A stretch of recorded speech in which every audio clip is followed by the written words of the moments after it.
Sam. Get your free quote at ethos.com/play. That's ethos.com/play. Paid spokesperson. Time spent on application may vary. Online health questions required. ESPN New York. Now streaming live on YouTube. Subscribe today and watch the show. WHSQ and WCBS FM HD2 New York.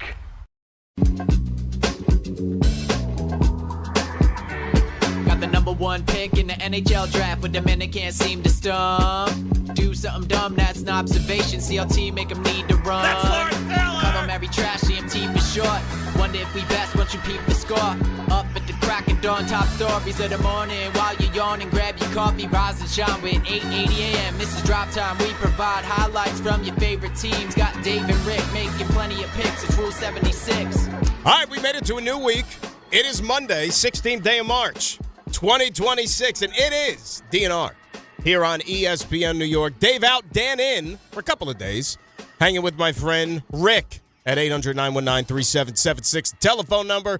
RJ's here. Ray is here. And we got you covered for the next 4 hours. A lot of things happening in the world of sports. We're down to 3 teams left in the World Baseball Classic. We've got a fresh slate of 68 in the NCAA tournament. The Knicks, again, barely escape an inferior opponent. I think I covered it all. Rick, how the hell are you, bud? I'm doing fantastic, buddy. By the way, Yeah. get to do the show with, now highly controversial, but the greatest American at the station, That's true. Dan Grasso. That's fair. One of That's the fair. epic battles of all time, going capital for capital. And this is, I think it was all because of the WBC that we had this battle. Wasn't it? It was almost a year ago, too, right? Yes. And people don't let me forget it either. I kind of just like, well, that's my duty as an American. It's my civic duty. I should have showed up with my Uncle Sam costume. If USA wins the WBC, maybe I'll show up on Wednesday as Uncle Sam. I think you have no choice. I have no choice. I think we all have no choice, right? I mean, you got to have the national pride. And they're 9 innings away from making it happen. How about that? Hey, how about that? I was thinking about that last night as I was watching this game. I was like, I'm going to do the show with Dan tomorrow. And the last time we talked about the WBC was, you're like, nah. And I was like, what do you mean, eh? Yeah. You're like, I'm not that into it. I was like, well, you got to be a proud American. You're like, all right, we're battling. It's a game of who's the greatest American. And of course, you end up winning it. But, I mean, I got to tell you, man, like watching that game last night, just the sense of pride I felt watching that because of just all the different circumstances surrounding it, right? You're playing, the Dominican team was just absolutely destroying every team in its path. I mean, that lineup from top to bottom is relentless. You got Skeens on the mound, and it was just like you could feel it wasn't a home game for U.S. last night. I mean, that was a Dominican crowd that was there to watch their team beat the U.S., and to have it as a 2-1 game, too. Like, I mean, they averaging 10 runs a game, the DR was. So to have that, that kind of pitching and that kind of, that late inning, a tightrope the U.S. trying to get, in and out of jams and a couple controversial calls at the end. That was, that game definitely delivered last night. Dominican was basically like the mercy rule team. They were beating teams by mercy rule. Like you're saying, Soto hits a walk-off home run. This guy hits No, it wasn't a walk-off. It was a walk-off mercy rule home run. Yeah. That's what they were doing throughout this tournament. And I'll tell you, I must know nothing at all about baseball, so I'll take that hit today. I know nothing because the last 3 games in this tournament, like going into Saturday, Puerto Rico, Italy. Puerto Rico's going to win that game, right? I mean, the Italians it's a nice story. They're basically a bunch of, American major league players that weren't good enough to be on Team USA, so they end up playing for Italy. And Italy beats them to keep the Cinderella ride going. Japan, the heavy favorite against Venezuela. Japan's got to win it, right? Defending champs. Nope, Venezuela beats them. And I thought, to be honest with you, I thought the DR would win last night. And then the U.S. finds a way to win. So I'm 0 for my last 3, so don't ask me what the hell's going to happen over the next 2 days. Well, but it's the beauty of this tournament, I think. Right? I mean, right now, Italy's got something going on. They help us out. You got shots of espresso. You got the kisses on the cheek. You got all of it, right? Like there's something special going on in that clubhouse, and we'll see what that means, today. But that game last night had everything. Judge, Soto. I was actually. Tell me if you thought this, and this is again I'm excited now because we get to talk some baseball, like meaningful baseball. Although I had to twist your arm to for you to realize that this was meaningful baseball. No, Can I be honest with you before you get into your thing? Please be honest with me. The fact that you just reminded me that what led to our Who's the Greatest American competition was the World Baseball Classic, I wouldn't have guessed that in a million years. I totally forgot about that. And you're right. And I even said to RJ before the show, I said, I got to be honest with you. Like, up until this very minute, I have watched more World Baseball Classic in 2026 than I have combined in the last 20 years. Yeah, and what do you think that is? I mean, is that just because we're dying, like we're dying for baseball, or is it just built itself up to the point now where it's like these teams are so good that you can't not watch it? I think it's a little bit of both, and I think there's also the fear factor. Like, if you're a fan of a certain team, like, okay, we both kind of pull for the same team, right? Yeah. You just pray and light candles and say novenas that, God forbid, nothing's going to happen to one of your guys. Like, last night, I said to my wife, like, when the game was on, I said, here, from a Met perspective, here you can't lose either way. Because if the USA wins, then Soto goes back to Met camp, and then you don't have to worry about anything bad happening to him during the WBC. If the DR wins, then Nolan McLean is not going to have to pitch the championship game of the WBC, and he could go back to camp and not have to worry about anything bad happening to him during the World Baseball Classic. So, now you have to worry about McLean taking the mound tomorrow. Let's get through one more game. Everybody's safe and sound in one piece, and it's not going to affect your season, if you know what I mean. Yeah, I hear you. I was saying some great stuff. I was just being, hey, Scorsese back there. What's going on with the camera shot, RJ? That's a nice little Oscar-themed reference. I like that. Having some issues back there, bud? What happened? Yeah, just, Scorsese. You looking for the perfect shot back there or what? Listen, sometimes you click a button. Oh, I see what's happening now on delay. Look at that. Sometimes you click a button once and it just goes. It's like I'm watching ESPN New York, the documentary. It's like the Blair Witch Project meets ESPN New York. You want to see the snots coming out of my nostrils? It was a little bit of what's that movie about the monster that takes over like New York Central? Cloverfield? Yeah, it's like Cloverfield. That's a little bit what was happening. It's like first person. Like Stuff. Here's what happens when you click a button and it just goes.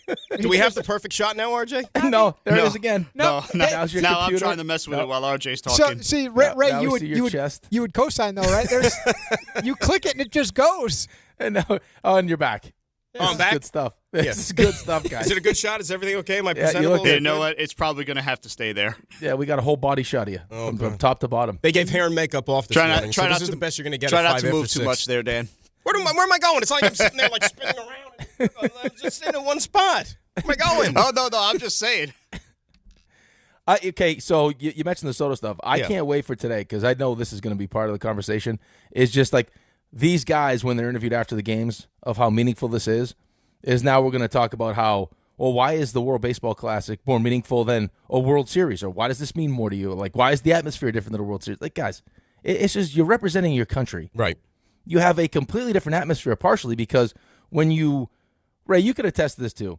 When you watch, like for me, when I played over in Germany or I played over in Europe, how the European fan watches a game is different than how we watch a game here, right? Like you watch it in European soccer, like there are people standing up, there's chanting, there's saying it's a whole different experience. So for Puerto Rican fans, Dominican fans, all these different, the way they watch baseball games is different than the way we go to baseball games at Citi Field or we go to at Yankee Stadium. You can feel it. It's electric. When you get all those players from those different countries on the same team, the way they play baseball, the way they celebrate is different than the way they're going to celebrate on the Yankees or on the Mets because you have it like the whole idea in Major League Baseball is let the kids be kids. Mm-hmm. Well, the kids can try to be kids unless they have grumpy old guys in the clubhouse that want to do it the old school way. And if you celebrate too much, you'll get a ball off your back and everything else. So like the players that want to have fun and want to bat flip are now in a clubhouse where that's just how he play. Like there's no one holding you back from just celebrating baseball the way that you feel like you want to celebrate baseball. So you're naturally going to get a different atmosphere.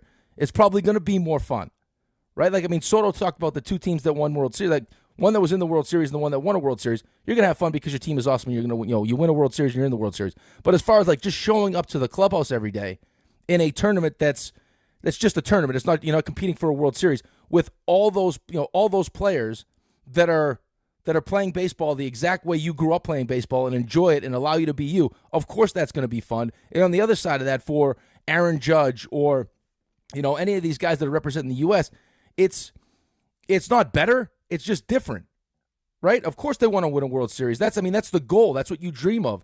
But you also now have the opportunity to represent your country.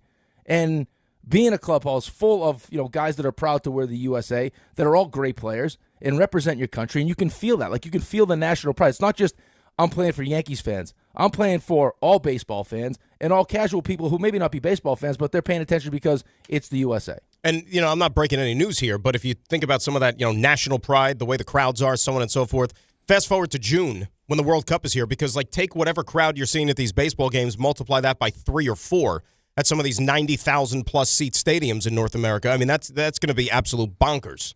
You know what I mean? You sent the prices too, right? You sent the get-in prices. price, yeah. Yeah, but compared to those to the semifinals of the World Cup, what those prices are going to be? Forget about semifinals. How about just pool play of the World Cup? Right. I mean, that's a whole different ball game. So, I mean, it's just the whole experience and having all the best. I think it helps when you have all the best or most of the best players that are showing up to represent their countries, and you just see great baseball being played. Some of the defensive plays some of the defensive plays last night. Well, that was the difference in the game. Let's face it, right? Defense. Yeah. Well, defense, and then, just pitching in general. The U.S.'s bullpen was lights out. Skeens was good. Bullpen was lights out. I was actually surprised.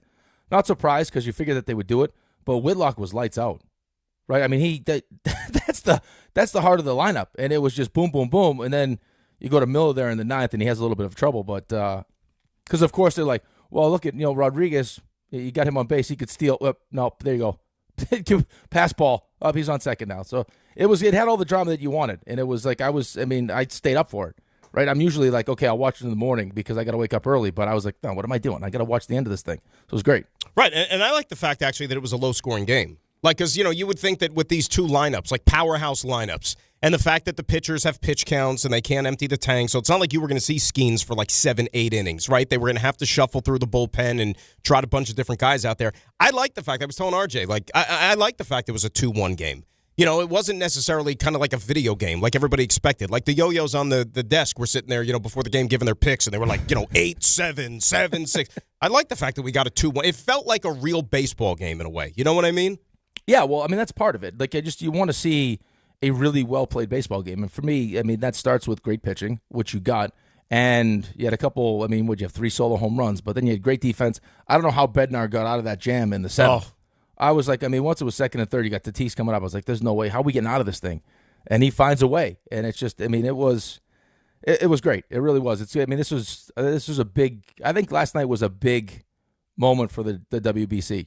Just because of all the greatness you had on that field and the fact that you had that kind of game. Now, it was a lot of fun. And look, I don't know what the number is going to do, you know what I'm saying, ratings-wise, because a couple of things. Number one, and I don't know if this played into it anyway, you would say, well, it wasn't on Fox, it was on FS1. So maybe that brings the number down a little bit. Number two, it's going head-to-head with the Oscars. You know what I mean? Which is going to win the night anyways when it comes to ratings. So I don't know what the number is going to be when it's all said and done, but tonight's game is FS1 with Italy and Venezuela.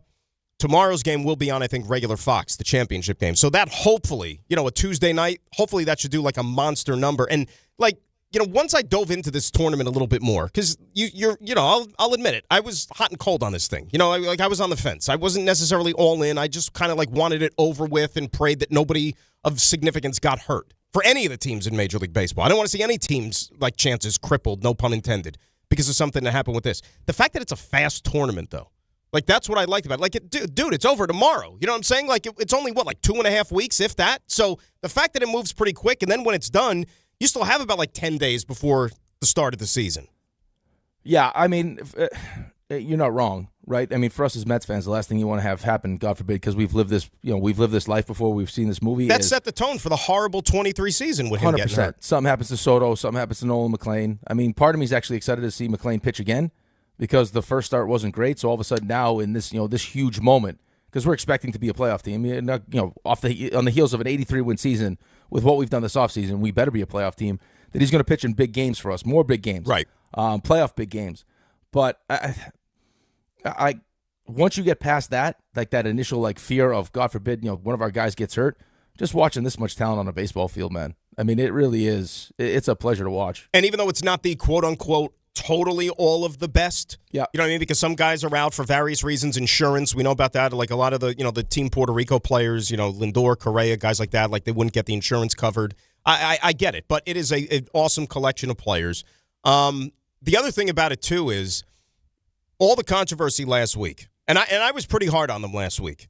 right? With the whole DeRosa talking out of both ends of his you-know-what Yeah. and how they literally almost got – I mean, if they didn't make it out of pool play, Oh. it would have been a disaster. I'm sorry. Like, you could say nobody cares about this, but it would have been an epic disaster because all I heard for the last year from USA Baseball, Major League Baseball, the players, they told me how important this tournament is and how it's the greatest thing since sliced bread. You were even on that train, right? And that's how we got into our little competition. For us to not even make it out of pool play would have been catastrophic, and it would have done for guys like me who were on the fence and lukewarm about this whole thing. I would have probably been like so turned off by the whole thing, like moving forward, and probably just dismissed it as a joke. But now you think about it. Fast forward a week, 9 innings away from winning the championship, and so he said, she said, whether they knew, whether they didn't know, how they handled the whole thing last week with that last game. All that might not mean a damn thing now because you're one win away from the trophy. Yeah, I got to tell you though. I mean, and you're not wrong. Just the whole way the whole thing was handled. And I mean, part of the conversation I was having with Dave, just when this whole DeRosa thing happened, was like how convoluted because of the mercy rules and everything else, like the tiebreakers were. But the idea that you have that many people at USA Baseball, and I mean, you look at the bench last night. I mean, just like Andy Pettit is out talking to the pitchers. You got Roz. I mean, there are so many qualified people in that dugout for them to not really know. Because it didn't feel like they actually knew. Well, because it's in a way, let's face it, it's new to them too. This is not like what we're used to, and you can't. No, I understand that, but know? but still, like in that moment, right? It's okay. We have no losses, right? We have 3 wins. If God forbid we lose, now we're 3-1. Well, Italy also still has to play a game against Mexico, so they could we could end up having 3 teams that have 3 wins. Like, how does this whole thing work? If we win all 4. No worries. We don't have to worry about the stupid tiebreakers and everything else, runs and innings and everything else. So, right, I think, if you're looking at last night or you're looking at, what happened post DeRosa's comments, there was no one under more pressure than Mark DeRosa. 100%. Like that. He probably couldn't sleep until they qualify, they win, and now they're going up against this behemoth last night that was, hit 15 home runs in this tournament, just mercy ruling everybody, and found a way to get the job done, and now probably feel pretty good about their chances to win the tournament. It was like, seriously, if you look at the Dominican Republic lineup, like it's kind of like an all-star game, right? Because when you look at the all-star game and you see some of like the guys who hit second, third, or fourth on their respective teams, just because an all-star roster is loaded, they have to bat maybe like 8th some years, right? Just because, that's how the teams are. Like you look at Julio Rodríguez hitting like 7th. Yep. You know what I'm saying? Like it's crazy. And we sat here and everybody killed DeRosa for the last week, but let's give credit where credit's due because last night, the changes he made to the lineup had helped win in the game because he put Gunnar Henderson in at third base over Bregman because Gunnar Henderson has better lifetime numbers against Luis Severino, and what does Gunnar do? He hits one out of the park, right? You imagine having to make those decisions, though? I were talking about it last night on the broadcast. You're right, because it's like coaching an all-star team, but this isn't an all-star game, right? This is a tournament, and you're trying to win the tournament to represent your country. And you have essentially all-star lineups. So it's like, okay, you mentioned Henderson. I got the guy who could have won the MVP sitting on the bench, and I go with Will Smith. There are decisions to be made where you got, some of the best players in baseball coming off one of the greatest seasons, the greatest season you've ever seen from a catcher/pinch hitter, and I'm going to put him on the bench? So it's not as easy as I think people make it sound with all the egos you're managing, and you mentioned it. That's my first thought. When you see Julio Rodríguez, he's up 7th? Yeah. Julio Rodríguez is up 7th in this line. That's unbelievable trying to get through this thing. And it's cool, too. Forget about the guys who are everybody's in uniform technically, but the quote-unquote coaches for some of these teams. Like the other night when I was watching the Venezuela game against Japan, Miguel Cabrera's in the dugout. Johan Santana's in the dugout. Just to name a couple. These dudes at one time or another were the best in baseball at their positions. It wasn't that long ago. It's not Pujols 50 years managing. ago. And Pujols Pujols is is managing last night. That's what I mean. He might be the greatest right-handed hitter of all time. Could you imagine? They were talking to Roman Anthony after the game. They're like, well, what do you take away from this? He's like, what do I take away from this? It's you imagine being in a clubhouse with all this, with all this knowledge, all this greatness? I could be like a sponge, man. And he's a young kid. He's a stud, but still, to see all these guys, the way that they work to get, if you're a pitcher, having Andy Pettit sitting there, right, as one of the coaches on this team, what an experience it would be. Now, what do you do if you're DeRosa for who gives the pep talk before the championship game? They can't go SEAL Team 6. They did that already. So what do you do now? That's a good question. Right? What do you do? Do you need a pep talk, though, going into the finals? Is this a Kevin Costner situation? Is he going to walk out from the cornfields and into the clubhouse and talk to Team USA? Do we get a little Ken Griffey Jr. action, maybe? Maybe he's taking pictures. Maybe get Ted Williams' head. You bring Ted Williams' head in. The frozen head. Well, with AI now, you can do anything. With the you tuna can do can? anything. With the tuna can? That's funny. Oh my God! I'll tell you what, though, seriously, and people ask me this question all the time, just because I had a chance to play for Team USA and represent the country and everything else. Like watching these, so we saw it in hockey, and for us, just as Americans, we always have this thing with Canada, right? Because it's Canada's sport. They let you know it's Canada's sport. So for us to get the opportunity to kind of on both sides, the women's and the men's, to prove to everybody that we've closed that gap. That for the moment, hockey's our sport. We got 2 gold medals, right? 3 yesterday. We got the 3. I don't know what you I watched call some it. of that. Paralympics. Yeah, Paralympic sled? Is that what it is? The sled hockey? I saw the 1 goal. I think it was the 4-1 goal. He went under the sled, then sniped over the bad goal by the goalie, I think, but I'm not 100% sure. I thought he should have saved it with his glove.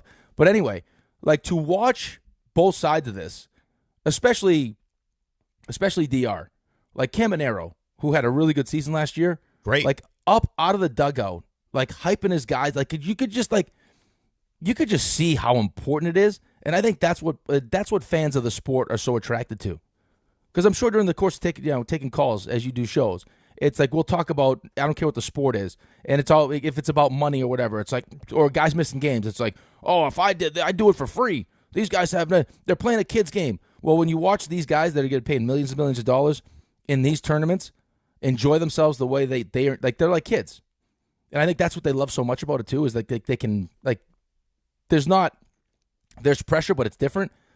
I think that's what you're attracted to. Like, it's just how much they're enjoying playing baseball again. And it also breaks up the monotony of spring training, because there's such a thing as like the dog days of spring training. Remember, these guys get to Florida or Arizona like in mid-February, and then when you do the WBC, like you're with your team for a few weeks, and then you leave to go do this for a couple of weeks. It breaks up the monotony of spring training, and then you get back, you're like, all right, final push, and then it's the season. So it's good for them. Maybe that's another kind of underlying reason why these guys want to participate in the WBC. Yeah, listen, I mean, training camp stinks. Yeah. Training camp's fine. I mean, it's just, you're trying to work on your game, preseason games or whatever, right? Like you're trying things that you normally wouldn't try, but there's no juice to them at all. It's like, let's get through this thing healthy, let's work on some stuff, and let's get the regular season going. I mean, this would be great. I think the next conversation now, I was reading this last night, is like, well, is this the time to do it? Maybe they do what the NHL does and you stop the season. I'm like, I don't know if that's going to end up flying in Major League Baseball, where you're going to pause the season for a couple weeks to play this tournament. Because God forbid you have someone hurt then. Yeah, you can't do that. Like we've talked about maybe doing it like after the season in like November or something. No one's going to do that, though. Yeah. Well, right. And the argument was always, well, if you want it bad enough, you'll do it. But I don't know. You cross your fingers, you knock on wood, all that stuff, and you hope, we got 2 more days of this thing. Let's hope that, we make it out scot-free. 800-919-3776. We'll talk about the WBC. Want to hear from you. How into it are you guys? Plus, you got a game tonight here. We'll see who the U.S. plays in the championship game, either Italy or Venezuela. We'll get into the Knicks, another lackluster effort, and they were fortunate to escape a G League Warriors team last night. Are the concerns mounting as we're now 15 games or so left before the playoffs? We'll also get into the remaining football tidbits from the week. A lot of stuff we'll do around the league. We got the stuff you missed. It is Dan, it is Rick, it is DNR on this Monday here on ESPN New York. There's a lot of reasons why people buy at Ramsey Mazda. It's their selection, it's their customer service, and it's their savings. Lease a new 2026 Mazda CX-90 Turbo Select with all-wheel drive for $279 for 36 months. Or buy with 1.9% APR for 36 months. Start shopping now at RamseyMazda.com. Choose wisely. Choose Ramsey Mazda. Call 833-853-2970 for lease details. VIN T1362010. MSRP $40,680. Zero security deposit. 1.9% APR at $28.60 per month per $1,000 financed, ends 3/31/26. Make cancer screening a part of your annual healthcare routine. New York Presbyterian offers a full range of cancer screenings, including lung, cervical, prostate, colorectal, breast, and more. Regular cancer screenings could save your life by detecting cancer at its earliest, most treatable stages. Screenings are available across New York City and Westchester. Learn more at nyp.org/cancer screening. Stay amazing. New York Presbyterian. 25 a month, 5 whole years. Same sweet number in your ears. Check it in a year, check it in 5. This ain't my doing, 5 price is still alive. 25 a month, 5 whole years. Same sweet number in your ears. Get Optimum famously fast fiber internet. Optimum.com/25 for 5. Or call 8884-OPTIMUM. Terms apply. See Optimum.com for details. Good Karma Brands is proud to be an equal opportunity employer, providing equal employment, development, and advancement opportunities to all teammates and applicants. To learn more about careers with us, please send an email to talentacquisition@goodkarmabrands.com. That's talentacquisition@goodkarmabrands.com. Gold prices are soaring and silver is near an all-time high. If you've got gold or silver just laying around and you want top dollar, then go to the Estates Roadshow this Friday through Tuesday at TMT Cash for Gold in Old Bridge. For info, go to tmtcashforgold.com. Hey, it's Alan Hahn. Rings End is your locally owned Benjamin Moore retailer. They're your store for quality with a full line of brilliant and durable Benjamin Moore paints. They're your store for inspiration with thousands of colors and a variety of sheens. And Rings End is your store for expertise with one-on-one advice for contractors and homeowners. Insist on Benjamin Moore paint from Rings End because the gorgeous color you love can't be matched in another brand of paint.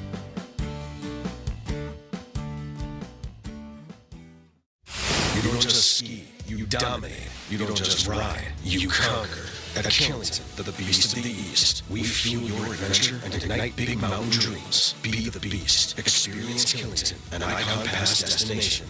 It's tournament time when the most talented teams survive and advance. And whether you're cutting down the nets or cutting through resumes, one thing's clear. The best teams are built with the best people. If you're hiring, you need ZipRecruiter. Their smart matching technology finds qualified candidates fast. You can add screening questions to get the right applicants and even filter to see who's recently active. Score the best for your team with ZipRecruiter. Try it for free at ZipRecruiter.com/USL. That's ZipRecruiter.com/USL. Meet your match on ZipRecruiter.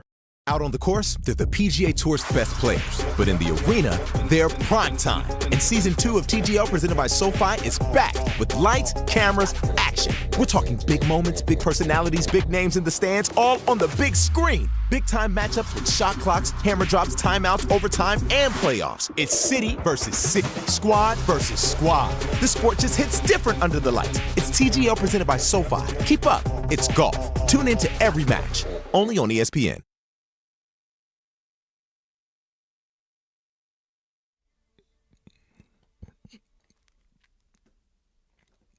ESPN New York taking over Calandra's Italian Village in Caldwell, New Jersey on Wednesday. I'll tell you, if Italy wins the World Baseball Classic, that's not going to be a fun place. Join Don Hahn and Rosenberg live starting at 3 p.m. with a special happy hour to talk sports and get ready for a huge night on the ice. Reservations are recommended.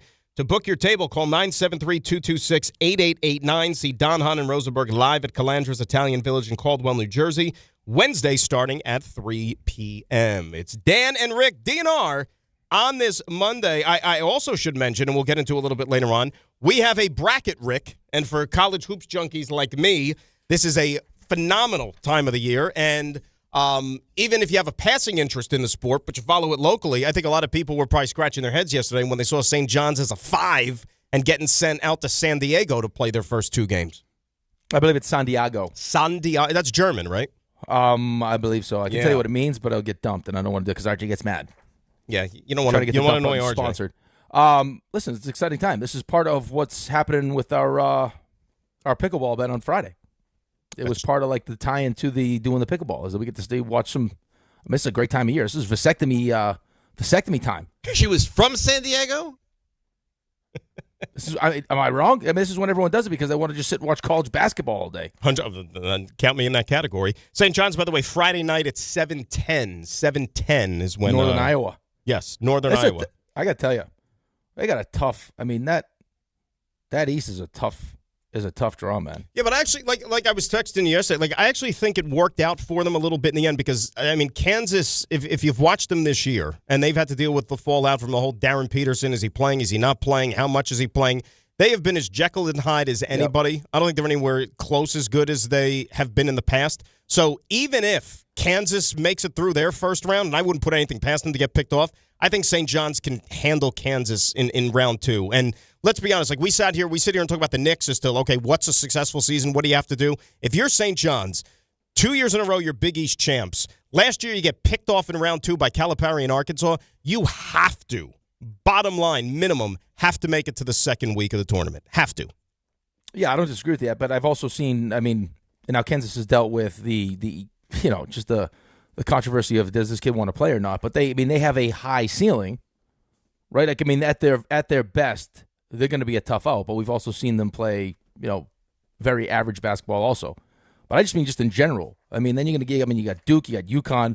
Michigan State's a good team too. It's just that's just a tough side. Well, right. They're in the East where Duke is the number 1, and they're the number 1 overall seed in the tournament. They could easily win this whole thing. But if you want to just go babe, and there's a lot of Hall of Fame coaches too in that East region, which is a lot of fun. But this is why you have Pitino on your team. That's why you have him coach your team and bring your program back from the dead, like he did with St. John's. So, like I said, I expect him to get to DC and the Sweet 16, and then we'll see how the bracket shakes up over there. There's always going to be upsets, but to me, I was thinking about this yesterday. You might have a team, that's going to surprise everybody and get to a Final Four. That happens every single season. But as far as cutting down the nets, I think there might only be 3. I might put the list at only 3 this year for teams that can actually win the whole damn thing. All right, well, give me your list. You got Michigan on the list, I'm sure, because RJ's going to take Michigan. He doesn't really want. No, I'm down on Michigan. I thought Michigan back in January. I would have told you yes, but That's I'm down on Michigan. Michigan. That case on injury is going to hurt them. It hurts them a little bit. Duke, Arizona. I know a lot of people are on the Florida bandwagon. I'm not quite there yet. I thought they pulled a rabbit out of their hat last year in both games, in the Final Four and the championship game. Duke, Arizona, and then, believe it or not, I'll tell you a team that's a pain in the you-know-what. Oh, here we go. They can actually, it's not like grasp it. I'm not giving you a 5 seed. Watch Iowa State. Iowa State? Watch them. Houston's How about LIU being in the tournament? How about that? That's a good bowl. It's a good poll. To get as much local flair as you can, it keeps it interesting, at least for a couple of days, which is a lot of fun. But back to the St. John's thing for a second. Okay. So you win the Big East tournament, right? Big East champs. You beat UConn and beat them pretty good in the championship game, and you're a 5 seed. Purdue, on the other hand, who goes into the Big Ten tournament, and that was a team that had issues, a lot of issues. People jumped off that Purdue bandwagon over the last couple of weeks like there was no tomorrow. They go into the Big Ten tournament as a 7 seed, so 7th place in the Big Ten Conference. They get hot and win over the weekend in Chicago, and they're a 2 seed? You know what I mean? So, they elevated their stock to a 2, and St. John's is a 5? Yeah, I was listening to some of the Pitino stuff, and he was like, listen, the way it works now is just full body of work. And it didn't sound like he was surprised that they were the 5, but, I don't know how you couldn't be a little bit surprised. Well, what happened is, look, bottom line, and anybody who's watched all year, it wasn't a good year for the Big East compared to, last year or the year before that. It's UConn, St. John's, I know Villanova got it. That was it. There were really no surprises, no glaring omissions. Seton Hall had their chance, and Seton Hall had a great year. From where they were the dregs last year. And the fact that he won 21 games, absolutely he deserves Coach of the Year in the Big East. But they weren't a tournament team, because they had their chances those last couple against St. John's. If they beat them, they might have got over the fence a little bit. But when you only get 3 teams in from your league, it's not going to do great for your metrics when it comes to Selection Sunday and all that other type of stuff. Right, but to your point, they've won, 19 of their last 20? Right, win the tournament, beat a good UConn team. Yeah. And then they have 5. And I think what scares you about the 5 is that usually, when we start doing these brackets, those 5-12 matchups, it's these are the ones that you would point to. And I'll tell you the other thing. And I got my bracket ready. It's sitting here. I'll probably do 12 of these things. Dave not doing his bracket this year kind of bums me out. Wait, timeout. What fill me in. We're not getting the typical Dave Rothenberg bracket. If he does anything, it's going to be some low budget the pool. There's no pool. No, why? RJ, you tell me if I'm wrong. He doesn't have time. He's not doing any commentary. Nothing. What's happening?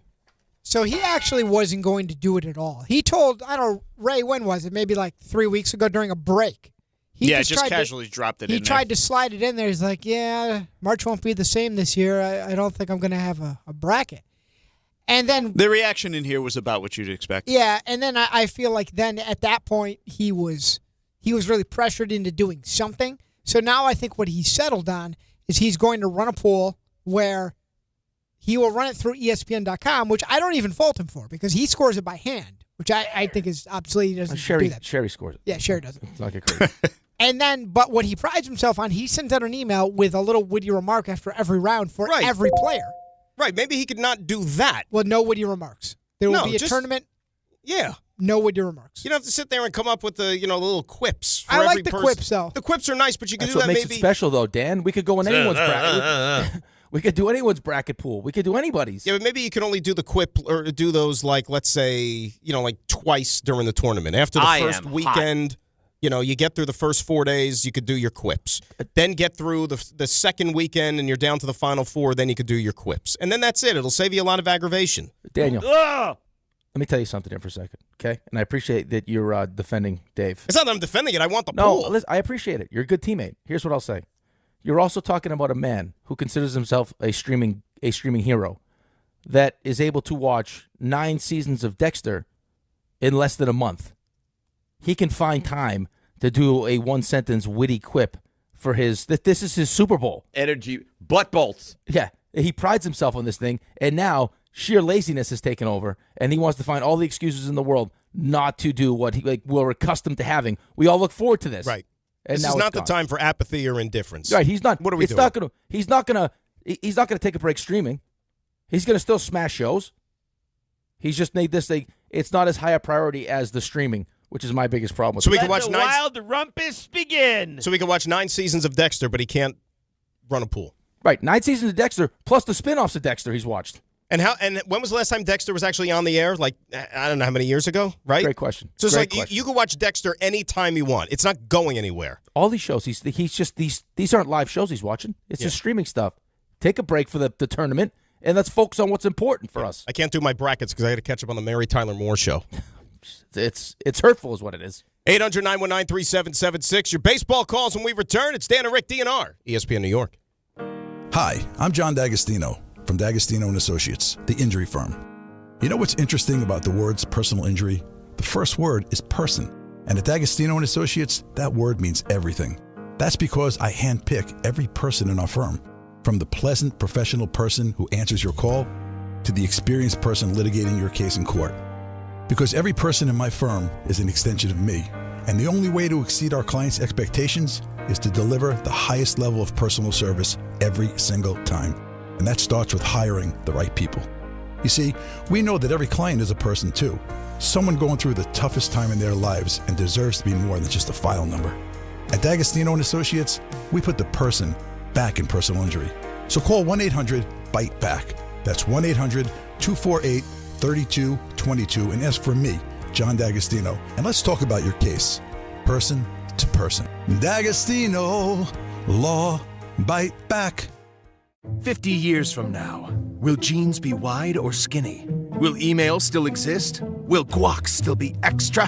One thing is certain. If you won the new Millionaire for Life from the New Jersey Lottery today, you'd still be getting $1 million every year for life. That's enough money to say, bring it on, the future. I will have that guacamole at any price. Play the new Millionaire for Life today. Anything can happen in Jersey. Must be 18 or older to buy a lottery ticket. Please play responsibly. If you or someone you know has a gambling problem, call 1-800-GAMBLER. More people trust their hearts to New York Presbyterian than any other hospital in New York.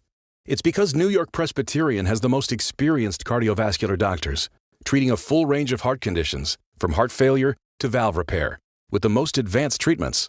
Find a doctor at nyp.org/heart. New York Presbyterian. New York Presbyterian Hospital, based on U.S. News & World Report 2025 to 2026 cardiology, heart, and vascular surgery rankings. Presented by Robinhood. He crosses, spins, pulls up. With Robinhood Prediction Markets, buy or sell your predictions all game long. No house odds, just you versus the market. Put your sports IQ to work. Trade every shot, block, steal, run, and moment that shifts the game. With Robinhood Prediction Markets, trade every play. Visit Robinhood.com/predict to start trading. Futures and cleared swaps trading involves significant risk and is not appropriate for everyone. Event contracts are offered by Robinhood Derivatives LLC, a registered futures commission merchant and swap firm. This college basketball tournament moment is brought to you by Marriott Bonvoy.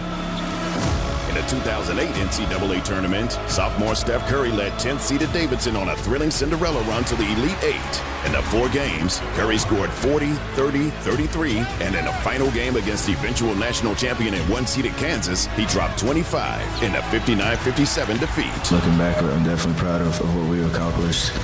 Marriott Bonvoy, where game day checks in. Harry Douglas here. Game day brings the excitement. Your stay should feel just as memorable.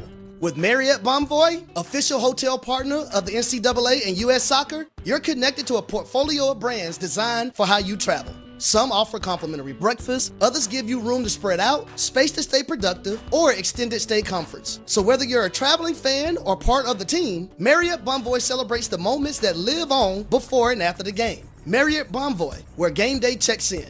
Do you have trouble getting in and out of the bathtub? Are you afraid you'll slip and fall entering or exiting a tub? SafeStep walk-in tubs can transform your bathtub from an area of concern to a calming refuge. Call them today at 1-800-731-4558 and save $1,600. SafeStep walk-in tubs and showers are proudly made in Tennessee and offer an ultra-low step-in, avoiding that difficult climb over a traditional bathtub wall. They also offer a variety of therapeutic benefits that may help soothe your aching muscles and joints, increasing your mobility, boosting your energy, and improving your sleep. SafeStep walk-in tubs are designed to easily fit your existing tub space and are often installed in as little as 1 day. Just dial 1-800-731-4558 today to save $1,600 and receive a free shower package. That's 1-800-731-4558 for a free no-obligation consultation and to save $1,600. Safe Step walk-in tubs. Safety never felt so good. Join ESPN New York for a huge rivalry night at the Calandras Italian Village in Caldwell, New Jersey. Play-by-play voice of the Devils, Don LaGreca. Put a pitchfork in this one! And the Don, Hahn, and Rosenberg Show are taking over for a special live broadcast and Devils versus Rangers watch party on Wednesday, March 18th. Join the guys starting at 3 p.m. for a special happy hour and broadcast. Then stick around for the 7 p.m. puck drop with big screens, great food, and the best fans in hockey all under one roof. Reservations are recommended. Brought to you by Calandras Italian Village.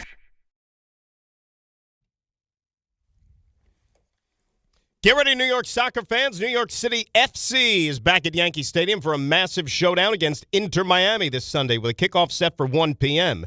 Now, for your chance to be there in person, enter right now at ESPNNewYork.com, or you can do it through the ESPN New York app. Tickets are available right now at Ticketmaster.com/NYCFC. It's DNR, it's Dan and Rick here on this Monday at 800-919-3776. Let's say we get some calls up. What do you think? I love it. Let's do it. Calvin, Washington Heights, batting leadoff here on ESPN New York. Good morning, Calvin. How are you? Good morning, Dan. Good morning, Rick. Rick, man, and Dan. Rick, I haven't slept, to be honest with you. I was heartbroken from last night's loss. I'll give the props to USA because, as you know, Rick, I called way before saying that this will be the titanic matchup of it, the battle of the best players versus the best pitchers. But to be honest, we had enough time to score. We had a lot of opportunities to score, but umpire don't finish a game like that with a horrible call. That's the only thing that broke my heart. You know, that he showed the Juan Soto batting. Right, but he saw Soto do it, though. I mean, that same call was made on the Soto at bat. Exactly, correct, Rick. Yeah. But the guy is one of the most disciplined, and Dan, one of the most disciplined hitters in baseball. Perdomo was fourth in MVP, had more walks than strikeouts, so he knows like the strike zone. But again, I don't want to make that an excuse because that was a heck of a game. It was a great vibe. I think that was the loudest stadium of fans that some of these players experience. You know, like the Judge and some of these other guys. It's great for baseball. Good win, and hopefully, now I got to wait another 2 more years or 3 more years for this. But it was really an exciting time for baseball. It was great. Calvin, thanks for the phone call. Like, I think Smoltz said it on the broadcast, something along the lines of, this is like the World Series or the Super Bowl, but in March. Like, you know what I mean? And we're not used to this as far as baseball. Like, nobody's watching spring training games, so it's like a kind of an unexpected treat you get. Games of this significance that ramp up, kind of like what the Four Nations was last year with the hockey, or like what the Olympics. It's right in the middle of a long regular season to where, like, the games that really have the most significance aren't going to roll around until the playoffs. Like, it gets people into it for a short amount of time.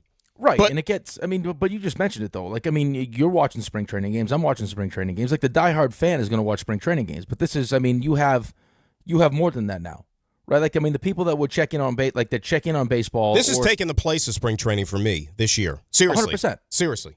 100%. But I mean, also as a player, though, like, I mean, it's why we get so frustrated as fans that when you watch these All-Star games, and I got to deal with a guy who, I mean, will do shows where he talks about, I mean, how if they got rid of the All-Star game, who would care? I got no Pro Bowl stinks and this stinks. Because you want to see, like, in those games, it's the best players, right? It's the All-Stars. Well, the Pro Bowl does stink. They all stink. I mean, none of them are really good, but you want to see the best players. Baseball one's the best one. Right, but I want to see the best players in the world play to their highest level. Like, we want it, like, it needs to matter to them because we want to see the very best play their very best.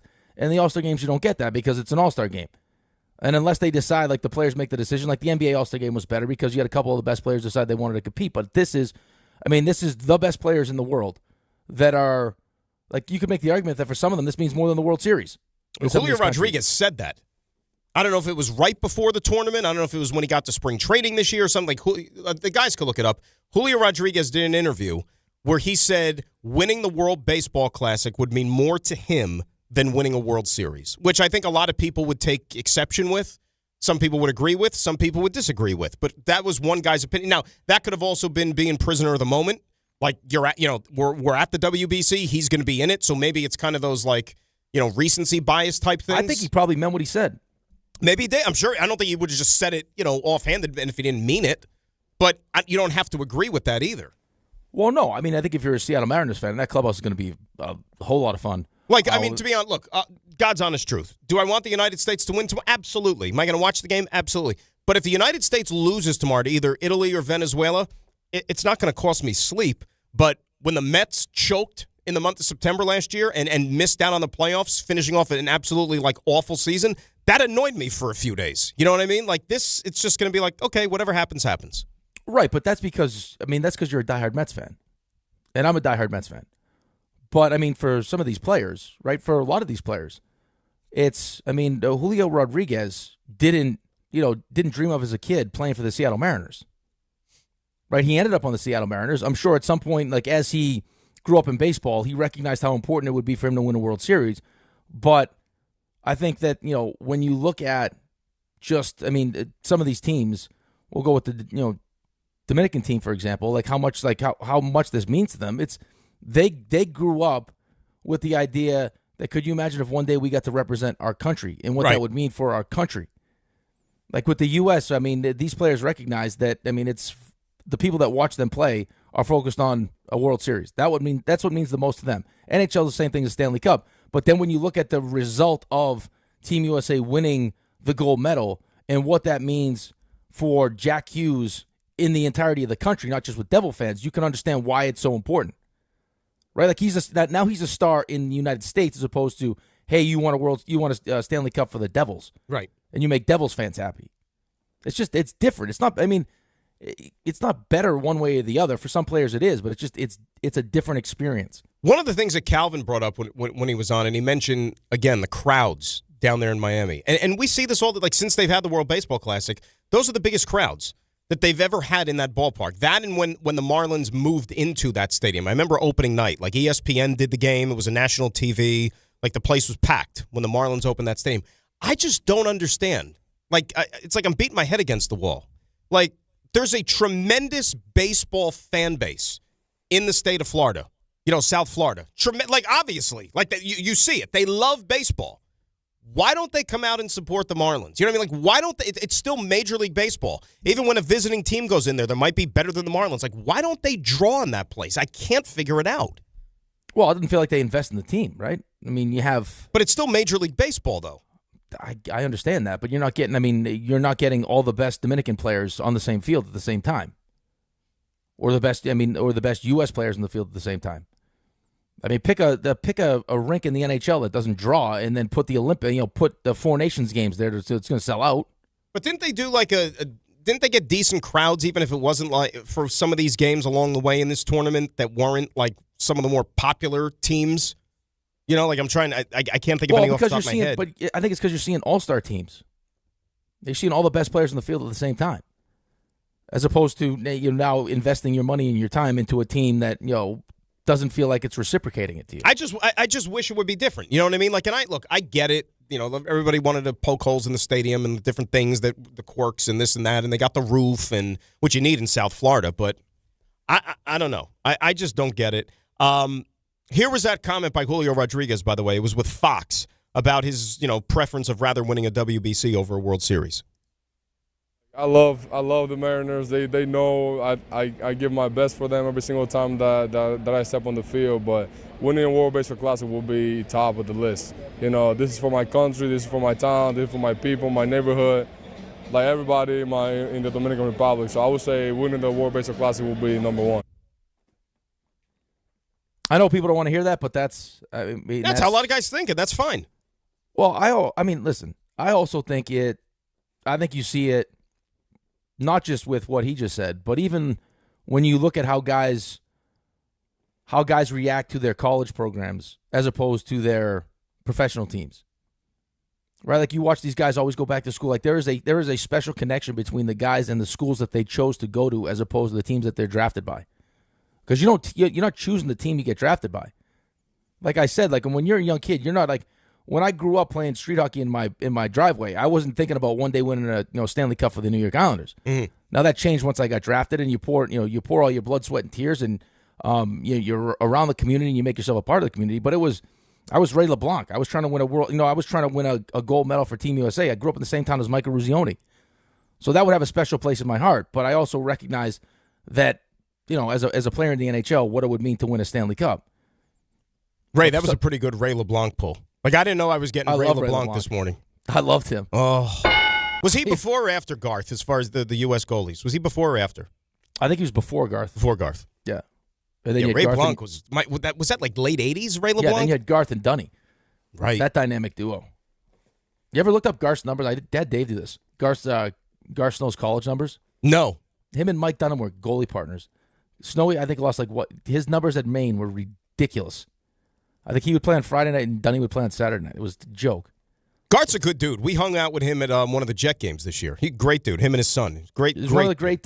He's the greatest roommate of all time. As he said, I obviously I dropped your name. I said we're friends or whatever, and he said, yeah, he was my first roommate. Blah, blah, blah. Super, awesome guy. Like, I don't like a lot of Buttles. Like, a lot of, I don't want to say. Oh, he's Buttles. Those two, they have no, but like Buttles got a lot of these guys. You know what I mean? And it's like some of them you just like take them or leave them or whatever. But like I told Buttle, I said, next time you talk to Garth, tell him that he's high on my list of Greg friends.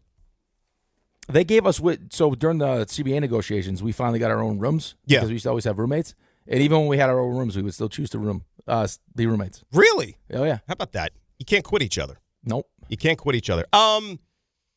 Lot of controversy surrounding that last pitch. Was it a strike? Wasn't a strike?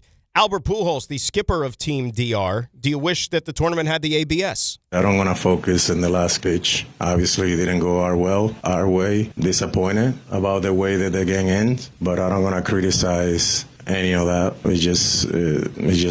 It wasn't meant to be for us. I think both teams pitched well, played well. Our bullpen really did an outstanding job. Severino did a great job as well. So I don't really gonna focus the whole game, especially a great game like it was tonight, on that last pitch.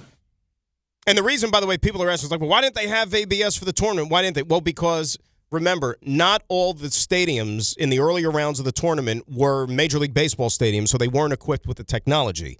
Now, obviously, when you get to the semifinals, the quarterfinals, like they're in Houston, they're in Miami, the Major League ballparks, they have that stuff.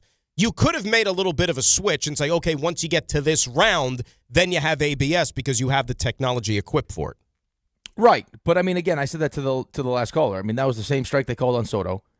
I think as far as they were talking about on the telecast, that umpire, right, that's one of his hot zones.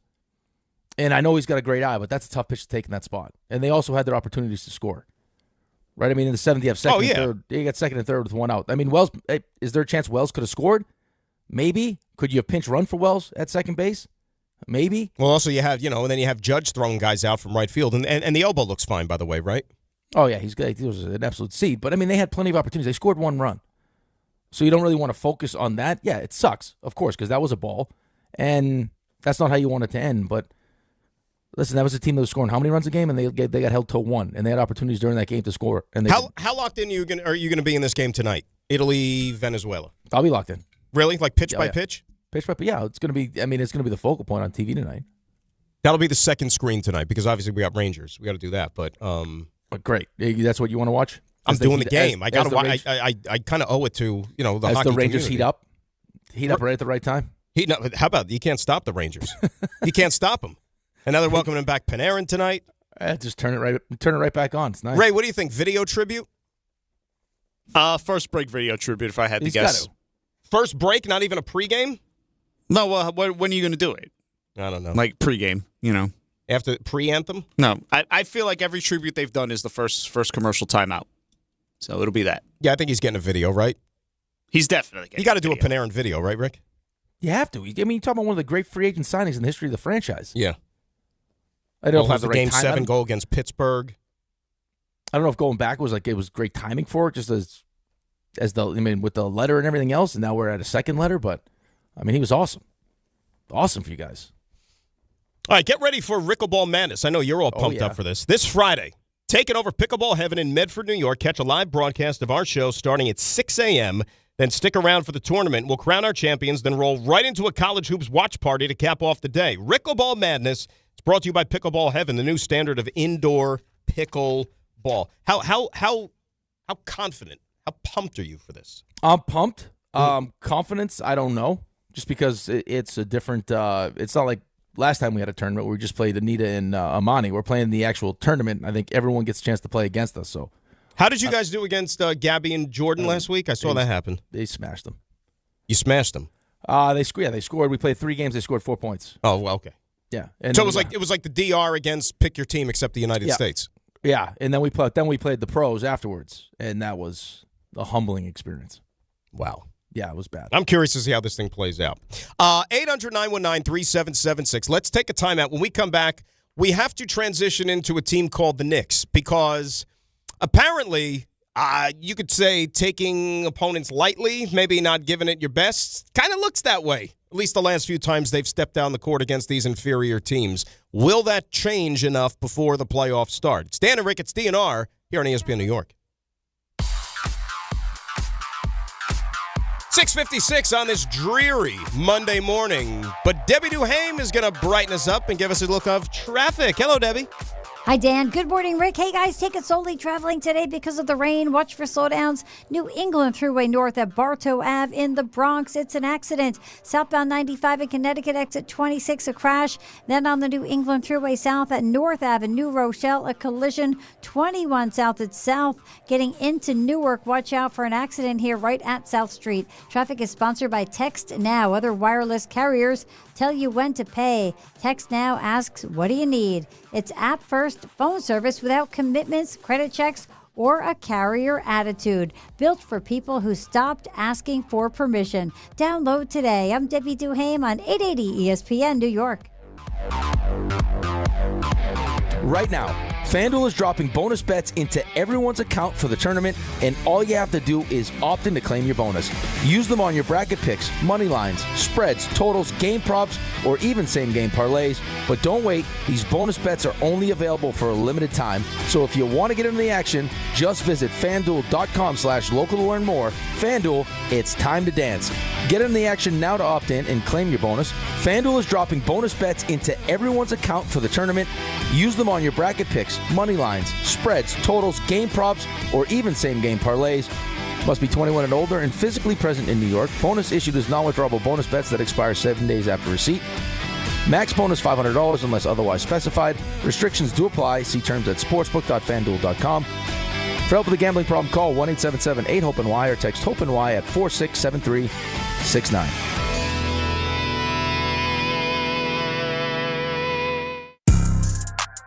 Attention New York Verizon mobile customers. Score a massive win with award-winning Fios Home Internet for an incredible $20 a month guaranteed for 3 years. Switch today for savings you can count on. Call 1-800-VERIZON now. For new Fios customers with AutoPay, mobile and home discount enrollment required. 3-year price guarantee applies to the Fios-based monthly rate only. Additional terms apply.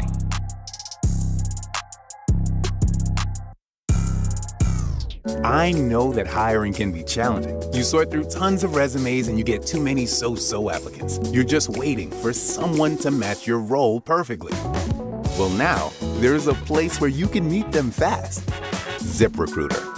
Need to hire right away. Start your search for strong candidates. The right fit awaits. Build your team. Build it sooner. Meet your match on ZipRecruiter. Just head to ZipRecruiter.com/ESPN right now to try it for free, and you're on your way to meeting your match. 4 out of 5 employers who post on ZipRecruiter get a quality candidate within the first day. So try it now. Go to ZipRecruiter.com/ESPN. Once again, that's ZipRecruiter.com/ESPN. Meet your match on ZipRecruiter. Try it free. Listen, I know the mentality. You try to play through pain and walk it off. Push through one more day. But when it comes to neck pain, back pain, sciatica, or nerve pain, that's a losing game. That's when you call Dr. J. Shaw at Sandwell Pain. Dr. Shaw is one of New Jersey's top pain specialists, Ivy League trained, double board certified, and he focuses on non-surgical solutions that get real results. No cuts, no downtime, no dependence on pain meds. He builds you a custom game plan for you so that you can move better, feel better, and live pain-free. Same day or next day appointments are available. Visit SandwellPain.com. Stop managing pain. Start beating it. Texting enrolls you in a recurring automated marketing text messages. Consent not required to purchase. Message and data rates may apply. The team's looking good this season. I think so. Man, I miss playing football. Ever since I turned 40, I just can't find that fire I used to have. Think it could be lower testosterone? What do you mean? I was feeling the same way. After 40, the body has less testosterone, and men lose their edge. That's why I take Nugenix Total T2. That's the testosterone booster, right? Yes, but Total T2 is their brand new formula that skyrockets nitric oxide levels in as little as 3 hours. Since I started taking it, I've been lifting like when we played for Coach Carter. My energy is way up, and it even spiced up things between me and the missus. Are they still giving out complimentary bottles? Yep, just send a text. Text HAWK to 321-321 for your complimentary bottle of Nugenix Total T2, the next generation testosterone booster. Text now and we'll include a bottle of Nugenix Thermo X, our newest, most powerful fat burner ever, absolutely free. Text HAWK to 321-321. That's HAWK to 321-321. These statements have not been evaluated by the FDA. This product is not intended to diagnose, treat, cure, or prevent any disease. 880 ESPN, WHSQ, and WCBS-FM HD2, New York. A Good Karma Brands radio station. This is DiPietro and Rothenberg. We have a bracket, Rick, and I think a lot of people were probably scratching their heads yesterday when they saw St. John's as a 5 and getting sent out to San Diego. It's the greatest city in the history of mankind. I believe it's San Diego. Discovered by the Germans in 1904. They named it San Diego, which of course in German means... This is DiPietro and Rothenberg. I can tell you what it means, but I'll get dumped. That RJ gets mad. On ESPN New York. And streaming live on YouTube. All right, hour 2 on this Monday. DNR, Dan and Rick on ESPN New York. 800-919-3776. We'll do Around the League a little bit later on this hour. As far as the Knicks are concerned, who are the Knicks? Like, I mean, I know that's like a very deeply philosophical question that I didn't want to hit you with this early in the morning, but I think it's an appropriate one. Like, do we know who this team is even after, close to 70 games so far in this season? I think the Knicks right now are frustrating. And that you saw with Mike Brown last night. Like some real frustration, right? I think he talked about it after the game. When you have a veteran group like this that core player-wise got all the way to the Eastern Conference Finals last year, recognize what the expectations are, to have games where they show up the way that they showed up last night, especially this late in the season, it's unacceptable. Now, they eventually figured it out, and they get the win, which is the most important thing. But still, it's like, again, last night was one of those situations where you mentioned it's a G League team. All their best players are in street clothes watching this game. It's like we can make this what we decide to make it. We come out with the right level of intensity and we punch this team in the face, we can have an easy night. If we don't, and we just show up and think we're going to lace up our sneakers and win, it could be a tough night. And that's what they got. And they got to battle back from, 21 down to finally end up taking the lead. And then luckily, just lack of execution late because they had a good look. I mean, that was a botched defensive coverage late in that game, and he ends up dropping the pass. But they had plenty of time to get the 3 off. Didn't foul. I mean, they get the win. That's the most important thing. But, I mean, you see what their ceiling is, and you've also seen what their floor is. But I also look at this team as, I mean, for the most part, outside of the added depth, the team that got to the Eastern Conference Finals. So you know they're capable of it. It's just you would expect this late in the season that they'd start to really kind of figure it out and have more consistency as you ramp this thing up for the postseason. Yeah, and even NBC. And look, I'll be the first to admit, I'm not sitting there every Sunday night watching the NBA on NBC. I'm not. But, I mean, they almost didn't take it seriously. Like, you know, they're sitting there doing a live interview with Steph Curry, who's sitting on the bench in street clothes. You know, they're almost trying to, like, distract you away from the product that's out there actually on the court, because I think everybody expected the Knicks to just waltz over this team. But it's not even just last night. This is like how many games in a row? I mean, like, the game out in Utah, they played an awful first half against a team that's in tank mode. Indiana on Friday night, they were down a point with seconds left in the third quarter against that Pacers team, which had an Indiana team, which you had, I mean, ask Ray, Friday before the game, like when the coaches do their like pregame media availability, like unprompted, Rick Carlisle opened his media availability on Friday, 2 hours before tip-off, basically just explaining for 4.5 minutes the rationale behind their roster decisions as far as who's available, who's not available, because it's almost like he has to justify to the NBA what they're doing so they don't get hit with another fine for tanking. You know what I mean? And yet the Knicks were still trailing late in the third quarter against that team. The fact they were down 21 last night to maybe the most depleted roster that any of these clubs put on the floor. It's just, you're not going to be able to flip that switch whenever you want. And even though, like, people take, well, you know what? Knicks have the third easiest remaining schedule. What good is an easy or hard schedule when you're playing joke teams like this and you're skating by the skin of your teeth? Right. I mean, it's only useful if you take advantage of it, right? Like if you approach these games with the right mentality. Otherwise, you get into games like this where it's like you're exerting, effort and energy that you don't necessarily have to exert. Like this is the definition last night of playing with your food.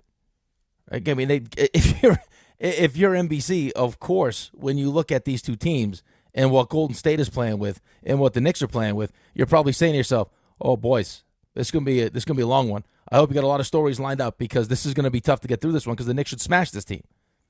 And they didn't. I mean, they're down 21 points to that team. And how many guys in the Golden State Warriors did you recognize last night, outside of the one sitting on the bench that were playing? Pat Spencer, brother of Cam Spencer. I mean, there you go. Quentin Post. Luckily, at the end, he had hands like feet, and he dropped that ball. But cousin of CW Post. Descendant of CW Post. I have a hard time with this just because you saw this Knicks team and the core group of this Knicks team play last season in the postseason, and they should be better this year. Yeah, but I don't buy that. I don't buy that anymore. Last year was last year. You know what I mean? It's a different team, and more importantly, different coach. Yeah, different coach. And I don't know how many. You lose count, but how many of those guys, in the 2-3 rows of assistant coaches they have sitting behind the bench are different too. Careful what you wish for, though. I mean, I'm sure you've seen this before. I mean, you covered sports long enough. You cover the Jets long enough, and everything else. I think you get to a point with some of these teams that feel like they get to a certain level, and they've had enough of the coach like Tibbs that's going to push them every night. Hey, no, listen. I mean, we know what we got to do. We don't need to deal with Tibbs being up our butt every single game. We're professionals, we're veteran guys, and then we need to change. So they go to Mike Brown, who's almost the polar opposite, where you've heard from guys before he got this job that he's a better second seat because he's more of an assistant coach. That's going to be more, hey, listen, you guys are pros. This is like Teddy Nolan was with us. Like, hey, you guys are pros. You know what I expect. Go out and do your own thing and figure it out. And sometimes that's not where you're at. You think it's where you're at, but it's not. Like, you need that extra push. And maybe they're not getting it right now. Or, the results lately would tell you that they're not being pushed right now because you're seeing this team go up against really bad teams and look like crap. They're actually one game ahead of last year's pace. Like, I just went and checked it out. Like, after 69 games. It felt different, though, last year. Oh, I know. It totally felt different. But, look at the schedule. Like, the next 4 games. Like, you going to learn anything about this team? The next, Indiana, Brooklyn, Washington, and New Orleans. What are you going to learn about the Knicks? If they go out there and beat them by, they beat Brooklyn once by 50 this year or close to it, right? Okay, it's like that was the one night where they went out there and just steamrolled. Like, even if they do that, what is that? It's just, we almost need to get to the playoffs because we're just still not going to learn anything about this team until the games actually count for real because that's what this whole season was about anyways. Right, but nothing's going to change your mind. It's going to frustrate you. You'll get aggravated. I mean, if they play these bad teams and continue to just kind of show up and struggle and then figure it out, you'll still be frustrated. It's just the problem is that they've had opportunities during the season against Detroit, against that last game coming out of the break against Cleveland, with the new look Cleveland team with James Harden, to kind of show you who they are, and they haven't. Right? You get beat up by Detroit. That was a game coming out of the break where Detroit didn't have Stewart or Duren, and you were fully rested, and you still got beat up. Got trounced. Forget about beat up. Right. So you're right. I mean, until they prove otherwise, until they show you that they can flip a switch and turn it on in the postseason, then you won't know. I mean, what bothers me is in a year where you thought that Indiana, which they are, would be down because of Halliburton, and Boston would take a step back because of Tatum, and all these different things that were happening around the NBA and the East that would give you a clear path to the NBA Finals.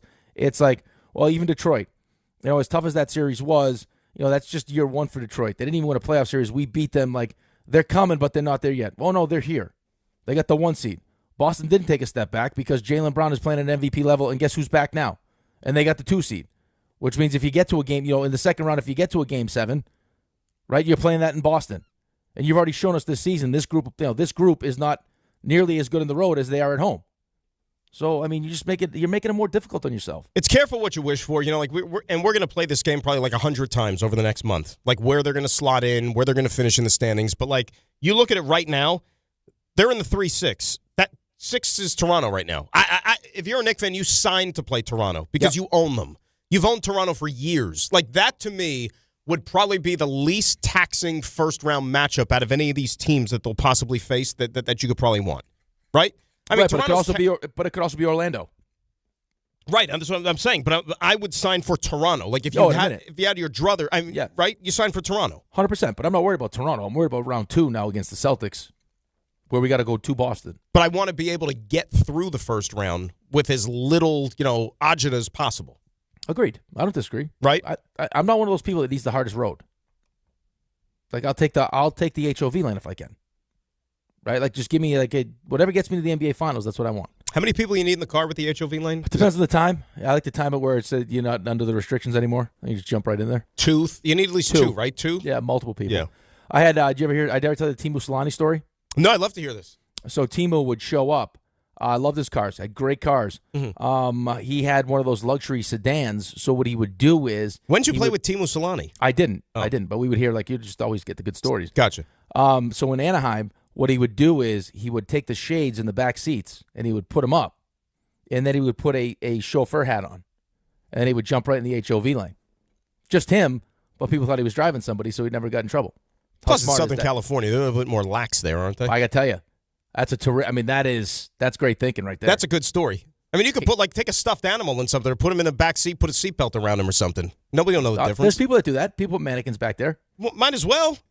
I'm just thinking, though, you got a fancy car like that, shades are up. Yeah, there's got to be people in the back. You got the chauffeur hat on. We're rolling. Hey, you don't score 700 goals by accident. It's not surprising, though. I mean, someone of that creativity also, in my opinion, author of the greatest goal celebration of all time.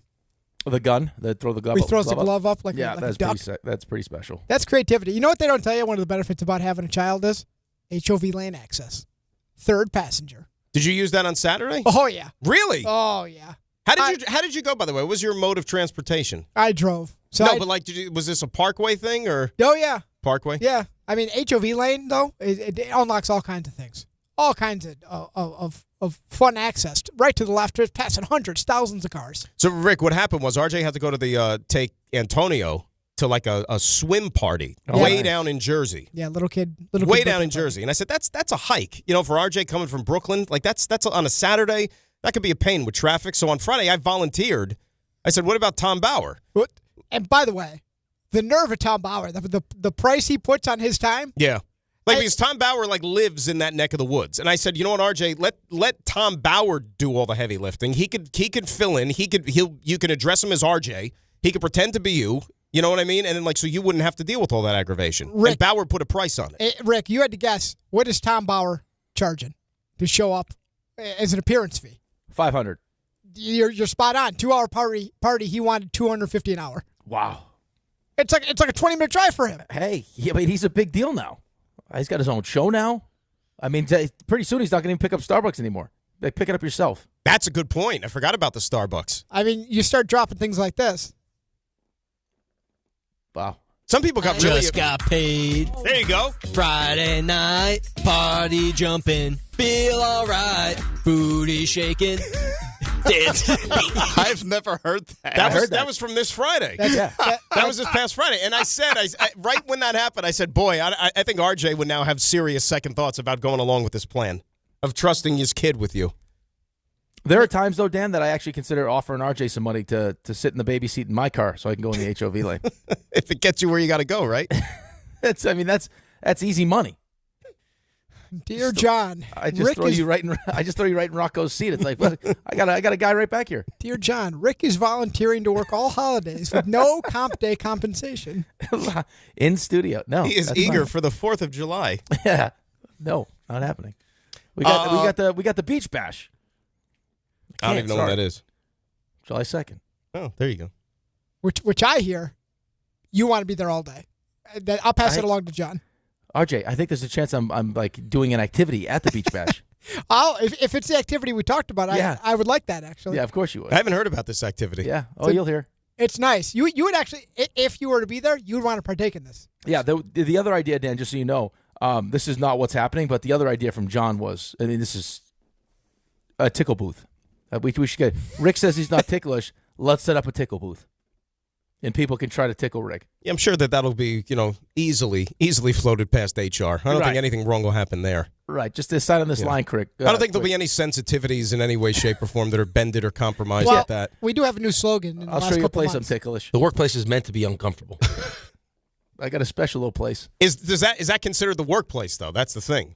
If it's on a beach, it's at the workplace. It's not within these walls. That's a good point. Loopholes. I guess that booth would probably be like my workplace. As long as the coffee machine is working, that's when you know if it's the workplace or not. It's not. It's on. Right? It's off. The coffee machine's working at the beach, then I think you're good to go. It's like the Knicks. They don't know. Sometimes it's on, sometimes it's off. But you'll get an email about it. You'll get multiple emails about it. Love the emails. Oh, that's nice. Sounds like Batman almost. There's a lot going on here. He's a man of many talents. That's a great Tom Bauer. That's why he charges $250 an hour. Yeah, I guess so. Come on, man. We'll hear from Mike Brown when we return. We also got Around the League coming up here later in this hour. It's Dan and Rick. It's DNR right here on ESPN New York. At Uline, they know firsthand the road to success is an uphill climb. Uline started in the family basement and through hard work is now North America's most trusted shipping and industrial supplier. They get what it means to have the support of reliable, hardworking partners. So they keep 41,000 items ready to ship. Whether your company is still in a basement office or expanding cross-country, Uline will be there on your road to success. Visit uline.com. Start spreading the news. New York Yankees baseball is back in the Bronx. Come out to Yankee Stadium on Saturday, April 4th for a Yankee Stadium promotional giveaway tradition. Calendar night. The first 40,000 in attendance will receive a New York Yankees calendar courtesy of MasterCard. For tickets, log on to Yankees.com/tickets. Again, it's Yankees calendar night on Saturday, April 4th against the Miami Marlins. Visit Yankees.com/tickets today. At City Harvest, we believe no New Yorker has to go hungry. With your help, we're on the road 365 days a year, rescuing over 77 million pounds of nutritious food and delivering it free to millions of New Yorkers, transforming surplus food into sustenance, sustainability, and smiles, rallying thousands of New Yorkers to power a network of nourishment across our city. One day, one meal, and one New Yorker at a time. That's how we feed good. Donate at cityharvest.org. 25 a month, 5 whole years, same sweet number in your ears. Check it in a year, check it in 5. This ain't optimum 5, but price is still alive. 25 a month, 5 whole years, same sweet number in your ears. Get Optimum famously fast fiber internet. Optimum.com/25 for 5. Or call 8884-OPTIMUM. Terms apply. See Optimum.com for details. Ox Spine at New York Presbyterian is always in pursuit of a better way to heal the spine. We're getting more people moving again with minimally invasive, non-surgical, and surgical treatments with innovative solutions for every back and spine condition and your unique needs. Expert spine care is available now across New York City and Westchester. Find a doctor at nyp.org/oxspine. Stay amazing. New York Presbyterian.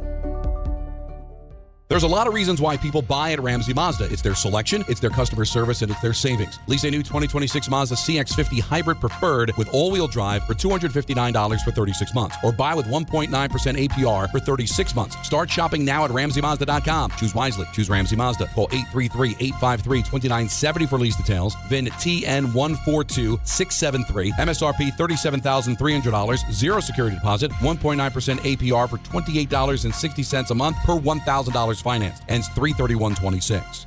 I'm Boomer Esiason. My mom died from cancer. She was only 37 years old. She didn't have life insurance, and that was devastating for my family. That's why having life insurance is so important to me. Ethos makes it fast and easy. Get a quote in seconds, apply in minutes, and get same-day coverage. You can get up to $3 million in coverage with no medical exam.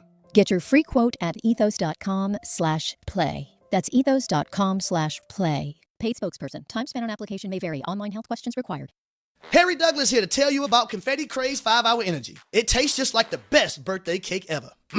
Vanilla, buttery, frosting vibes. It's basically a party in a bottle. Confetti Craze makes it easy to turn any day into a party with its delicious birthday cake flavor and big birthday energy. And here's the best part. All cake, no sugar. I bring these tiny bottles everywhere to cakeify my day with tasty caffeine boosts. The Funfetti flavor is back on 5hourenergy.com or on Amazon. Crack open a Confetti Craze 5-Hour Energy shot today. That pallet of pavers collecting dust, the beginnings of a garden, those stray fence posts. Are you haunted by half-finished projects on your land? John Deere is here to say, not anymore. Our compact tractors allow you to swap implements easily, and they're backed by the nation's largest dealer network. You always had the right idea, and with the right tools, those projects can get finished for good. Nothing runs like a Deere. Learn more at johndeere.com/compact tractors. Indeed presents hires you can't afford to get wrong, like a warehouse operations manager. Where are the forklifts? Sold them. Too expensive. We're using scooters now. So you expect us to move a 2-ton pallet on a scooter? Just lean into it. Put your back into it, people. This is your job for sponsored jobs. This is what happens when you don't sponsor your job on Indeed. Next time, get matched with quality candidates with Indeed sponsored jobs. Visit Indeed.com/hire now and sponsor your job today.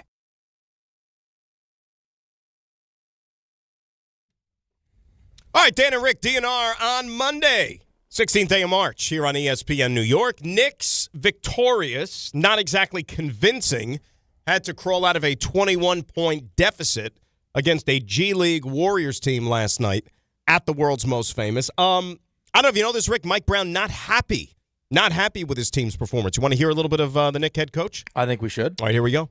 Yeah, obviously, especially at this point in the year, it's good to get a win, but I was not happy with the way that we started the game and we played most of the game. Now, we found a way to get a win. Because of the stuff we did in the game, I did not name a DPOG today, so there's no DPOG.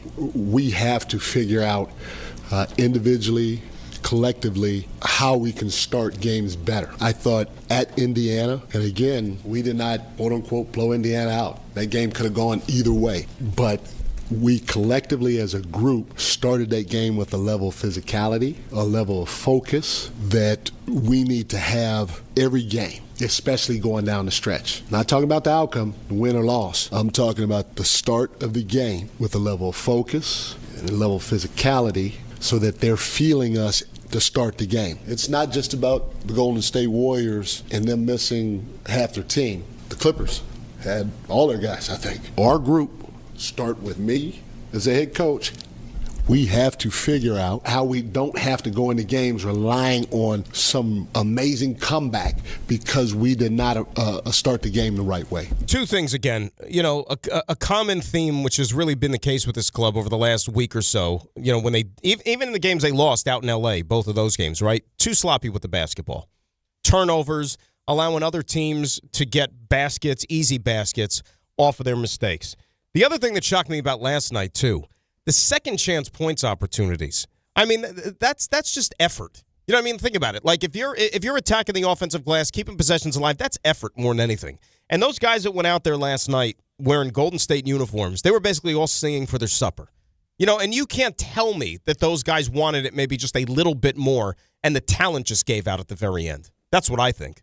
Well, that's what it felt like. I mean, even that last play, right? I mean, it wasn't because of great defense, right? You thought up 3 that they're going to foul. Well, they didn't foul. Now, I don't know if that's necessarily their fault or the referee's not calling the foul, but I mean, they had a blown coverage that would have led to a good look at 3 to tie that game up. Fortunately for us, unfortunately for Golden State, is that he dropped the pass, and they don't even get a shot off. To your point about just like not good enough, just like lack of talent that kicks in, just not having the ability to execute. But I'm with Mike Brown, man. I mean, you can't. And again, maybe they're capable of turning it on and flipping that switch once they get to the postseason. But that's a dangerous game you play. You start playing good teams and get off to starts like that, you're not going to come back. I know they did last year, but that's an exception to the rule. That shouldn't be what the expectation is. You just made me think of something, not to go off topic here, but you mentioned like that last possession, like not fouling or whatever. It's amazing how many teams, or I should say maybe even the coaches, that they don't like drill this into their guys' heads. Same thing happened yesterday in the Ivy League championship game in the afternoon, but with Penn and Yale. And these are Ivy League schools. They're supposed to be smart kids, like smart. You're in the Ivy League. Yale was up 3 in the final seconds. You're up 3. What do? You foul if the other team's got the ball, right? You foul up 3. And they didn't foul Penn. They let the guy dribble down the court and nail a 3 to tie the game, force overtime, and Penn won it in overtime. What made it even more egregious, though, is that they didn't foul, and they weren't even in the double bonus yet. So even if you put them on the line, they weren't even necessarily guaranteed 2 free throws anyway. Like, it's just, I mean, that is going to haunt them for weeks probably. I got to tell you, I mean, you are a college basketball savant. You're dialed into the Ivy League championship yesterday? Well, there was only 5 games yesterday. Look at you. Only 5 games. Automatic bids, baby. Only one team's gone from the Ivy. Holy moly. I had that with my breakfast. It was on at like noon. I mean, that might be the most impressive thing you've ever said to me. What, that I had that with my breakfast? No, just all of it. I mean, you're that locked into Penn Yale. I love the college hoops. You know that. Good for you. Love that. Love it, baby. I'm all over it. All right, you want to get some calls up here? Yeah, I think we should. We got to hear from the people. Let's do it. People want to weigh in. Knicks, they're disappointed. They're frustrated. They're confused. Let's say hi to Shooter in Stamford, who's up next here on ESPN New York. Shooter! Good morning. Good morning, boys. Good morning, companies. I'm actually going to go to the Knicks game tomorrow during St. Patty's Day with my daughter. I didn't realize it was St. Patty's Day, of course. Yeah, they always change that day every year. It falls on a different day other than the 17th. Woo!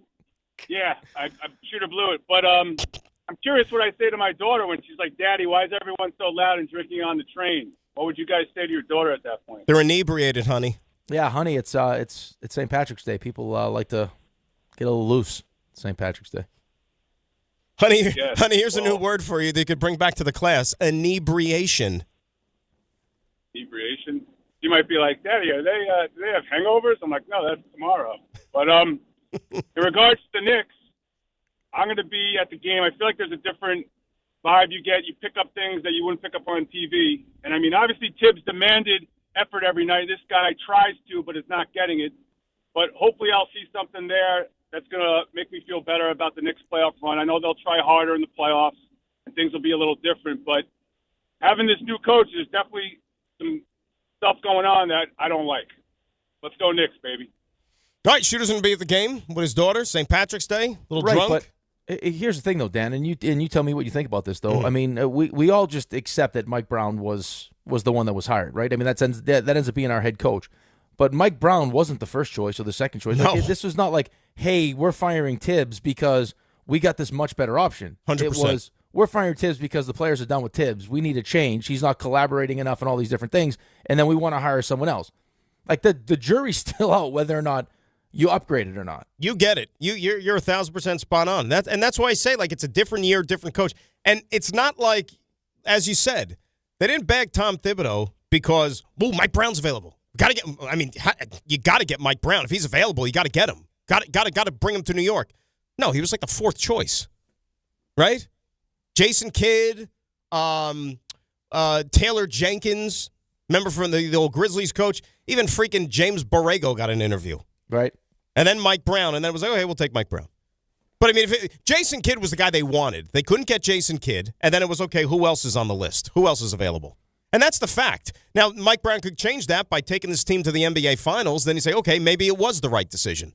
But if this team falls short of that goal, I mean, have we gotten to the point, are we still assigning like a certain round that the Knicks have to get to justify the moves that were made last offseason?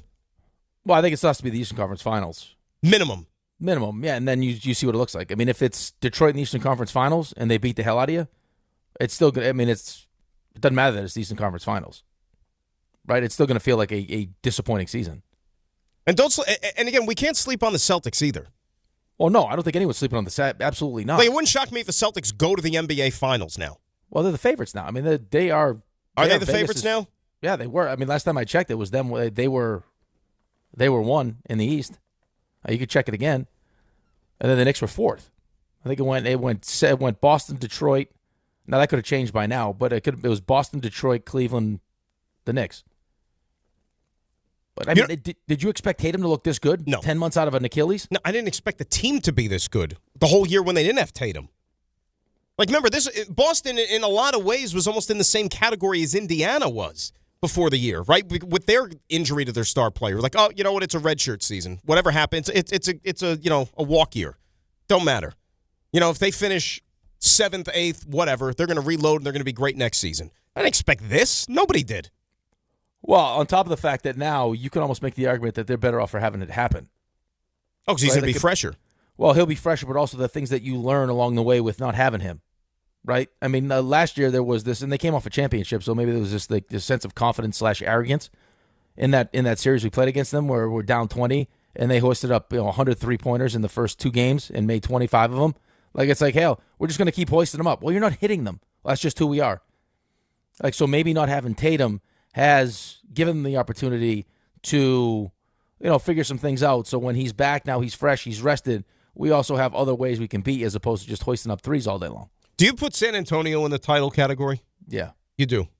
You know what's funny? You have to. After watch them against OKC, you have to. No, I get that. But you know what's funny? Like, I never really put 2 and 2 together. Because we say that about, like, Detroit. Detroit, like, that group, even though they're talented, they haven't won anything. Right? Like, this particular Detroit group, they haven't even won a round yet. Right. And you can make the same case with San Antonio. Right? Like, this group really hasn't done anything. And I think it was, who did I see it popped up? I think it was Fred VanVleet was on some podcast. And he was throwing a lot of shade at the Spurs. Like, that was the clip that went viral. He's like, they're not title contenders. Like, they haven't won anything yet. So it's like, We're making life hard on Detroit, but yet San Antonio gets a free pass just because they're playing well against Oklahoma City. They got Wemby and all that stuff, but they still have to go out there and prove it too. Of course they do. I just think that when you look at both sides of this thing, I understand what he's saying because Detroit hasn't won a playoff round yet. I get that, but they also, the playoff round we beat them last year, it was a hard fought, could have gone either way, maybe playoff round. And now they bounce back with all of a sudden this regular season we're the best team in the East. And I don't think there's any real, just for the East, for the purpose of what I'm about to say, is all these teams have issues. Right. Right? So, it's going to depend on the matchup. And right now, when you look at their matchup against the Knicks, just like I guess you would look at their matchup against San Antonio's matchup against OKC. Right? OKC's the champion. OKC has the track record of like going into the playoffs, having success, winning. But then when you watch the matchup, that it's just like, maybe it's just not a great matchup for OKC. Or maybe once you get to the postseason, things do change and the lack of experience shows up. But, right now I'm looking at the odds. So according to FanDuel, Boston has the best odds to win the East. They're plus 180. Cleveland's plus 290. Knicks plus 450. And now they got Detroit at plus 480. So Detroit is 4th? Yeah. Wow. I can't believe Cleveland's second to be. I don't know what I'm more surprised at. Cleveland's second or Detroit 4th? I'm more surprised with because the problem with Cleveland is, let's face it. Now you got James Harden isn't exactly Mr. Playoffs, right? I would probably say that I'm more surprised that Cleveland is. I'm surprised the Pistons are 4. Me too. I'm surprised Detroit is 4th. They're gonna win the conference. Win the conference at least in the regular season. Boston's not catching them. Detroit had their lull. When they lost, what was it, 4 in a row, 5 in a row, whatever it was. Like, that was the chance to get a little bit closer, which Boston did. But I don't think you're leapfrogging them, not with, 15, 16 games left in the season. No, I don't think so. What do the Knicks have, 13 games left? I think we played 69 games. Yeah, 13. Yeah. I think for the Knicks, the best you can hope for is 2. You're going to be anywhere from 2 to 4. And chances are it's either 2 or 3. Because your schedule is so easy. Right, I'd rather not 4, though. I'd rather 3 than 4. Well, here's the thing. And let's get a quick timeout. I'll ask you the question when we come back. This is called a tease, okay? And we also have to go around the league, which we're going to do as well. 800-919-3776. It is Dan and Rick. It's DNR, ESPN New York.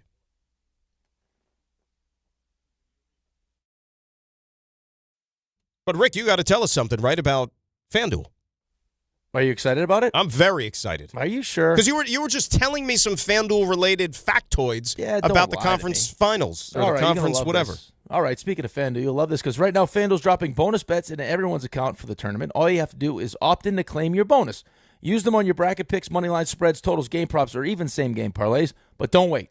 These bonus bets are only available for a limited time. So if you want to get in on the action, just visit FanDuel.com/local to learn more. FanDuel, it's time to dance. Get in the action now to opt in and claim your bonus. Must be 21 and older and physically present in New York. Bonus issued as non-withdrawable bonus bets that expire 7 days after receipt. Max bonus $500 unless otherwise specified. Restrictions do apply. See terms at sportsbook.fanduel.com. For help with a gambling problem, call 1-877-8-HOPE-NY or text HOPE-NY at 467-369. I will ask Rick a question about said Knicks. When we return, we'll also go around the league. Dan and Rick, DNR, ESPN New York. 1-877 Cars for Kids. KARS Cars for Kids. 1-877 Cars for Kids. Donate your car today. Call 877-CARS-FOR-KIDS to reach a friendly live agent. Donation is super easy, and your car can be picked up as soon as tomorrow. Call us now or go to carsforkids.org. 7 Cars for Kids. Donate your car today. Did you know you can donate real estate too? Life is motion, but for Jaime, debilitating pain in both hips brought everything, including family time, to a halt. Every doctor told me the same thing. They would do one hip at a time. At White Plains Hospital, Dr. Jacob Totka's unique expertise provided an alternate approach by replacing both of Jaime's hips on the same day. In just 2 hours, I got 2 new hips, and I went home that day. White Plains Hospital, among the best hospitals anywhere that just so happens to be here. A member of the Montefiore Health System. Hey, it's Alan Hahn. Rings End is your locally owned Benjamin Moore retailer. They're your store for quality with a full line of brilliant and durable Benjamin Moore paints. They're your store for inspiration with thousands of colors and a variety of sheens. And Rings End is your store for expertise with one-on-one advice for contractors and homeowners. Insist on Benjamin Moore paint from Rings End because the gorgeous color you love can't be matched in another brand of paint.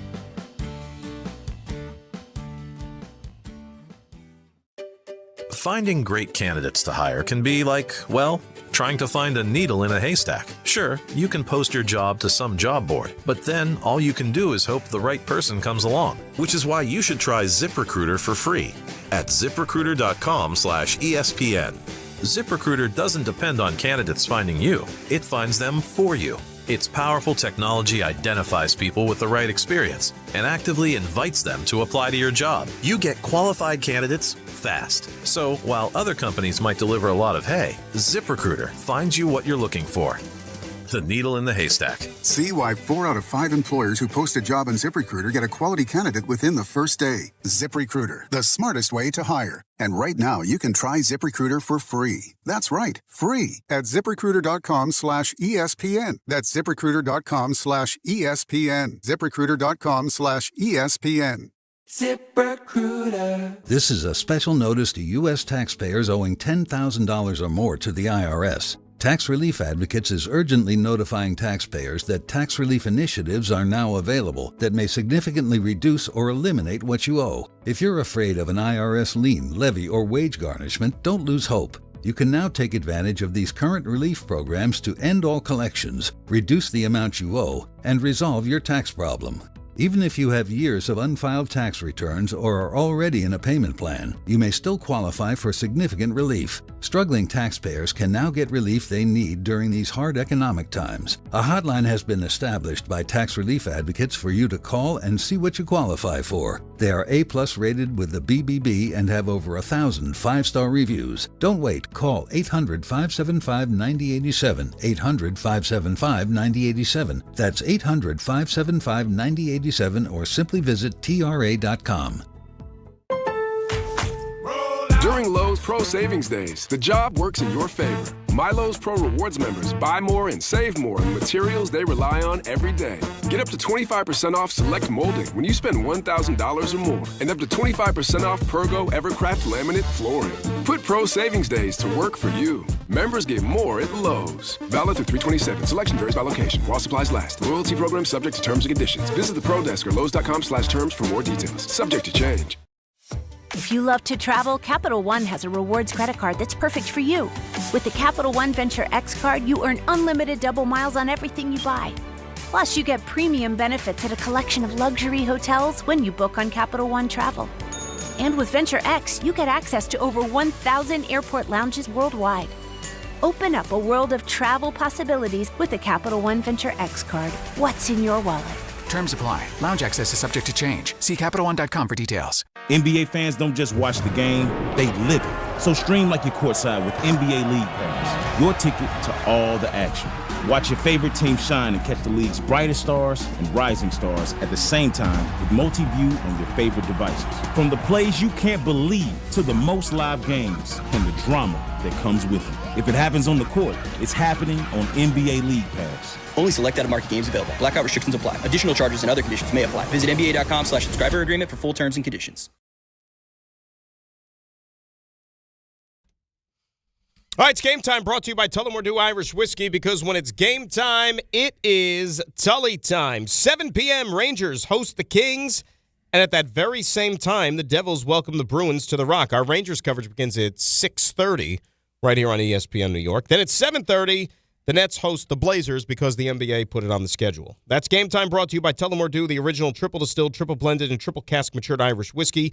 Be sure to grab a Tullamore Dew or try the new Tullamore Dew Honey during today's action. Glasses up to enjoying Tullamore Dew responsibly. Where do you think Nets Blazers ranks on the sports radar for tonight? Well, I'll be dialed in. No, I mean in reality. In reality, I don't even. Give me the most obscure. I don't even know who was in on the whole thing. Let me see. Give me the most obscure World Baseball Classic, like preliminary round game. Maybe like Czechia versus, I don't know, Israel. That might have a bigger audience. That guy from Czechia, don't sleep on him. I think he's a plumber. He's the lights out, the pitcher. Okay, well, that's what I'm saying. So there's your draw then. Like, that might be a bigger draw than Nets Blazers. You might get more if you open the door. If you open the doors, like, I know you're not going to play baseball in an arena, but if you open the doors unlocked and allowed people to just like come in freely, you might get more people to show up for that game. Israel, Czechia in the World Baseball Classic than Nets Blazers, given the state of these two. I don't know why it has to be right so negative to Nets, poor Nets fans. But what about the Blazers fans? I'm being negative towards them too. Well, no one cares about the Blazers. What do you mean? One of them is. Guess what? One of these two teams is going to the playoffs this year, and it's the Blazers. Yeah, I'm just saying, but no one around here cares about Portland, except I think Don loves Portland, but I don't know why. Portland has a huge fan base. I mean, they're a national brand, Portland. Right, I've heard that. 100%. Yeah, I've heard that before. I mean, the Bill Walton days from the 70s, I mean, think about the carryover effect. Yeah, I get it. It translates. Yeah, I get it. So I had a question for you. Okay. An important question. Yep. I need an answer. Yep. I know that this sometimes gets you into trouble, and you don't want to necessarily, be careful what you wish for. What's the more ideal second-round opponent for the Knicks right now? Cleveland. Boston or Detroit? Oh. If you had to play one of them, which chances are you're going to have to play one of them in the second round? I'd rather play Boston. Why? I don't think our matchup against Detroit's a great matchup. But Detroit hasn't really had success in the playoffs. That's okay. So you're overlooking that then, I'm saying? Yeah, I'm overlooking that. They've had success against us, which is all that really matters. And they also played us. I mean, they had no playoff experience at all last year. And that was a tough, hard-fought series that we won. How many games did we win in Detroit? 3? 3. Right. Won 6 games. Yeah, we're not great on the road either this year. No. So you would rather take your kicks at Boston in the second round than Detroit? Probably, yeah. Although, here's the thing, though. Dave and I were talking about this the other day. We kind of got in the same conversation. So last year when you played Boston beat the hell out of you during the regular season. That's all. I mean, that was the entire conversation. Felt like for all of the regular season was, when the Knicks play good teams, Boston, Cleveland, they get killed, so they'll have no chance in the postseason. Boston's coming off a championship, so they already had won.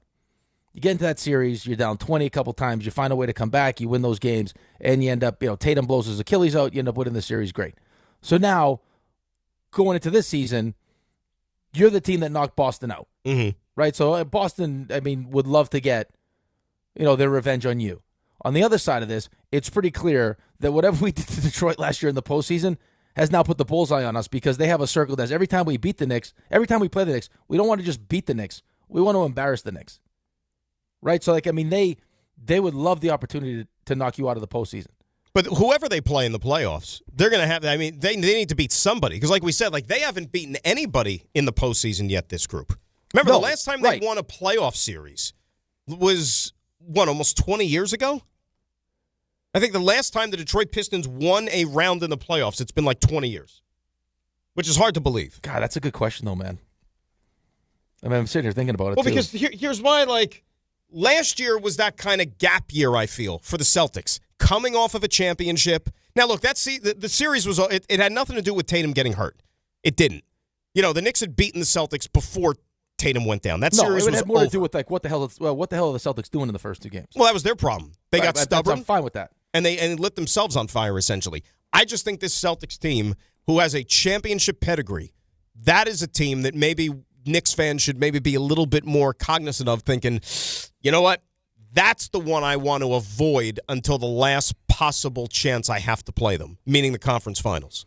Right, but now if all of a sudden I'm playing Detroit in the second round instead of Boston, what's the more physical series going to be? It's going to be, look, it's going to be a war, but you might be able to beat them due to their playoff experience. Right, but what version am I of myself by the time I get to the Celtics? Well, you're supposed to be in a great set of mind and a great spot physically because remember the whole, you want to call it load management or whatever the way they approach the regular season, right? To get to the playoffs healthy. But I just mean mentally, physically, you're going to take a beating in that series. I get it. And by the way, that's the funny part about last year too. Everybody wanted to blame Tibbs this, running guys into the ground. Knicks had, 4 of the top 6 guys in terms of minutes played and this and that. Meantime, you had all these other teams in the NBA dropping like flies in the playoffs, guys having season-ending injuries, all this other stuff. Knicks were the healthiest team in the playoffs last year.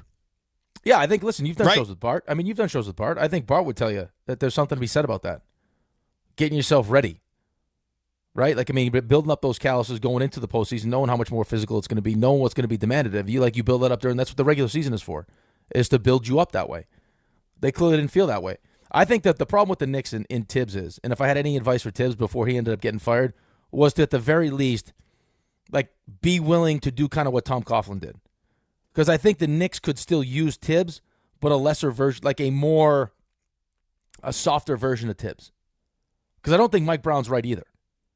I think they needed somewhere in the middle. So if Tibbs just agreed, hey, listen, you guys are right. Right? We've built this thing to a certain point.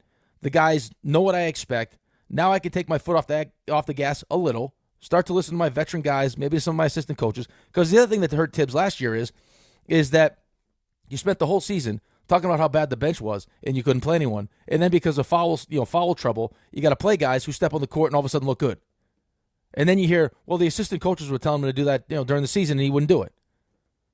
So there was this stubbornness not to listen to the guys on his bench, which I think ultimately ends up costing him that with the addition, Cat and Bridges apparently not really, loving Tibbs leads to him being fired now. I know you don't want to think in these terms, but I mean, we're here. We're doing a show. We're throwing a bunch of stuff out there. What happens if they do underachieve? What's the next move? Because you already went kind of, full scale. Oh, I think it's probably the end for this group. It's the end, but what does that mean? Is it the end for his coach? I think because I don't think that they want to look. I don't think they want to look bad and go one and done with Mike Brown. So how many moves is it? Is it one major move? Well, no, I think there's going to be. I think just how it would have to work is probably a couple. It's probably going to be Cat and Bridges. Easier said than done. Well, 100%. Because remember, they paid Bridges too. They doubled down. I understand. Which is I mean, I know you don't want to keep beating a dead horse. I get it, but you just in another example last night because he was nailed to the bench again last night, and you're like 5 first-round picks for a guy who's a nice role player. Right, but that's the other thing that frustrates me when I watch this team is that I understand that players do their very best to eliminate the noise, and they try to avoid what's being said about them and what's being talked about on sports talk radio and all these different things. but they're also not dumb, right? They know they know what the expectations are.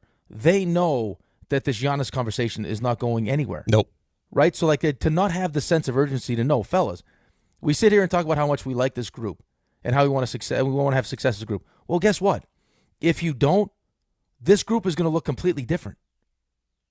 Right? Your owner expects you to win a championship, or at the very least be in the NBA Finals. This was supposed to be a down year for all these teams. If all of a sudden, in a year, Detroit goes from a team you knocked out in the first round to beating you in the Eastern Conference Finals, or all of a sudden now it's Boston, who has, like you said, was supposed to be kind of a, hey, no real expectations because Jason Tatum's going to be out, goes and beats you and knocks you out of the postseason, this group is going to change. That'd be a bad look. It'd be a terrible look, and that's going to happen because it sounds like, Giannis is definitely going to be out of Milwaukee. And if he wants to be a Knick, he'll push himself to the Knicks. Then this thing will look different. How bad would it look if you go ahead and you whack the coach again after 1 year? Wouldn't then we be going back almost in time to like, well, that's what the Knicks used to do, right? Like shuttling through coaches. It seems like every year, every other year. Especially because I get the sense that Dolan had something to do with this too. Oh, 100%. And they made Tom Thibodeau the fall guy. Right. And again, I think we might have been doing shows together, and I know Dave and I were talking about this. Like, I understand firing Tibbs if you have a better option. Right. Right? Like, and it was like the timing of it was like, okay, they must have someone in mind. Right. We like questioned the plan. As it was unfolding, we were like, what's the plan? Right. Did they have a plan? And then it was like, no, the plan was we just needed someone different. Mm-hmm. Anybody but Tibbs. Which I think is crazy, but I also could blame Tibbs a little bit for not being willing to bend a little bit. Yeah, I get it, but like, I know I don't want to keep like rehashing this, right? Because this is almost like a year in the making already. But again, he took you to a place you haven't been as a franchise in 25 years. Right, but that's not my point, though. My point is, and I appreciate that, and I was shocked when they fired him.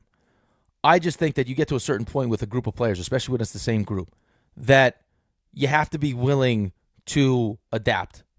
But was it the same group? Well, no, it wasn't really the same. It was that team last year was like a brand new team almost. After you made the Bridges and the trade with Minnesota, like that was kind of like a new group. Right, but it was going to be your group. Right, the group wasn't going to change. So if you if you got Bridges and you got Cat, who are two huge pieces, you trade 5 first-round picks, and then you bring in an all-star player. They're going to be your group moving forward, right? That's your team. That was supposed to be the big swing because no one knew what was going to go on with Giannis, right? Milwaukee was going to try to do whatever it could to keep Giannis. So this was going to be your team. All I'm saying is that in a perfect world, Tibbs would have taken a step back and said, hey, listen, I can be more collaborative. Maybe, I pull back the rein. Maybe I pull up a little bit and I start playing my bench more. And the reason why I didn't play my bench is because we didn't have depth. And now that we have depth, I can give some guys, some time off during the course of the season or less minutes to make sure we're ready for the postseason because we're going to be a postseason team. Because that's what I think you needed. Not the opposite of that, where it's Mike Brown's more your buddy than an actual coach. And I think ultimately that's what they settled on, I think. Well, I agree with you because, again, it goes back to just like, sometimes as much as you want to believe that, and this is the same case with the Jets, is that like you can run away, like you can completely get rid of the dysfunction. It still will rear its ugly head once in a while, right? Like the only reason you fire Tibbs is because you get someone better, right? Like I know Jason Kidd's going to be the coach. I hope, or I'm going to try this team and see if they'll let us. They'll trade for their coach. Or that wasn't a plan. But why would I know he was here? He was in Brooklyn for 5 minutes. But what kind of is Jason Kidd like a buddy coach? He's coached a long time in this league, multiple teams. But like, what is he one of those like warm and fuzzy like players type coach guys, or is he a little bit more of a taskmaster? He seems like he's a little bit more of a taskmaster, but he also is Jason Kidd. I think it's different coming from him, and also maybe he's more willing to collaborate with his coaches in his front office.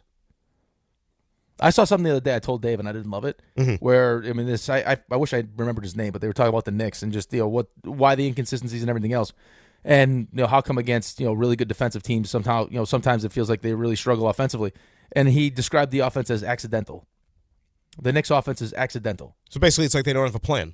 Right. Well, the plan is get to the paint and then spray it out, and then when you play the good defensive teams, they can kind of dictate where the ball goes. So it's like, hey, we want Josh Hart to take these shots, so we'll just funnel the ball to Josh Hart and he'll shoot it. Well, I mean, there is still, we've watched this already. There is still a tremendous amount of ISO ball, especially in like late game situations, which is something they were criticized with under Tibbs, remember? Right. Well, but how many guys create their own shot? Not many. Jalen. Right. No, but that's one of the things that people said about, look at this offense. It's too predictable. It's give Jalen the ball, hold the ball for, 18 seconds of the shot clock and then finally, do something. Right? Like, eventually that catches up with you and the rest of the league is going to be on alert. Yeah, I understand. And Tibbs used to say the same stuff, that the ball will tell you where to go with it. But, I also recognize that part of your job as a coach is to know who you have and how important those players are to your success. I can't have Cat disappear sometimes the way that he disappears. We have to find a way to get him going early, whatever it is, get him more looks at three, because that's one of his strengths. And it just doesn't feel like that's necessarily like Mike Brown's strength. How many teams right now in the Eastern Conference can win a championship? Do you think? Forget about get there. Win a championship. Win a championship? Mm-hmm. One. And it just so happens we're probably on the same page. It's probably the team that already has a championship, right? Yeah, Boston. Yeah. So that being the case, all right, we've played essentially 70 games of a regular season. And we're sitting here at a time where all this evaluation, all this data, right? You're still looking at a team, talking about the Knicks, that not a championship team. Maybe if things break right, they can find their way to the finals. In a perfect world, it would be fantastic if you have another team in the Eastern Conference that can pick off and upset either Detroit or Boston, so the Knicks only have to deal with one of them in maybe getting to the finals. But the tricky part about this whole thing, too, is look at what happened last year. When the playoffs started, was anybody sweating Indiana? Right? Remember, Cleveland was really good. Boston was really good. And those are the teams you wanted to avoid. Those were the two that you thought you had to go through to get to the finals. And then a funny thing happened along the way. Cleveland lost a couple of dudes. They got picked off by Indiana in the second round. And then you got blitzed by the Pacers in the conference finals. Well, we had the Halliburton shot will haunt you for the rest of your life. Right, where the ball hit the ceiling. Right. Bounced up off the rim and hit the ceiling.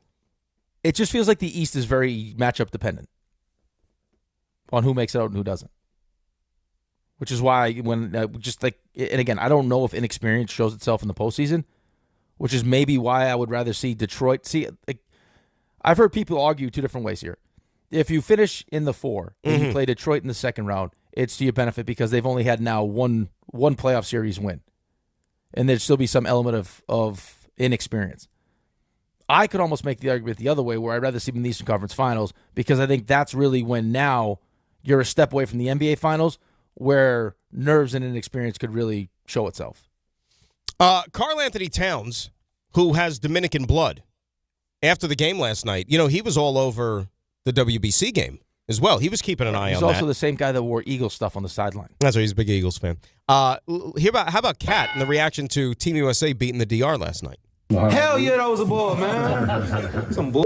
DR should have had a chance. We have Fernando Tatis Jr. coming up, bro. Come on, man. That was a ball, I tell you. That was a strike. No, hell no. You say that as an American. Right? Sounds like Kat is Mr. ABS all of a sudden. I guess so. It was a ball, though. Oh, it was a ball. The one to Soto was a ball. The one to Soto was a ball, too. Yeah. It was a ball. I guess that's his hot zone, though. I guess he was consistent. Same pitch. Kat fired up after the game with that, huh? Yeah, I wish he'd show that much excitement during the game. See what I just did there for you? That was the layup line. I'll take it. That was the layup line. Throw it off the backboard. I'll smash that thing right down. Where's that meme with the Heat, LeBron and Wade and them, flying through the sky. That's what that just was. By the way. Yeah. By the way. Yes. On Friday. Yes, sir. Okay. I hope my son is watching. Mm-hmm. So him and his buddies. So it's him and 3 buddies. Well, where would he be right now? Well, I think he's watching on. I don't know if he's watching or listening. Maybe he's watching on television. Does he I don't have know if school? He's listening. He's probably eating breakfast. Yeah, they're not in school yet. They haven't What left time yet. does school start? 8:20, I think. Do you live next door to the school? Doesn't he have to be out of the house? It's 8 o'clock. It's very close. Relax, okay? They play at a 3-on-3 basketball tournament. When I tell you, this was the most physical basketball tournament you've ever seen in your time. They played a team of girls. Wait. Time out. Dan. How old is he now? He's 11. All right, so he's 11. Yep. Him and two other buddies, 11. Yep. It was 10 and 11. Yeah. 10 so and 5th 11. And 6th grade, yeah. Okay, 6th graders. And then so the 3 boys played the 3 girls? Well, there was teams of girls, and there was a couple teams of girls and a couple and mostly teams of boys. Okay. The girls beat the absolute crap. Now we won. Yeah. They beat the crap out of them physically. They were girls develop more quicker than boys do at that age. They were trash talking. It was unbelievable. There was a game-winning free throw. She claps in his face as the one kid from our team goes to take the free throw. She claps right in his face to try to make him miss the free throw. It was wild. They shot free throws in 3-on-3? I was like it was in overtime. It went to overtime. Wow. And it was like so they gave him a free throw, but she clapped. It was unbelievable. So you want him to hear this? What is this, like tough love motivation or whatever? So he'll be better next time? It was like rugby, dude. It was unbelievable. They're all over the floor. So it was way too physical. It's crazy physical. Wow. Crazy. Unbelievable. Bad basketball, not great basketball, but it was crazy physical. Me and my buddies used to play in a 3-on-3 tournament in Jersey at one of the Ys, like when we were in high school. Yeah. And we didn't do well. It doesn't shock me. It was fun though. It was like I geared up for it. It was like in March. It was like right around like March Madness, I remember. And it was I forgot what town it was in. It was at a Jewish Y.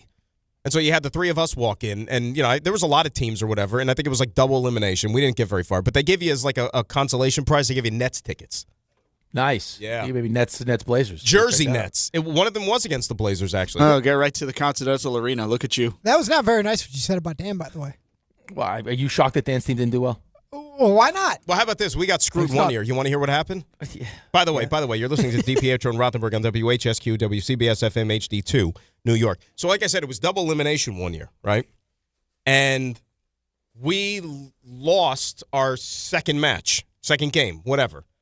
And we thought we were done. Matches. Well, whatever. Yeah, right. It's on the pitch. So we thought we were done, and then we were just kind of like hanging around, whatever, like, lamenting our loss. Why didn't we play better? Damn, I can't believe we lost to them. Blah, blah, blah, blah, blah. And then apparently, like, we find out, I can't remember how it came to our attention, but apparently, like, we weren't done. Something happened, like, with the tournament or whatever. Like, we should have had another game, and we had no idea. And then, like, when we went into the tournament directors or whatever, we were like, what the hell happened? Come on, how we get another game? His, like, consolation was, well, here, have some Nets tickets. So that he thought the Nets tickets would shut us up. Yeah, you're like Mark DeRosa. You had no idea what the rules were. Mark DeRosa. Come on, man. By the way, I mean, look, it was bad, the Mark DeRosa thing. Like, some of the takes, though, with the Mark DeRosa stuff was so outlandish. Like, there were people actually saying, you know what, if they lose, if they don't get out of there, he should be fired from the network as a broadcaster. Because he doesn't know what he's doing as a manager, but he should be fired as a broadcaster. Oh, my God. Dude, he was public enemy number one with that. You know what? There's like they always say, when you lie, right, it becomes a part of your future. When you tell the truth, it becomes a part of your past. He essentially just kept doubling down and tripling down on the lie. He misspoke. Right. The only way he's getting out of this, and I guess he's kind of gotten out of it to a certain extent because they're in the finals, you know what I mean? And they could lose, it's a coin flip. But, like, if they didn't get out of group play, like, if Italy didn't help them out that night, that would have been awful. It would have been terrible. That would have been, wow. It would have been terrible for everybody, though. It would have been bad for him, just bad for the WBC, too. The networks, all of it. Like I said, it would have really turned a guy like me off who was, like, on the fence about the whole tournament to begin with. It's like, Jesus, you got people at Team USA, the same people, the same conglomerate that are sitting there trying to fill me with this notion how great and how important and significant this tournament is, but yet they don't even know the rules. Right. You would have lost me. You would have lost you. But no, I don't know how that's possible, though, because you're the greatest American at the same time. I am a great American. But I mean, my American greatness, though, can see through the fallacy of like a kind of fugazi, pretend kind of made up. Like, if they're not all in, I'm not all in. But that's the biggest thing. That's why people are really interested in now, because it looks like you can tell players are all into this thing. I'll watch. I'll be into the game tonight. Why not? I mean, the Italy story is a great story. It's a fun team to watch too. Pasquantino's great. He's awesome. I've had him on a couple times on the shows. He's a Jet season ticket holder. Did you know that? No, I didn't know that. Yeah, big Jet fan. He was all beamed up. I'm caffeinated. I'm beamed up right now. So beamed up. We're in a good spot. If they make it to the finals, I heard with Team Italy, they got the espresso machine already. They're going to install on the other end of the dugout a brick oven for pizza. I like that. Yeah. Maybe they get some of Ray's beans. Ray's got delicious coffee beans. Yeah, those are Dominican beans, though, so they won't be. Wow, but they're delicious, aren't they? Delicious. Having them right now. You smuggle them right in. That's how my first cousin, and he just handed me beans. Those beans are hand smuggled into the country. I want you to hold it. You got to handle those beans. Secure the beans. I enjoyed it. I got to tell you, Dan, I'm sitting here looking at your movie list, too. I mean, it's solid. Oh, no. We'll do that later. That's you a good got that one. for later? Yeah, no, because we got, what time is it? I was telling you to save it. Do you know this show? I know what I'm just saying. I was just looking at it. I just happened to glance at it. It came across my timeline. I looked at it, and I just was like, you know me. I'm like, I can't. I know. You're like me. I get it. I totally get it. But again, we got 2 more hours of the show. That's something we talk about later because right now it's Monday. So what happens on Monday? You tell the people. Let me think. Around the league, I think. See, around the league. Hey, Raymond, let's do some around the league. It's time to go around the league. That's right. It's a week into free agency, but things are still happening. Giants are busy. Signed wide receiver Darnell Mooney to a 1-year deal worth $10 million. Somewhere you can hear Dave Rothenberg. 65 or sooner. I'm actually surprised that wasn't following his text message in the If they group chat. keep this up, though, you know what's going to happen. What was he saying, by the way? What the hell was that? 65 or sooner? Super Bowl 65 or sooner. Next 5 years, Giants are going to win a Super Bowl. He expects the Giants, yeah. He's talking some guy's year off right now in Florida. Or sooner. Yeah. It's not a guarantee, though, just so you know. It's his expectation. It's not a guarantee, but... You know who was jumping on that Giant bandwagon I saw over the weekend is our buddy Baldy. He said he was grinding on the film. Baldy? Brian yeah, Baldy. I don't know. So he was like grinding on the Giant film from last year, and he's like, hey, man, like there were some games they should have won, and now you got more talent, better coaching. He don't think the Giants are far off.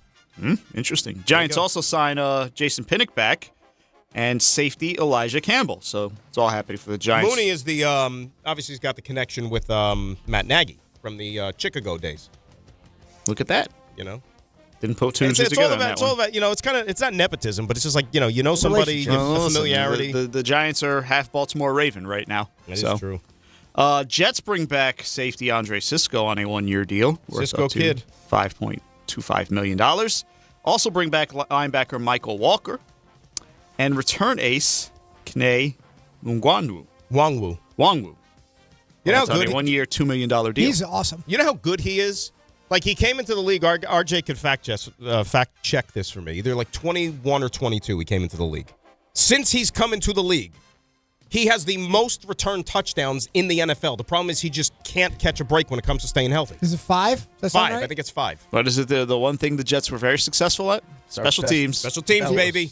Yeah, 2021 was his first 21. So think about that. 5 years. In the last 5 years, nobody has more return touchdowns than Kene Nwangwu. The rest of the team was special, but our special teams. Wow. Special. What do you mean there, buddy? It was tough. It was special. It was a special watch. Special group. The rest of the What do you think of what they've done this offseason, Dan?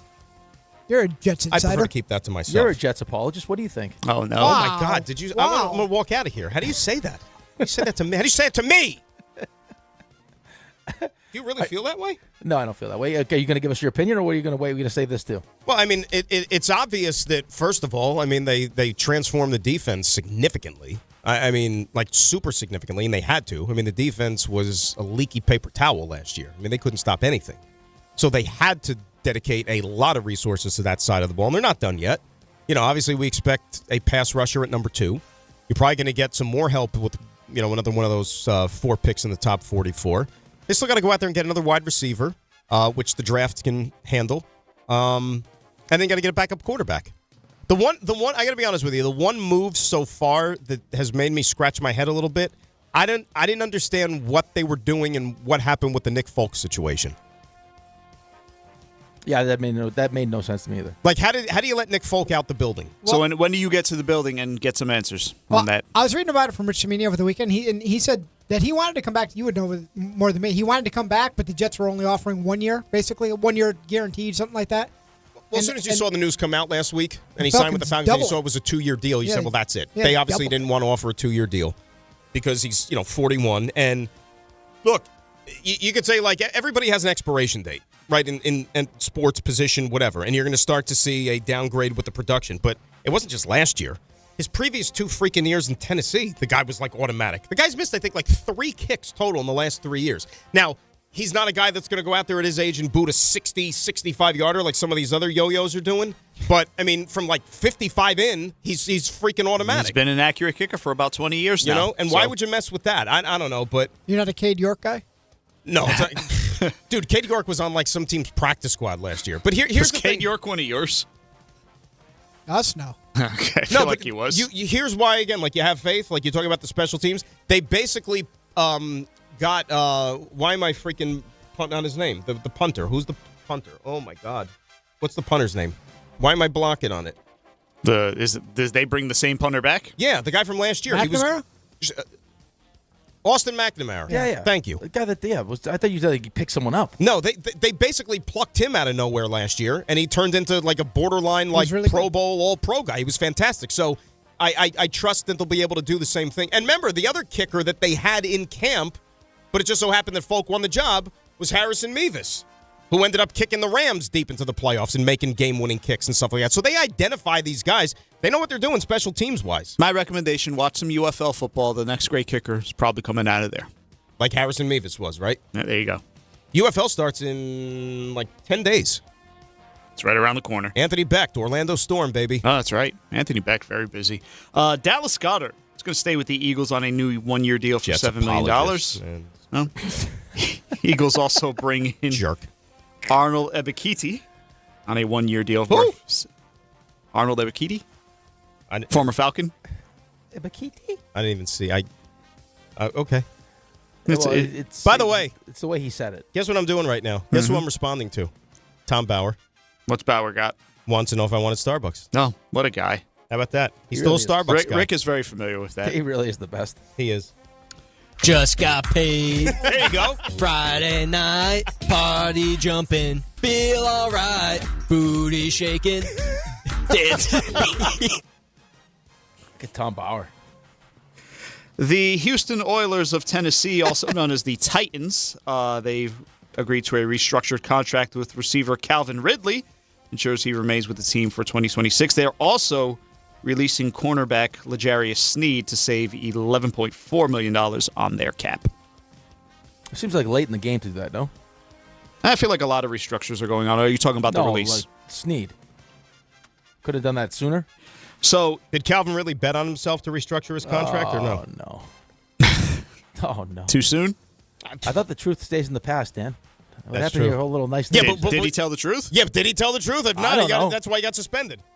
That's why we're here. I think it was more the action than they telling the truth or not. Let's see what Tom Bauer thinks. Booty shaking. Thanks, Tom. Trey Lance is returning. Go Chargers, go. To the Chargers on a one-year deal worth up to $6.75 million. They're also bringing in Dalvin Tomlinson. And after Why did you say it's not 75 though? See, you always Yeah, but you it's throw not me off with 75 it. though. 'cause it's 6.75. It's 750,000. 6.75. It's not 75. I mean, come on, man. 6.75. Thank you. Booty shaking. After a year with the Chargers, former Jet Tyler Conklin is heading to the Lions. Good for him. Happy. He's happy. He's going home. He's a Michigan guy. I'm happy for him.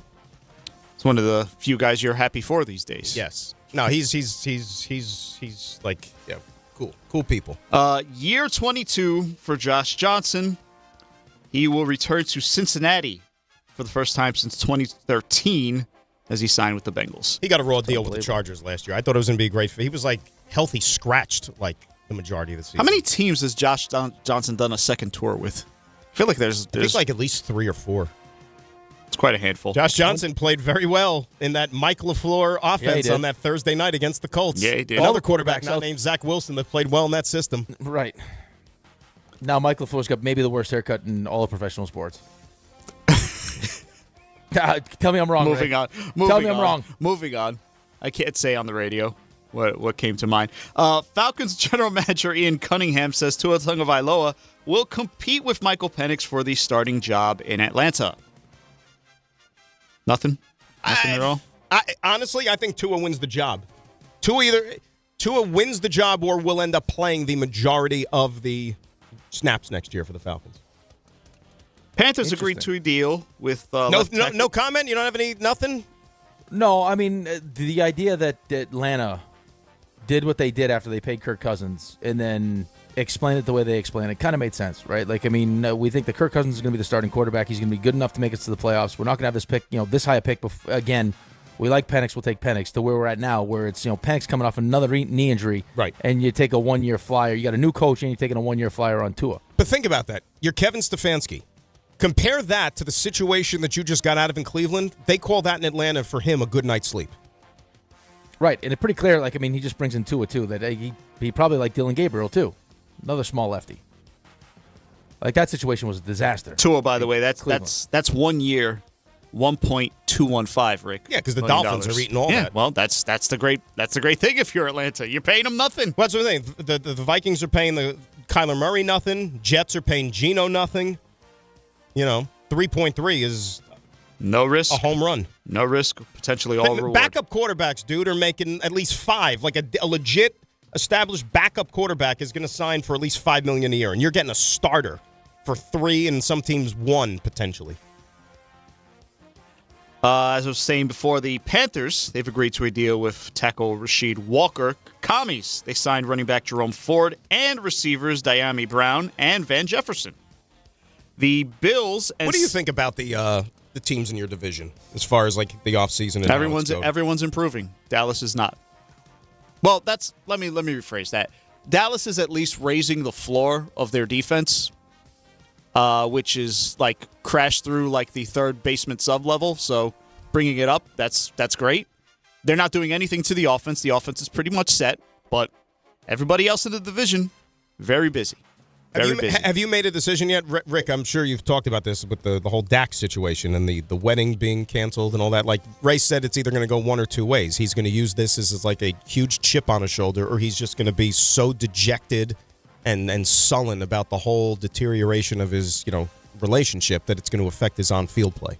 I can't imagine being able to use that. Like, how would that be like a chip on your shoulder? Well, I'm going to tell you, it just based on. And again, it's all conjecture, rumors right now. But the stuff that's out there right now, it's not a good look for Dak right now. So basically, he was active, is what you were saying. By the way, those are just rumors. By the way, yeah, month out for your guest, because month out, Italy. Is that where it was going to be in Italy? Supposed to be in Italy. Let me tell you something. Everybody else, you're still going to Italy. Absolutely, you're going because it's probably on their dime too.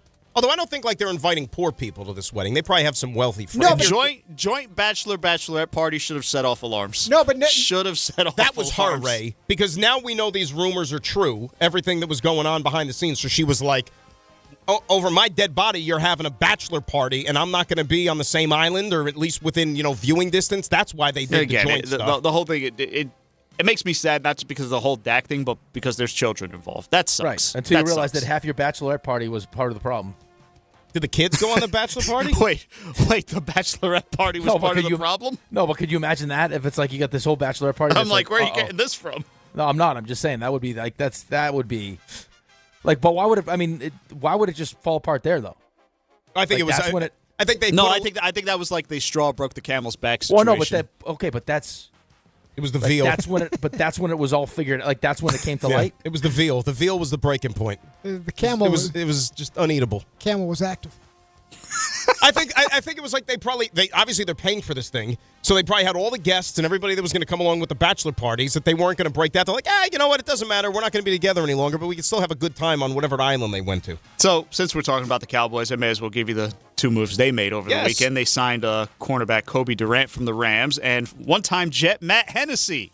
Remember him? Brother of Thomas Hennessy, the long snapper of the Jets. That's right. Whose father works with my brother-in-law. True story. Really? Yes. You know these people? I don't know. I mean, I know Thomas from being a Jet, but the Mr. Hennessy works with my brother-in-law. Look at that. Yes. Bills and safety Geno Stone have agreed to terms on a one-year deal.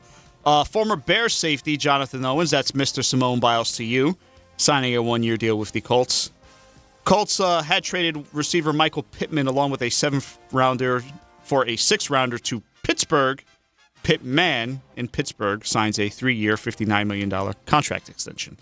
How long is that thing going to drag out, the Aaron Rodgers situation? Is that going to be like a post-draft? As long as it needs to. No, you know what I mean? Like, because they could be in the market for a quarterback. You know what I'm saying? So, like, is he going to keep, like, making them twist in the wind into, like, May, like last year? Mike McCarthy's going to try to get his hands on something. By the way, did you see who also had a joint bachelorette party on the Cowboys over the weekend? Who? Do you know this, Ray? No, I did not see this. Jake Ferguson. Really? Yep. Carpe omnia. Sees everything. He's marrying one of the He's married Caviar one of twins. the Caviar twins, yeah. The Caviar twins. The other one, not the one that was with Carson Beck, the other one. Not the Carson Beck one, the other one. You know, Ferguson's grandfather is Hennessy. Barry Alvarez. Yes. That's why they're all Wisconsin people. Yes, correct. And it was and Jack Nicklaus's grandson was also a tight end. Was it maybe also Ohio State? It was and he was like an Irish name, like something. I forgot his. Of that, I'm not sure. Yeah, I couldn't tell Stand you. by. Broncos bringing back running back Julio McLaughlin. Seahawks signed corner Noah Igbenogany to a one-year deal. Still a good amount of big names on the free agent market. Kirk Cousins, Brian Robinson, Tyreek Hill, Stephon Diggs, Deebo Samuel, and Jawan, don't call me Juan Jennings. Nick O'Leary, and he went to Florida State. I said Ohio State, but it was Florida at State. that. And he went and Look he had a at cup of that. coffee in the NFL. Jet pick, wasn't he? Am I wrong there? Buffalo. Sure. 6th round yeah, pick. you're right. Good for him. That's the league. We've gone around it. You went around it. Nice job. Rick, anything to add there with the around the league? Do you think it was a good job? I thought it was a great job. It really was. I just went down this. I went down the Dak Prescott rabbit hole. All right, so give me some info. What happened? No, the wedding was in Lake Como. They let everyone know that it's not. It was supposed to be for I think April 10th, and apparently there's some rumors going around that maybe he had some side stuff going on. So, like the venue in Lake Como, you think they've already freed open the date? People scrambling for that date in a month? Yeah. Does that happen? Maybe. Well, I'm sure it's an exclusive spot. Or maybe like they could book a Sweet 16 or something like that. I mean, you're eating a ton of that bill too. So I mean, by the way, I guess Little Philomena needs her Sweet 16, so they booked the run on the water there in Lake Como. there was an email that went around. I guess. Can you get it at a massive discount? I think so. Last minute, even in Lake Como, a ritzy place like that. There was an email that went around to tell their guests. Coffee machine broke again? Which I guess were like 250 people. They ended. That might be the funniest thing you've said. They ended the See, email. I'm hurt by that. And RJ, No, I don't mean that in a bad way. That Ricky was just hilarious. said like basically everything I say is not funny. That was hilarious. Was it more the timing? Was it the content? All of like it. what was it? Because I'm taking notes. I'm trying to be better. It was the timing, it's the content, it's everything rolled in. it's what's going on around All here. of it. And you also steamrolled RJ, which I always love. Yep, it was beautiful. RJ, RJ, I what were you love going to you, say, you know RJ? I was just going to say they ended the email that they. By the way, this wedding you were planning to go to Italy for, we deeply apologize for any inconvenience this caused you. So you just you took aside like a week, 2 weeks. How of much your is a life. flight? How much is a flight to? Sorry for your inconvenience. Depends on the time of year. Well, April, it's not April. quite summer yet. Summer, it's expensive. I like that this is motivation for Dak, though. Isn't this how we started this conversation? Basically, like AKA. Yeah, like, how we're exactly sorry is for this going to be a chip on his shoulder? Well, that was I said that very early on when there were no negative details. press. That's how. Man, if he's painted to be like a jerk. He's the quarterback of the Dallas Cowboys. There's no such thing as positive press. Right. It sounds like, I mean, all the stories are saying that she gave him an ultimatum, like, you got to stop messing around, or we're not getting married. If anyone's going to have a chip on her shoulder, it's her. Yeah, she's not playing. Who knows? Maybe the Jets sign her, and she starts slinging it. Could you kick? I don't need her to kick. We need a quarterback. Need a kicker. No, special teams you got. Special teams were good, man. Yeah. What's Jerry's take on this whole thing, Ray? We haven't heard from Jerry on this. Maybe she plays defense. I mean, our coach does have superpowers. Although she played defense on Dak. When Jerry makes, not really. How many kids? That's true. You know, when Jerry makes his comment on this, it's going to be a doozy. Whatever he has to say. Who was the dude that got pulled over for speeding like 3 times? Like, well, it's an improvement. It was Sam Williams. Oh, and they just brought him back on a 1-year deal, by the way. Guy's probably got more personal foul penalties than he's got sacks. He got pulled over once going 95. Now he's on his 70, so that's an improvement. Might be one of the dumbest players in the league, and that's a statement. Wow. There goes the camera work again. We had a guy. I played. What's happening to the camera? It's out of control. Who's doing this? It's not doing even its own moving. thing. It's like Jewel's teeth. Have you ever seen Jewel's teeth before? Who? I don't know what Jewel, that is. the singer Jewel. Oh yeah. Yeah, They're summer teeth. Jewel's teeth. Her teeth. They're all doing their own thing. They're summer teeth. They will not. They will not stay lined up. What does that mean? They're all over the place. Some go here, some go there. Yeah. There's summer teeth. Yeah. What camera's all messed up? That's camera yours. just This is one? on the fritz. Do you not yeah. have it on in there? The camera does not. The camera does not love Well, you. what are you doing? Oh, here Get we back go. in your chair. What are you Here doing? we Get go. back in your chair. Get back in your chair. He's What are gonna you try doing? to. He's going to try to hand fix it. It's the wrong one. That's the wrong one. You're not. That's the wrong He one. can't. No. He can't be. He can't be contained. I had to turn the mic off in there so he can hear us. He's like a wild animal. He's uncaged. He's like I don't a even see wild- him now. Where did he go? He's gone. Nope, not that one either. No, he doesn't know what's going on. You're He's very disappeared. confused. He's very confused. Yeah, There he is. they're supposed to be different. Now it's green, but it was blue before. It should be red. It's not red. None of them are red. Well, blue, we can see you still. Green. Just move over to your right a little bit. Why do I got to move? Where Because am the I camera going? can't. Because the camera can't. All right. The camera. This has has been- I mean, This has been RJ, fun. seriously, like, where can I go? I mean, there's this thing. I can't go anywhere. This is where the console is. What do you want me to do? You want me to sit on top of it? You want me to straddle the desk? RJ, play some Tom Bauer to get us back to where we need to be. Okay. How does that get us back to where we Booty need to be? shaking. Booty shaking. You want me to shake my booty on the console here? I'm surprised you let a lot of what he just said go, Rick. Real growth by you. I'm a mature human being. Real growth by you. That's what I am. Have your kids left the house yet to go to school? I believe so. I believe they're at school. They're only yeah. 4 minutes late if they haven't. No, it's only right down the street. Relax. My wife is very punctual. Punctual with the Judging by everything we hear about the size of the DiPietro compound, it's just like it's a long walk. That's coming from RJ. You see the size of him. Anything looks big to him. I wish I went to a school that starts at like 9 o'clock in the morning. That'd be fantastic. That's what time school starts now, you animal. Why? I don't know. I went to school that started at like 5:30. Oh, stop it. This school Might that as well started at 5:30. Might as well have been. Right, It might as felt well like. have been. Yeah. Is that by the Y you used to play the 3-on-3 at? No, that was a drive. That was like a half hour away. Where you didn't know the rules? Your team didn't do well. Shocking. I missed those. Those were so fun. What, Those the 3-on-3 tournaments. tournaments? Yeah. Yeah. Yeah. Back in the day. That was When fun, man. You were a great athlete. Was? I know you were. I heard you were the greatest eight-year-old center fielder in the history of center fielders. No, up until about like 14, 15. That's when I That's when stopped you playing lost it? organized. That's when I stopped playing organized. Couldn't be bothered. You just started, you just like play pickup? No, I turned off, veered off the tracks, as they say. Started listening too much of that damn rock and roll music. Speaking of rock and roll music, Yes, sir. Did you hear the fight between Don and Peter? No. Why would I hear that? You didn't hear that fight? No. RJ, can you please quickly just play him the best Don drop in the history of Don drops? So hold on, let me set it up. Okay. So they got into a fight because Don was trying to make the point that nothing hits like an acoustic song, like an acoustic song about your kid or whatever it is. Like it just Right. hits differently than Cats in the Cradle, Harry Chapin. Right. Yeah. So then they get into a fight. Okay. And Peter calls him a moron. They go back and forth. And this is this clip. Yeah. Maybe the best Don clip in the history of clips. What do you mean it may have been purged? It's the greatest clip of all time. May have been purged. By who? The system just wiped itself out. Don's not the kind of person that's going to start purging. What is this, the like system. emails that get purged? If this sound is gone, I want an email sent out today. Attached to the coffee email. Yeah, I got to tell you, I'm looking at this. It's gone? I've got it. Hang on. I've got it. How long ago was it from? This is last week. Okay. This is mid. hip-hop's not metal. Do you know how much hip-hop has surpassed metal? It doesn't work. Did you hear Don start singing? That was the clip? In the middle of the fight, Don. Do you know how much hip-hop has surpassed metal? It doesn't work. It needs like more context. Well, the Otherwise, problem it's it's too long. It's too long to play the entire thing. They just fight the whole time, and Peter calls him a moron, and they go back and forth. But the greatness. So when of he Don, starts going falsetto, the greatest of Don is mid Peter trying to make his point. Don just starts singing. that doesn't remind me like the Dumb and Dumber, like la la la la la la la la la la.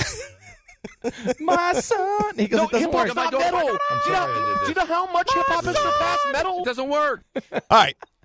When we come back, Rick wanted to get to this about 40 minutes ago, but I said we got to hold it because we got to round the league. So when we come back, you could sit there and pick apart everybody's list when it comes to the best movies that we all came up with for our social media department. Dan and Rick, DNR, here on ESPN New York. But first. Hi, this is John. Rick's got to tell you something, right? Easy, John. I got a big FanDuel read here. Relax. All right.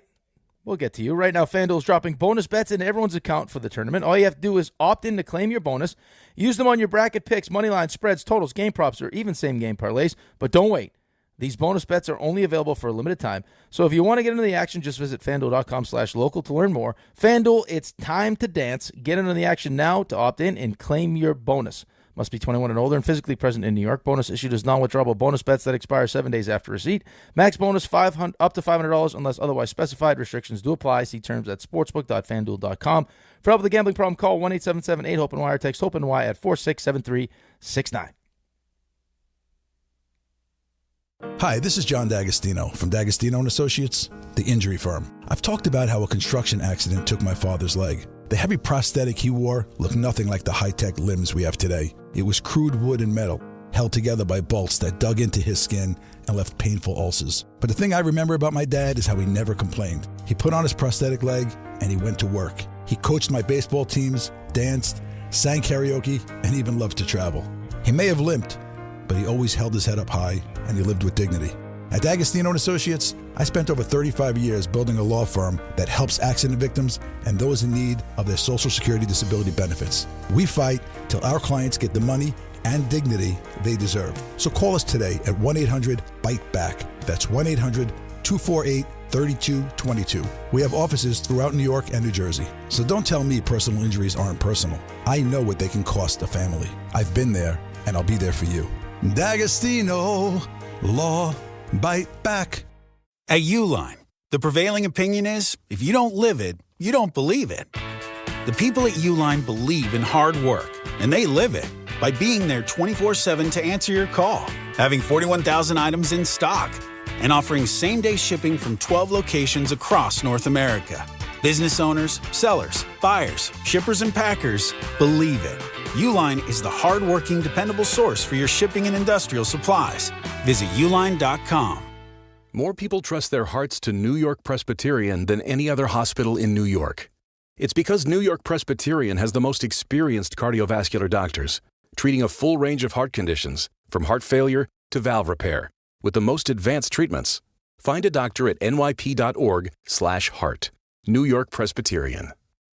New York Presbyterian Hospital, based on U.S. News & World Report 2025 to 2026 cardiology, heart, and vascular surgery rankings. Hey, it's Alan Hahn. Rings End is your locally owned Benjamin Moore retailer. They're your store for quality with a full line of brilliant and durable Benjamin Moore paints. They're your store for inspiration with thousands of colors and a variety of sheens. And Rings End is your store for expertise with one-on-one advice for contractors and homeowners. Insist on Benjamin Moore paint from Rings End because the gorgeous color you love can't be matched in another brand of paint.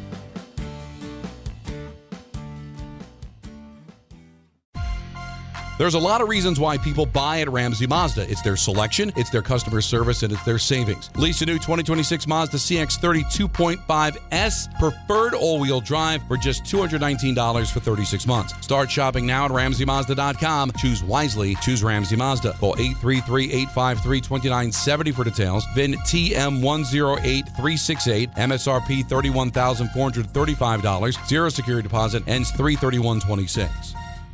Evan Cohen here. In life, as in sports, the pros make it look easy. That's why pro golfers like Jason Day, Ben Griffin, and Patton Kazire trust the pros in lawn care. True Green. They have the experience and expertise to give you a lawn worthy of the PGA Tour. And since True Green does the work for you, you get more free time, or more tee times. So stop stressing over your lawn and start loving it. Sign up now at TrueGreen.com because nobody makes it easier to get a golf course quality lawn than True Green, the official lawn care treatment provider of the PGA Tour. Smalls here. Did you know there are many ways to do your taxes with H&R Block? You can go to a local office and get expert help in person, or you can choose virtual tax prep and get expert help without leaving home. Or you can even do them yourself online with live human help standing by. Whatever you choose, you can file with confidence, having H&R Block's 70+ years of tax expertise in your corner. Switch today and file your way at hrblock.com. 25 a month, 5 whole years. Same sweet number in your ears. Check it in a year, check it in 5. This ain't optimum 5, but price is still alive. 25 a month, 5 whole years. Same sweet number in your ears. Get Optimum famously fast fiber internet. Optimum.com/25 for 5. or call 888-4-OPTIMUM. Terms apply. See Optimum.com for details.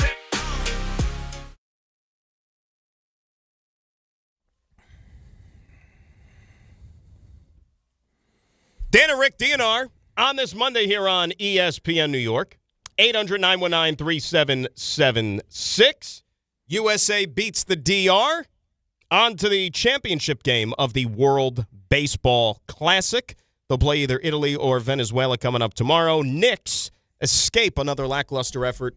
Climbed out of a 21-point hole, defeating the Golden State Warriors last night. But Rick now wants to take this time to... Now, and for those that don't know, because not everybody is social media inclined, right? So Jake, who's our social media czar here at the radio station, hit us up last week and said, we're going to do a draft. Top sports movies of all time. So here's the order, blah, blah, blah, blah, blah, and, get back to me when it's your turn to pick and you're on the clock. I guess in honor of, the Oscars, which was last night, which, by the way, was it felt like it was 4 hours. It never ended. But anyway, you're looking at the list, and so what immediately jumps out to you? What do you have a problem with? What do I have a problem with? Because you're a problem guy. I know you. I'm not a problem guy necessarily. I think that, Kay not taking an actual movie. Now, when you say not taking an actual movie, you're referring to The Queen's Gambit, I assume? Correct. Which is a series, right? That's right. I didn't watch that yet. That's on Netflix. It's been on Netflix a very long time. It was on during terrific. COVID. And she's a chess person, right? It's savant. Yeah, okay, savant. It's a great show. It just doesn't qualify for sports movie. Now, if you wanted to go lump chess in with the sports movie, you could have went Searching for Bobby Fischer, which was based on a true story, which is a movie. Which is a movie, correct. I know a friend who, when he was a kid, his parents had him in child acting or whatever. He auditioned for the role of the kid in the Searching for Bobby Fischer. Really? Yeah. I didn't get it. Obviously, he didn't get it. And did he get any other stuff? Did he get any other nice roles?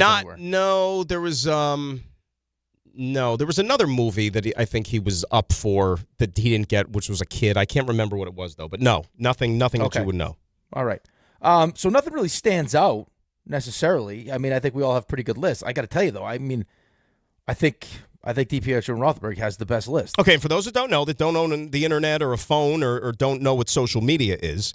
The DNR list. Now, how much? First, I'll give you the list. It was The Natural with your first pick. Correct. Bull Durham with the second pick, keeping the baseball theme going. Slapshot, your third choice. And Caddyshack, pick number 4. Yeah. That's a good list. That's a solid list. You're not going to throw any of those out of the bedroom, if you know what I mean. No chance. None of them.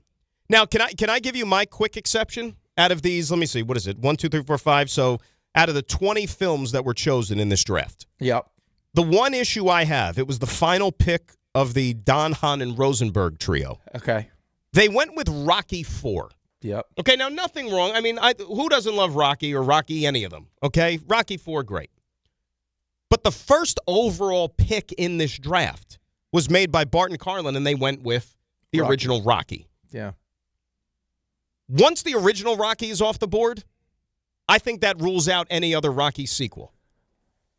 That's kind of how we felt. Right? And so I think that is where, I don't know if there was a judge, if there was an arbitrator in this. I don't know if it was just Jake on his own volition. You got to stand up a little bit and say, hey, you know what? Give me another pick. We already have Rocky. Yes, I know that Rocky 4 might be the most dated of all the Rocky movies. It's so defined by that mid-'80s period. It screams mid-'80s.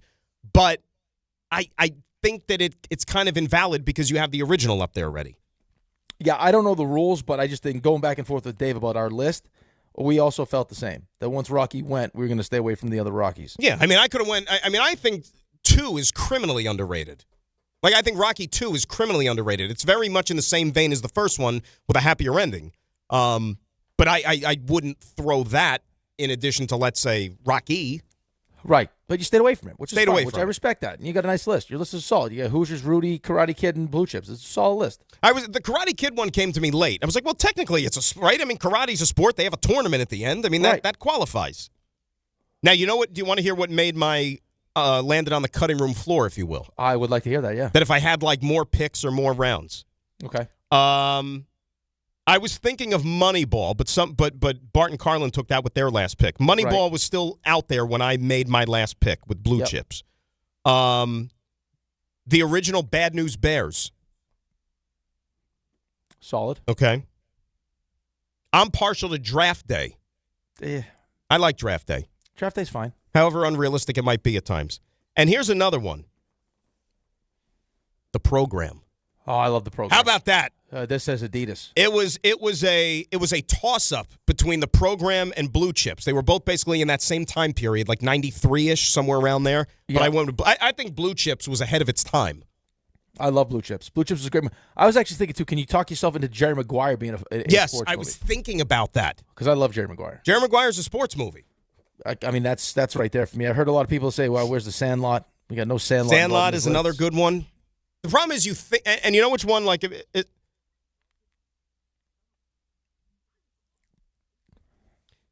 probably the most, like, acclaimed movie, you know, as far as even getting, like, Oscar recognition acclaim, that didn't even make our list, any of the 20, Field of Dreams.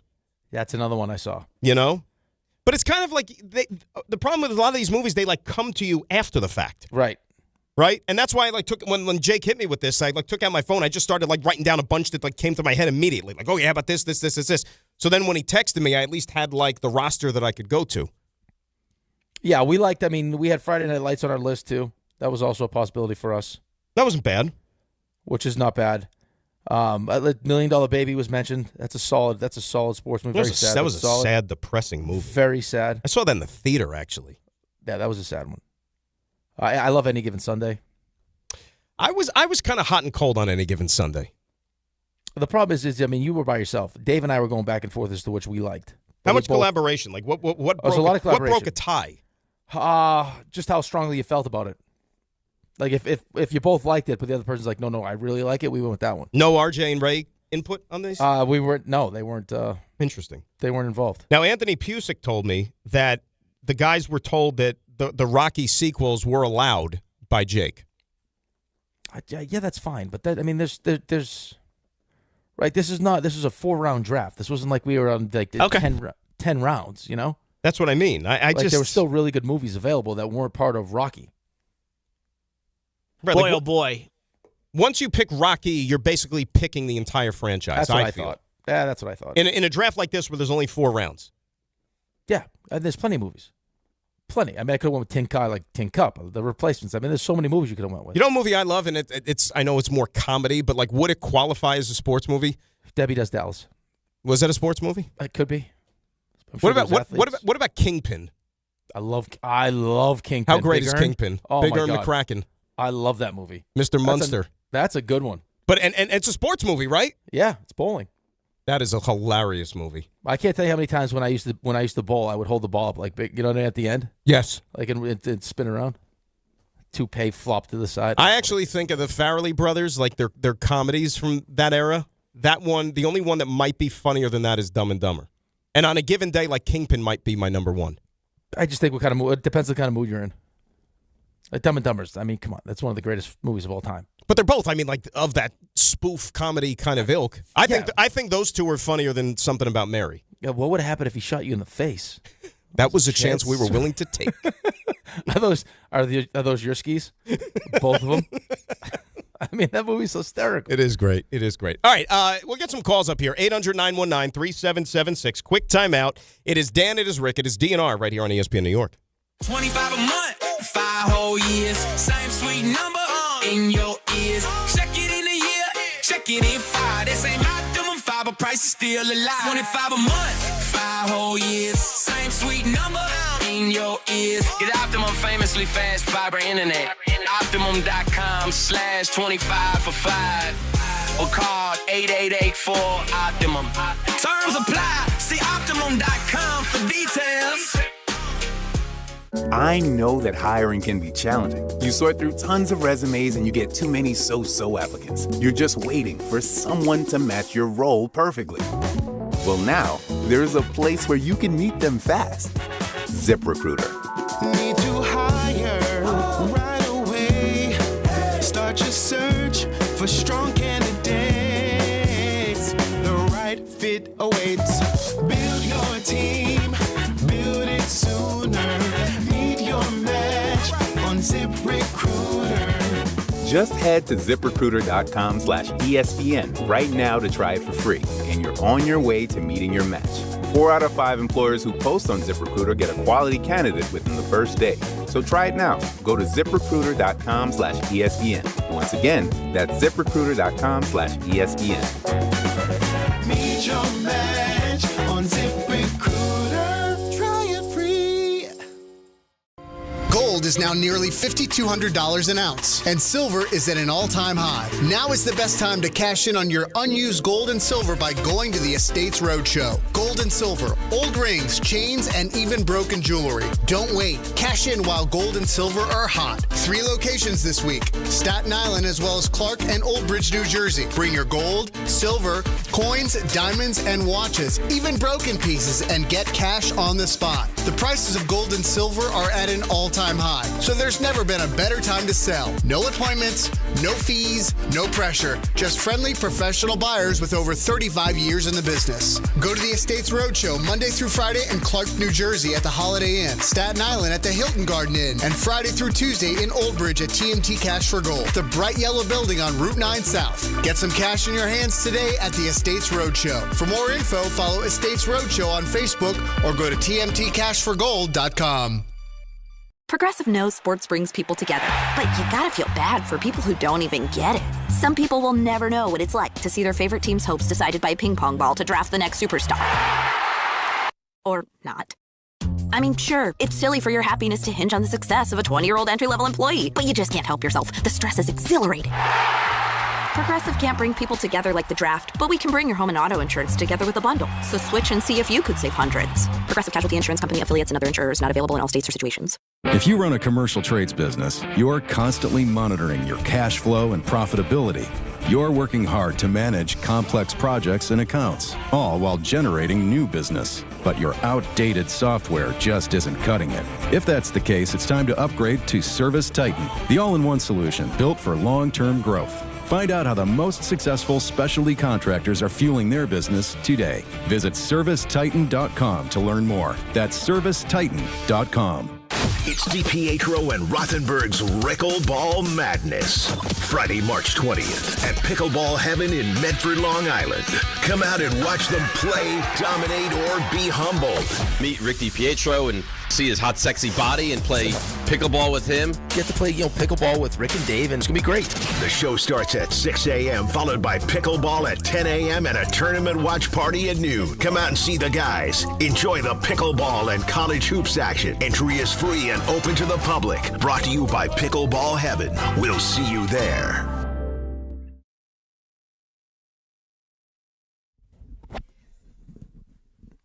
See, they're making a Bon Jovi movie. Have you seen this? Not like a documentary, like an actual movie. They're like hiring actors. Who's playing him? I don't know. Like a Nicolas Cage playing John Madden type of situation? I think he's going to knock I don't it out think of the Nicolas park. Cage playing. I've actually seen him as John Madden. No, he looks pretty good. Right. Well, it's John Madden in the 70s, basically. Right, but they did a pretty good job making him look like him, yeah. Okay, maybe a better comp would be like Kevin James as Sean Payton. Correct. Maybe one of those. No, that was spot on. You kidding me? I couldn't tell the difference. Well, you just had the Springsteen movie, right? Yes. Right, so it makes sense. Well, not really. Movie. I mean, considering the body of work. Who played Springsteen? The guy from the Bear. But it was only for a 2-year period, like in around 1980. It wasn't like a long. It was only like the Nebraska sessions, which is kind of very introspective, acoustic-y, stuff like that. It wasn't like a full, like biopic like his entire life. Didn't do people that. like it? Did you see it? I didn't see it. I did not see it. No, I didn't. Even with the Oscars last night, like this was the first time I can remember in I saw none of the movies that were up for the Best Picture. None. I've been great with movies. I got to tell you, I've been more shows than movies. You have or haven't been good with? I haven't been. I've seen some of them, but usually before I used to go to movies all the time. Because I know you're not a big movie guy. Like anytime the conversation comes about movies, like you thumb your nose at it. No, I don't thumb my nose at it. I thumb my nose at when you and Dave get into these conversations where you start going down the rabbit hole of you play like the Kevin Bacon game where it's like you name one actor and then it goes into like every actor that's in the movie and then other movies those actors and actresses Gotcha. were in. Now, but we're 20 minutes into this thing and we've gone every movie that this person's ever been in. Doesn't float your boat. You don't like the whole let's go on the IMDb page, but without going on the IMDb page. Right. Gotcha. Right. I think it's you guys showing off is what it is. Oh, well, maybe. Look at us. I don't know. If you want to show off, though, we could show off.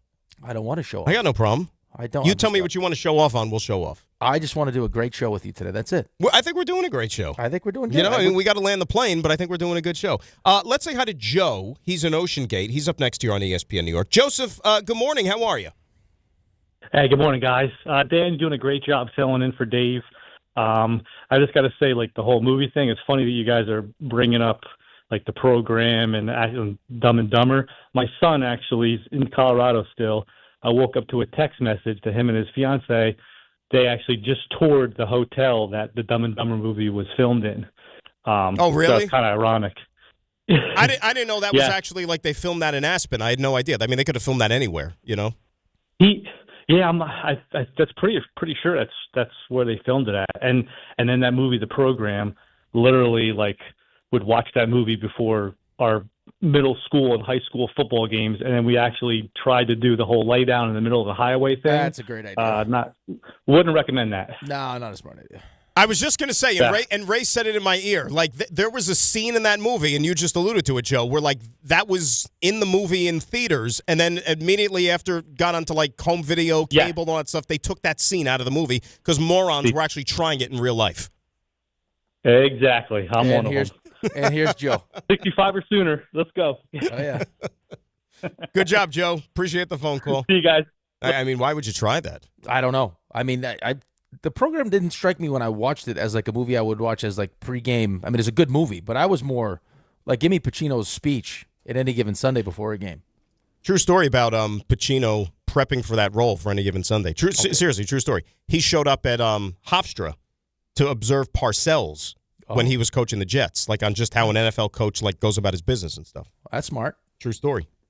Let's say hi to Edgar in Bloomingdale up next here on ESPN New York. Hello, Edgar. How are you? Hey, what's up, boys? Hey, Rick, you got to do like a clip because Don's the voice of the Beach Bash, right? He's the one that sings. Yeah, no one's allowed to sing but Don at the Beach Bash. That's correct. Yeah, so if you do the this is who's going to sing at the Beach Bash like a commercial, that'll be hilarious. Yeah, that's Don's thing. I stay away from the singing. Yeah. All right, and the program, shout out to Latimer, the phenomenal movie, the top, excellent. But let's now, are you guys like Dave, you don't care about the Knicks until they hit the playoffs, or you care a little bit? I care. You got to care at least somewhat. I care too. So you care that why do we have to keep coming back against G League teams?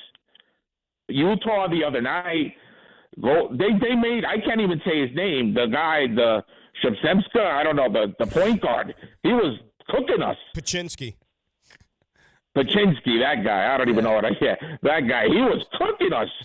I mean, and then we got and then Bridges, the last 6 games, you guys got more points. We got to fix this. There's 12 games left. But what's the fix? You know what I mean? Sometimes you are what you are. It's been almost 2 years. Look, Mikal Bridges last year, and Edgar, thanks for the phone call. Mikal Bridges had some big games in the playoffs. You remember that, Rick, right? I mean, the defensive plays at the end, especially in that Boston series. But, look, the jury is not out any longer.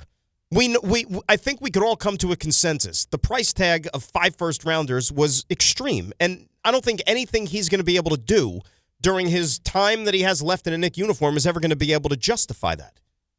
I don't know if that's true. Well, anything short of winning or hitting a game-winning jumper for the NBA title.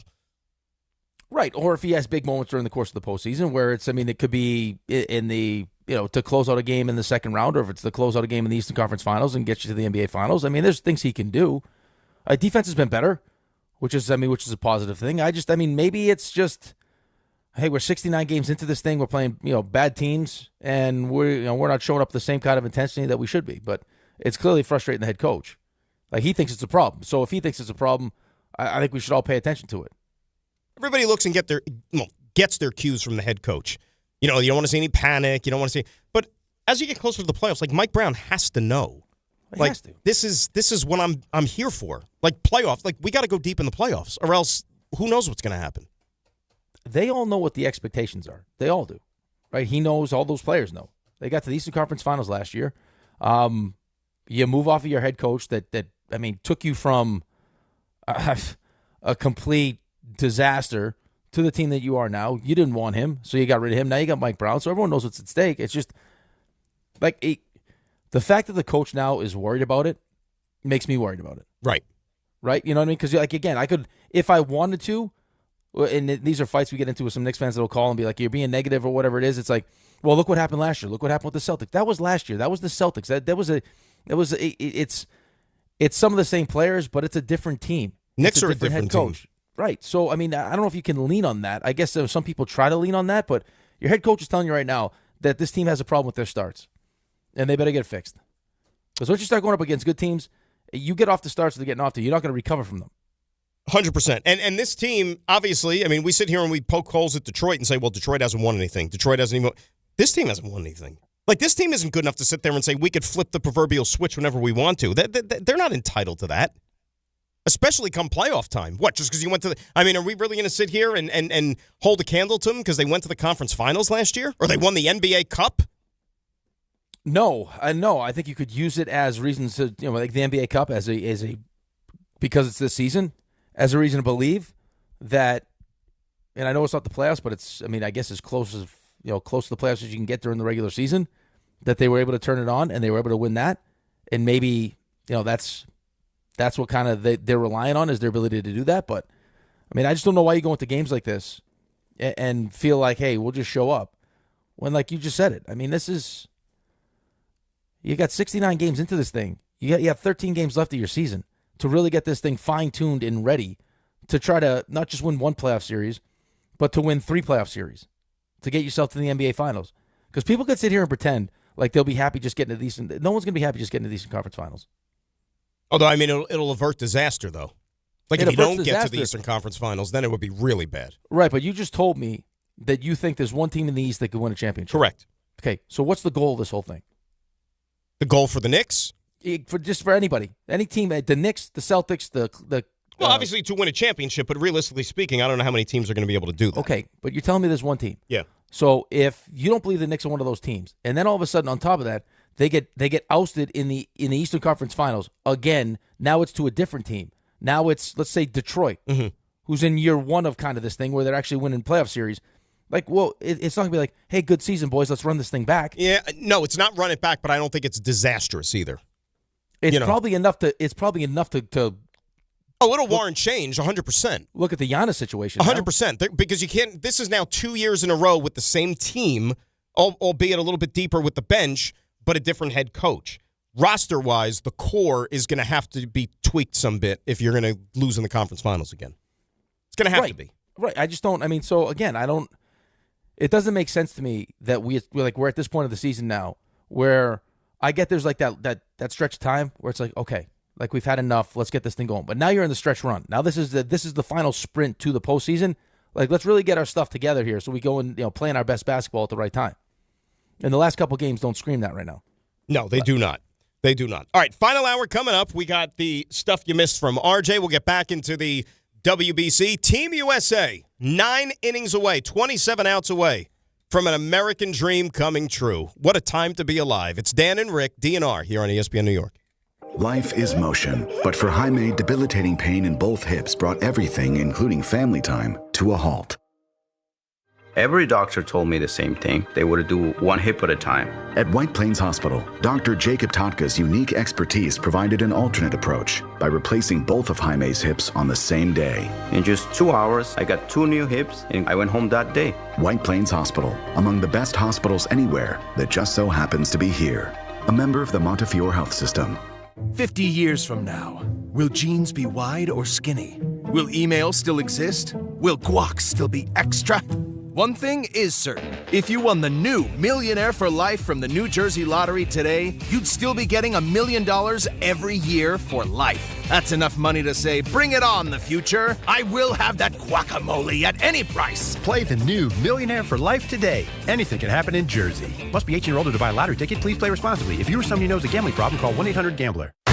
Knicks fans, it's time to hit the court with BetMGM, an official sports betting partner of the New York Knicks.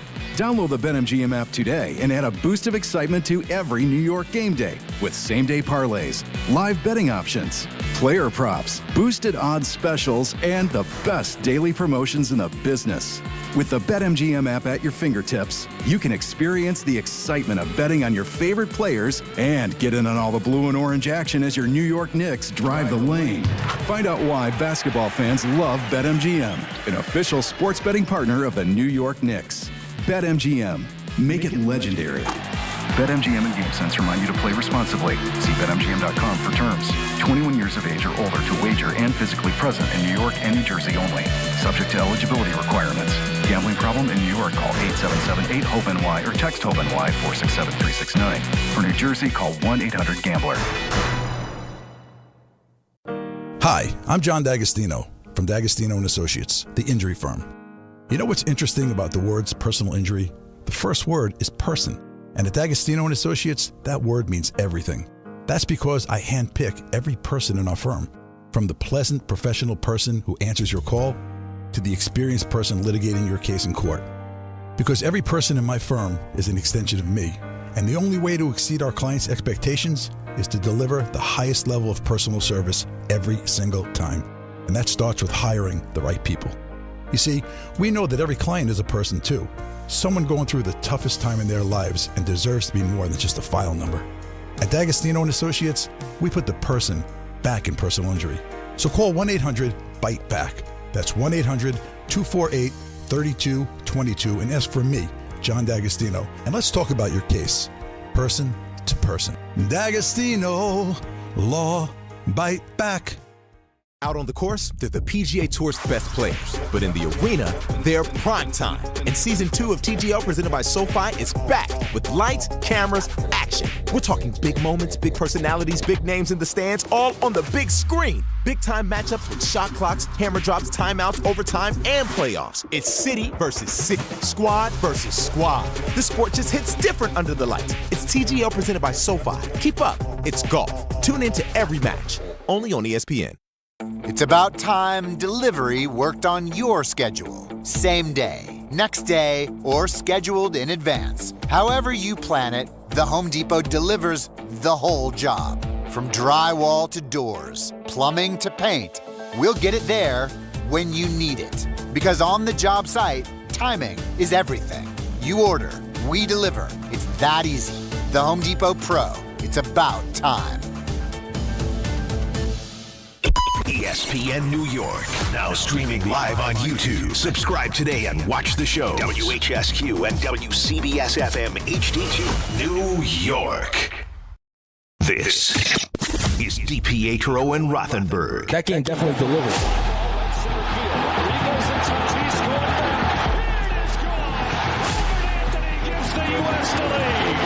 That was high-level baseball at its finest. Proud to be a part of it. Then the U.S. finds a way to win. To Perdomo. Team USA, 27 outs away from an American dream coming true. This is DiPietro and Rothenberg on ESPN New York and streaming live on YouTube. All right, rolling along here on this Monday. It's DNR, Dan, and Rick hanging out with you at 800-919-3776. And as you heard, Team USA once did not even know what the rules were to get to the second round. That felt like it was 5 minutes ago. Now, Rick, they have annihilated Canada. They have conquered the Dominican Republic. And now they stand 9 innings away from a World Baseball Classic championship against either Italy or Venezuela. They'll battle it out tonight in the other semifinal game down in Miami. But lo and behold, WBC fever sweeping this land of ours from sea to shining sea. But it's been good baseball, bottom line. It's been great baseball, and last night was great baseball. And how quickly your tone has changed. Mine. From almost a year ago when you poo-pooed the WBC. Well, I'm Captain America. Now you're Captain America. That's right. Yeah. Now you're the guy. Now there's a real chance if and when they win, you show up with your face painted in the whole nine. Yeah, I don't know why people do like the face paint thing. I think that's kind of disgusting, to be honest with you. But like, really. It just shows you how much you care when you take that much time. No, I think it's called look at me, look at me, look at me for attention. I mean, let's face it. You show up with masks and everything else on. I mean, my third grade teacher didn't love me enough, so I have to, act out this way. They just want to support the team. That's it, Dan. Support the team. That's all they want to do. Right. Got to support the team. That's it. Got to support the team. No, but all kidding aside, that was a good baseball game last night. And I'm glad, as a baseball fan, that we had a low-scoring affair. And it was well played. Defense was outstanding. Who says that defense and pitching can't win you games nowadays? Everybody wants a slugfest. Everybody wants home runs. And 3 solo shots accounted for all the offense.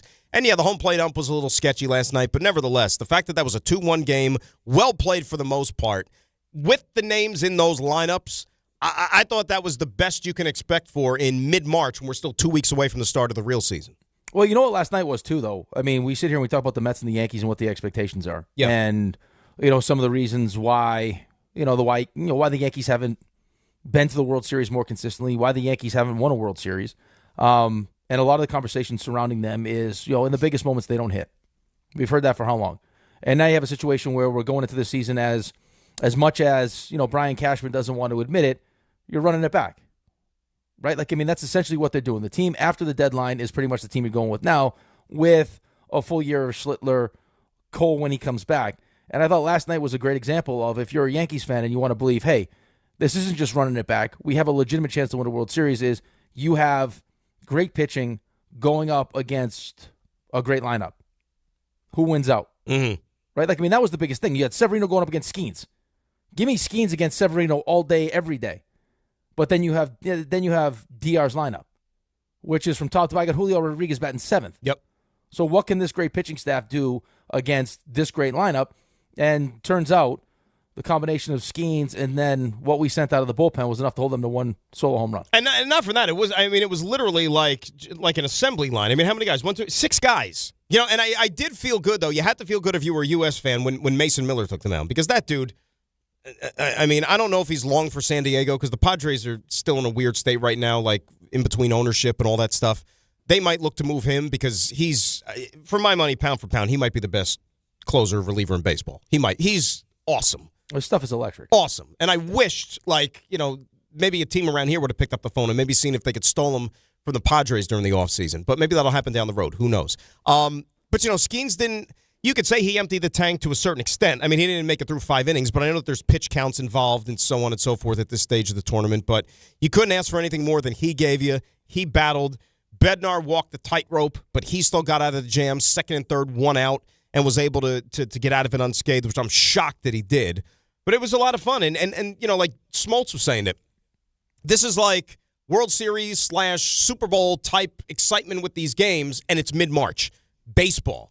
We're not accustomed to this. It breaks up the monotony of spring training. Thankfully, knock on wood, everybody's gotten out of this thing for the most part in one piece. There's no significant injuries to speak of, and we got 2 more days of this tournament. Let's hope that continues. But I think it's what we all want to see, though, and it's what the players want, too. They're best on best when there's something to play for. I mean, that was the whole thing with us in the NHL when we used to have these negotiations about going to the Olympics and everything. We want best versus best. Guys want to have the ability to represent their country because it means something. As much as you want to believe, as much as we want to bang the drum for the most important thing for all these guys is World Series and Stanley Cups and everything else, for a lot of these guys, they've dreamed about representing their country. And you heard we played the Julio Rodríguez sound early in the show, what it means to him.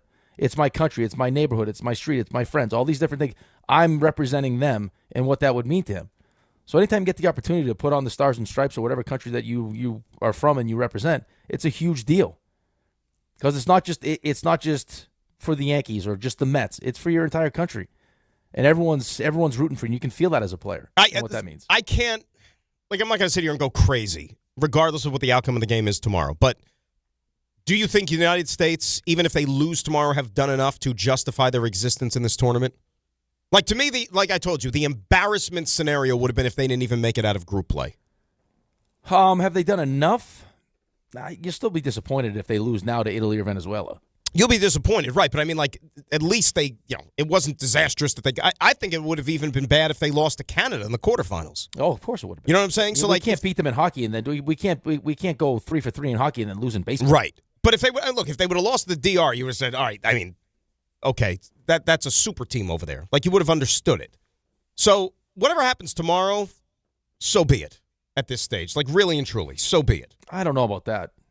You lose the team. I mean, if Italy beats Venezuela and you lose the team Italy, come on. Well, I mean, then it's a magic carpet ride for Italy with the espressos and everything. Yeah, that's fine. Because they beat you twice. Yeah, I don't love that. Vinny Pasquantino is going to be doing he's going to be like the Jack Hughes. He's going to be doing the show circuits. He's going to be doing commercials with George Clooney and Lavazza, whatever George Clooney's doing. You like Lavazza? I like delicious. Yeah, it's okay. Yeah, I think it's delicious. Yeah, I love coffee. I mean, now, do you think if the United States wins, do you think that they get the heroes treatment, the guys on the team, when they go back to their respective spring trainings? Like when there's 3,000 people at, Clover Park in, Port St. Lucie? The NHL. No, not like the NHL did. And I don't think, I mean, is that something that like 2 weeks from now when opening day starts and you get into like the real major league stadiums, like are they going to pay special tribute to the guys on Team USA and give them a moment of silence in front of the 11 people that show up to, are they April give them, weeknight Are they going to games? give them, no, they're going to give them the microphone? No. Yeah. No, that was just, the U.S. thing, hockey thing was just different. Yeah. It doesn't have the same appeal. Here's Mark DeRosa, who I guess some people now feel that he can keep his job on the network as an analyst. Despite what some were clamoring for after it looked like we might not make it out of group play. Here was the USA skipper after the win. Just hats off to our pitching staff, to be honest with you. Incredible lineup Dominican throws at you. Incredible respect for it. That was high-level baseball at its finest. I mean, for our bullpen to come in and do the job they did, God, Dominican never stopped. It was like constant traffic. Never relaxed. Just a game we'll remember forever, right? I think for me, Tyler Rogers coming in, getting the double play, David Bednar having traffic, Griffin Jacks on down the line, just getting it to Mason Garrett Whitlock is absolutely nasty. So yeah, just and on their side as well, they held us in check. It was 3 solo shots decided the game, so proud to be a part of it. So there you go. I wonder what he's going to do with the line. I don't even know yet who would pitch for whoever wins this game tonight, who they're going to play tomorrow. We do know that it's going to be Nolan McLean, which I think if you're a Met fan, makes you just all kinds of nervous. Right? Nervous, excited. Nervous, excited, but more nervous. Right. First start wasn't great. I think the pitch count the pitch count in the final, by the way, is 90 for a pitcher. That's the rule. In the final of the World Baseball Classic, it's 90.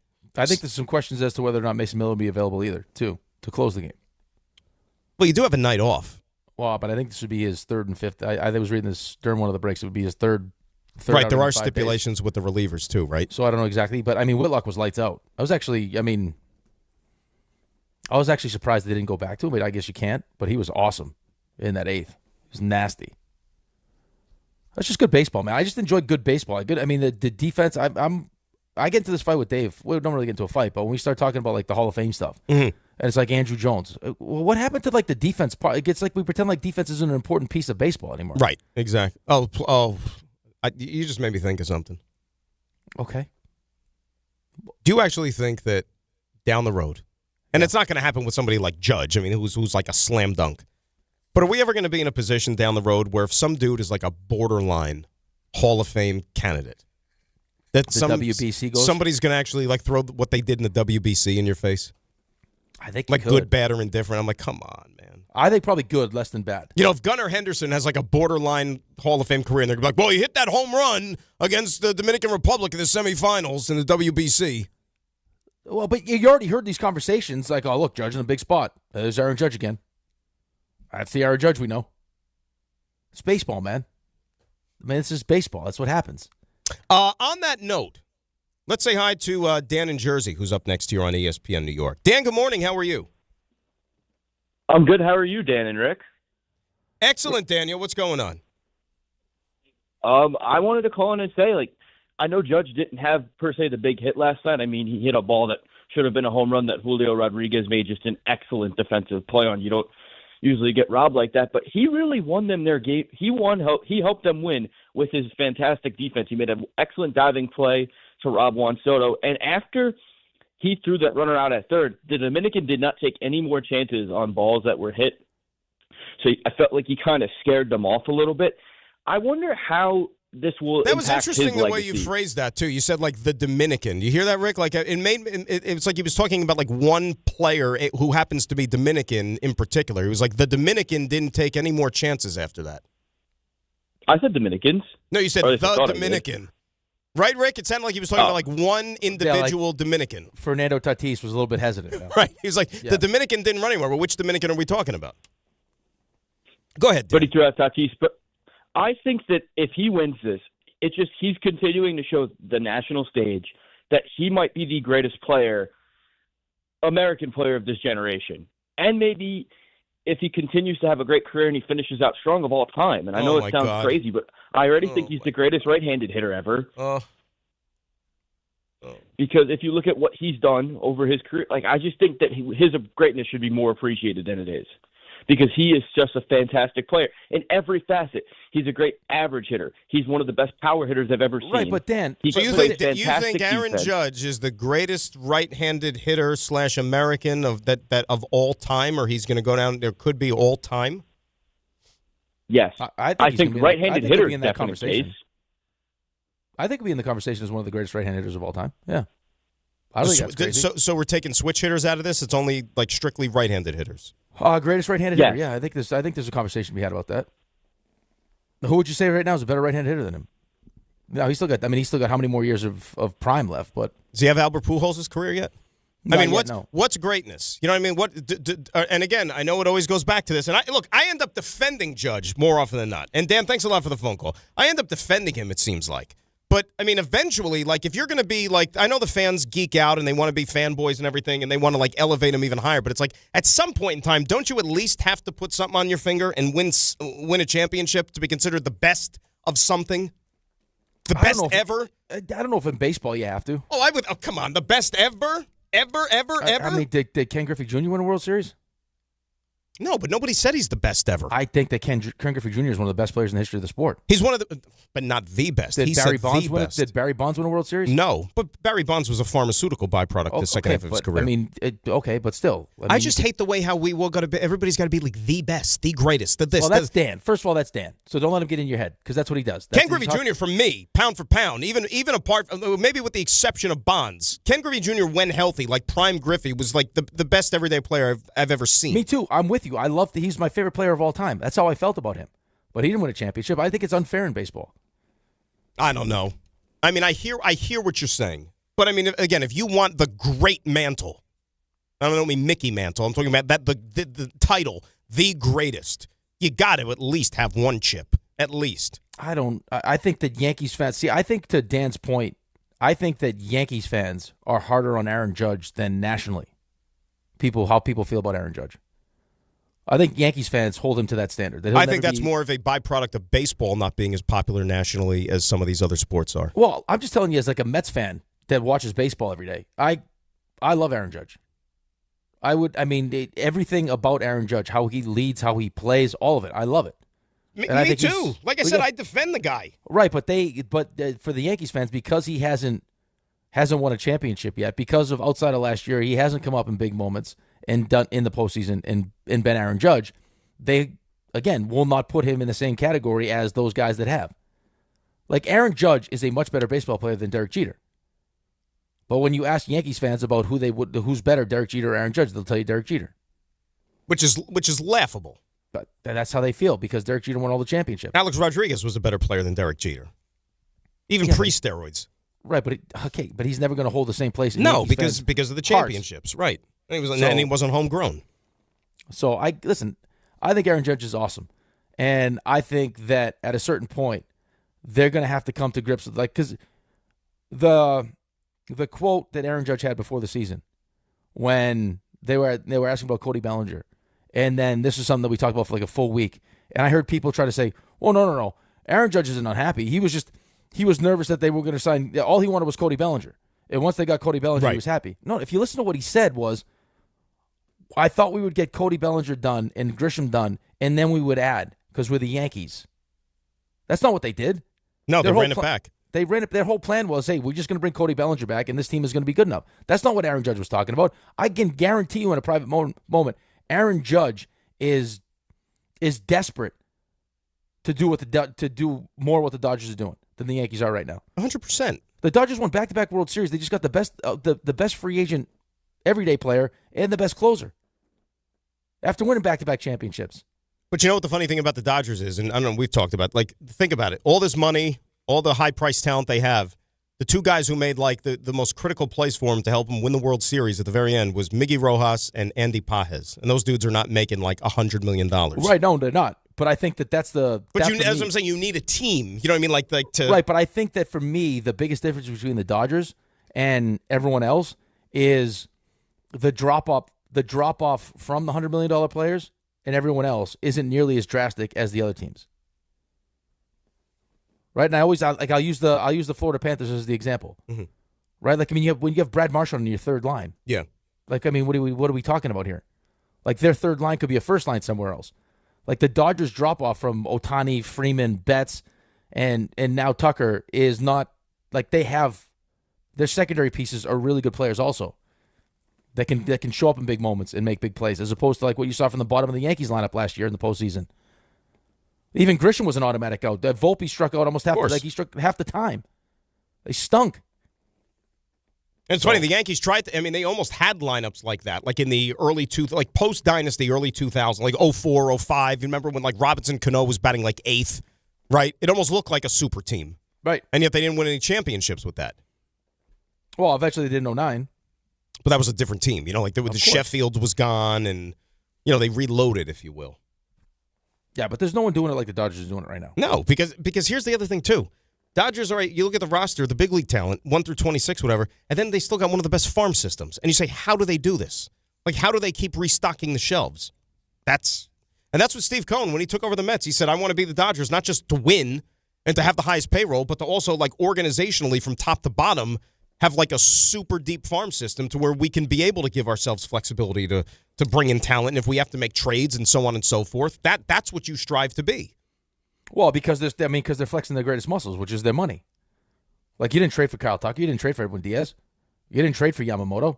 You didn't trade for Sasaki. You didn't trade for these guys. You went out and signed them. The only one that's, like, to me, like, the Kyle Tucker one is probably, like, one of the more surprising ones. Because, like, yeah, they were, like, you heard the Dodgers were, like, kind of, like, kicking the tires.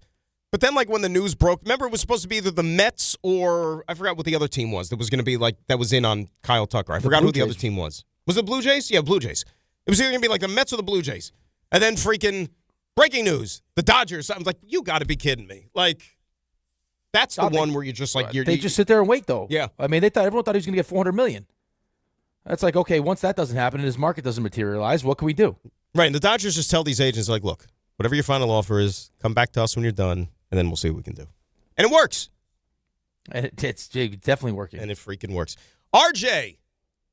Hey, Dan. RJ, hey, buddy. How are you? Good. How are you? Good. How's your Monday going so far? Pretty good. Enjoying hanging out with you guys. Yeah, RJ's hanging out. You know that, Rick?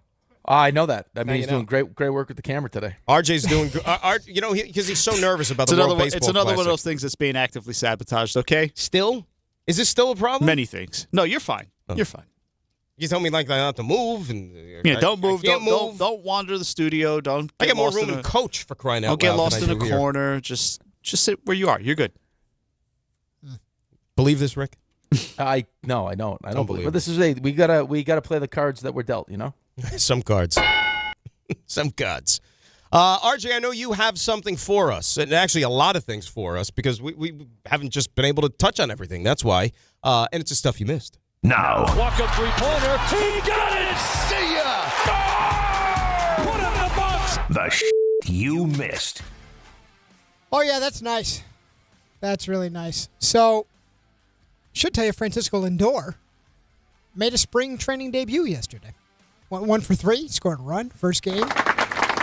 And that's after the February 11th hand surgery he had on that hamate bone. So, he was pleased with it, and Carlos Mendoza said he's looked very much himself. So we'll keep it on. Oh, we're cuddling. What was that? I'm gonna cuddle Lindor.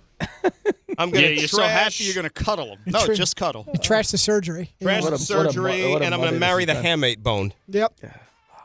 Yep, that's something. The Knicks, they beat the Warriors by 3. Those Warriors were without. All right, ready? Yep. Chris Mullin, Tim Hardaway, Steph Curry, Draymond Green, Kristaps Porzingis, Al Horford, Seth Curry, DeAndre Melton, Jimmy Butler. They actually did ask Steve Kerr if he planned on suiting up in the pregame. No, he can't. It's too many games for him. Yeah, load management. Yeah. Steve Kerr, Rick Carlisle, guys who played in the 90s. So without actually half their team, and you would think the Knicks roll.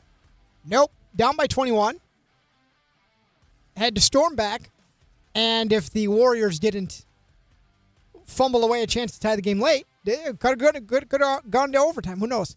So who are the Knicks having trouble slowing down, you might wonder? That'd be Pods. Brendan Pajemski, 25 points. Quentin Post, how about a career-high 22?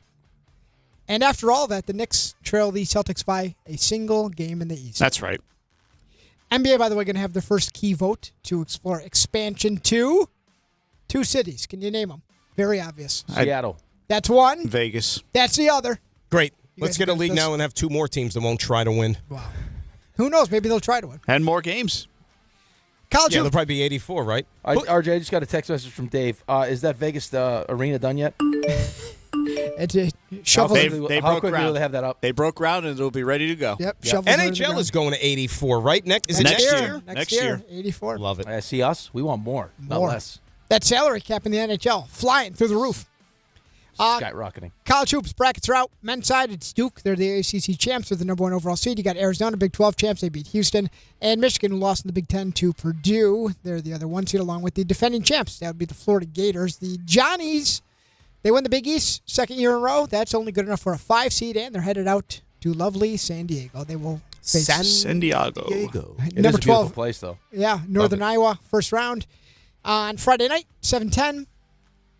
And the Johnnies are rolling.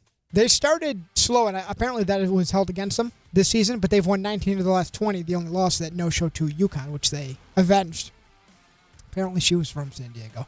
Arkansas and John Calipari are the SEC champs.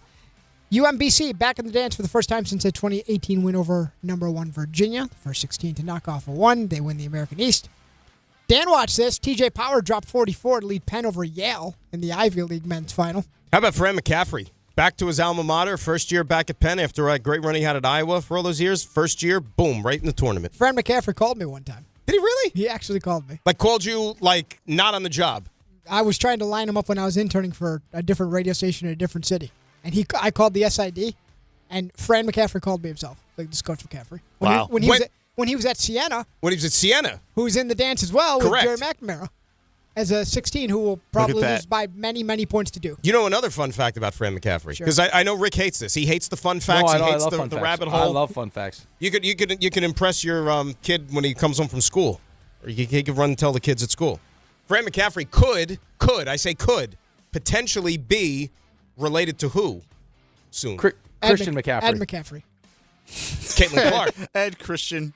Caitlin Clark. His son is dating Caitlin Clark. Oh, interesting. Oh, it's hot and heavy. It's serious. Hot and Are they heavy. engaged? That's a nugget. What's that? Are they engaged? No, not yet.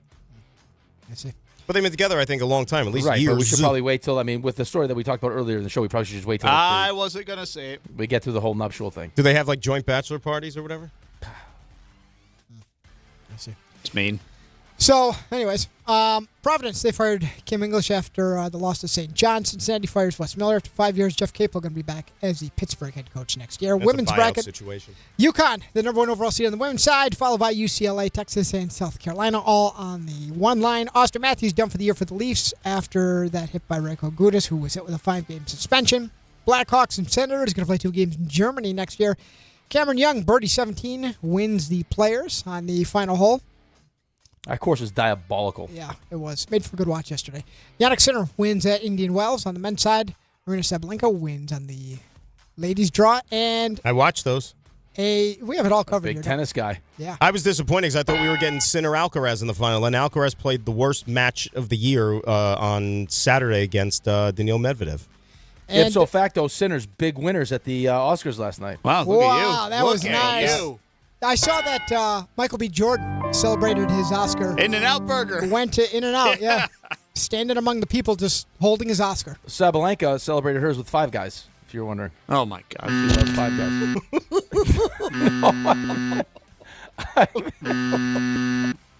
I meant, I swear to you, the Five Guys burgers, I swear. Yeah. I don't believe you. Google it. I swear. No. I swear. I swear. Oh my God. I swear. She's happily engaged. She swear. just literally got engaged like 2 weeks ago, and she's got like a diamond ring, which is like $8 million, and she wears it when she plays. People in Indian Wells were like, "Are you crazy?" I'm telling you, she said she was going to go celebrate with Five Guys. Oh burgers. my God! Not with five. Not with 5 men. I remember she did say espresso martinis and 5 Guys to go. Thank you. Her words. Thank you. I mean, remember, we've had texts in the past, just things not for air or whatever. Yeah. And you sit there and you say, it reaches a level where, maybe people have never gone before. Like, it was almost like before Neil Armstrong walked on the moon, that level. I'm gonna need that. That is it's like uncharted territory. It's a real true story. You paved the way for Lewis and Clark on the trail. You've warped our fragile little minds back Guys here. are all disgusting. But the timing was impeccable. It was again. I said this to Dan. It's might be one of the funniest things you've ever said right there. I mean, the reaction was genuine because I did not expect that in a million years, and you got me. You caught me red-handed. That's why you know what, you're as great as you are. Yeah, thank you. Really and true. That's your good deed for the day. Max Doman is 16 years old. He became the youngest ever Premier League goal scorer for Arsenal. Why do you sound so down in the dumps? I know. Oh my God! It's like he had money on the game. It's just time to go to break. It's just time. There was other stuff. Though. Yeah, it was so funny. It's just time. All right, that's it. All right. That's it. 800-919-3776, the telephone number. We'll tell you what our favorite burger joints are next. It's DNR, Dan and Rick, ESPN New York. And at 9:29 on this Monday morning, let's get a check of the roads. A little dreary out there. Here's Debbie Duhane. Hi, Dan. Hi, Rick. As we roll along this Monday morning, it's foggy. Be careful traveling. Watch for delays on 9A southbound. Serious accident by the sawmill in Hawthorne. Everything closed. This involves a car and a tree. It's an ongoing investigation. Watch for delays on Route 10 eastbound into Hillside Ave over in Sakasana with an accident. It's a down pole. 22 west at Mountain Ave into Westfield, a collision. Alternate side parking in effect. Path trains back on or close. Traffic sponsored by Positive Coaching Alliance. If you have questions about youth or high school sports, Positive Coaching Alliance can help. PCA builds better athletes and better people through sports. Info at positivecoach.org. I'm Debbie Duhame, 880 ESPN New York.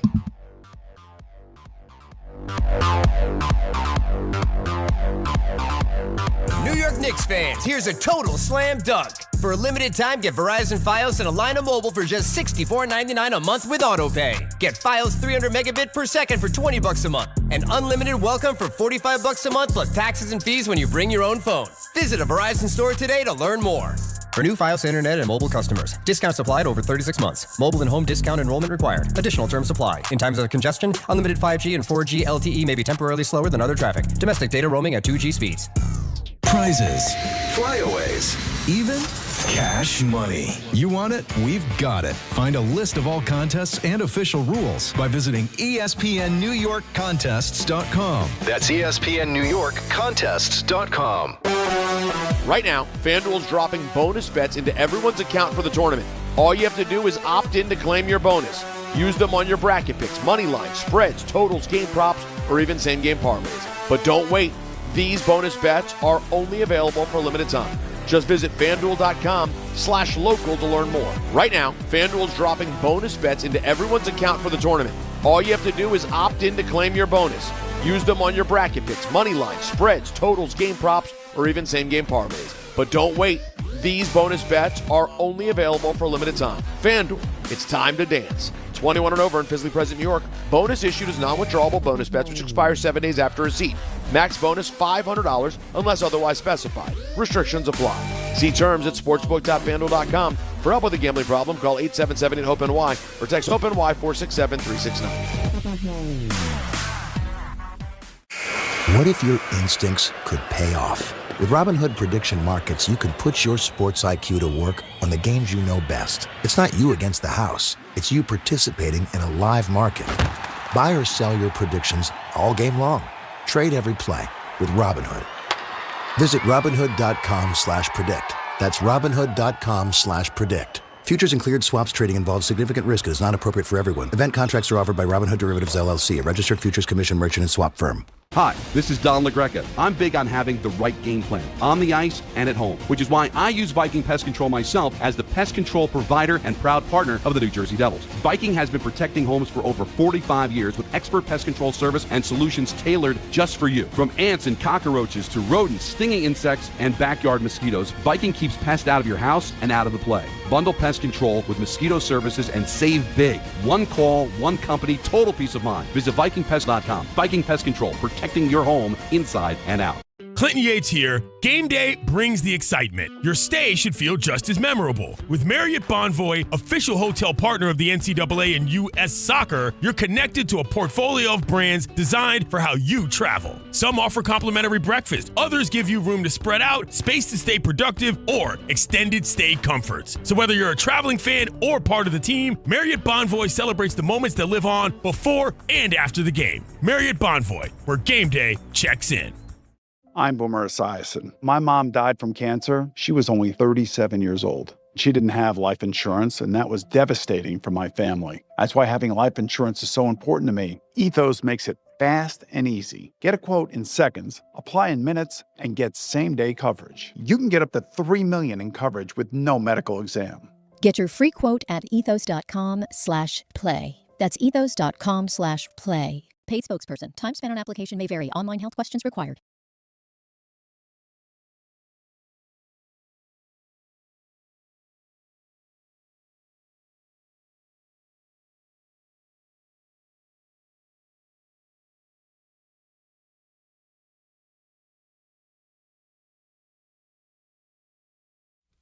Dan and Rick, DNR, ESPN New York at 800-919-3776, the telephone number.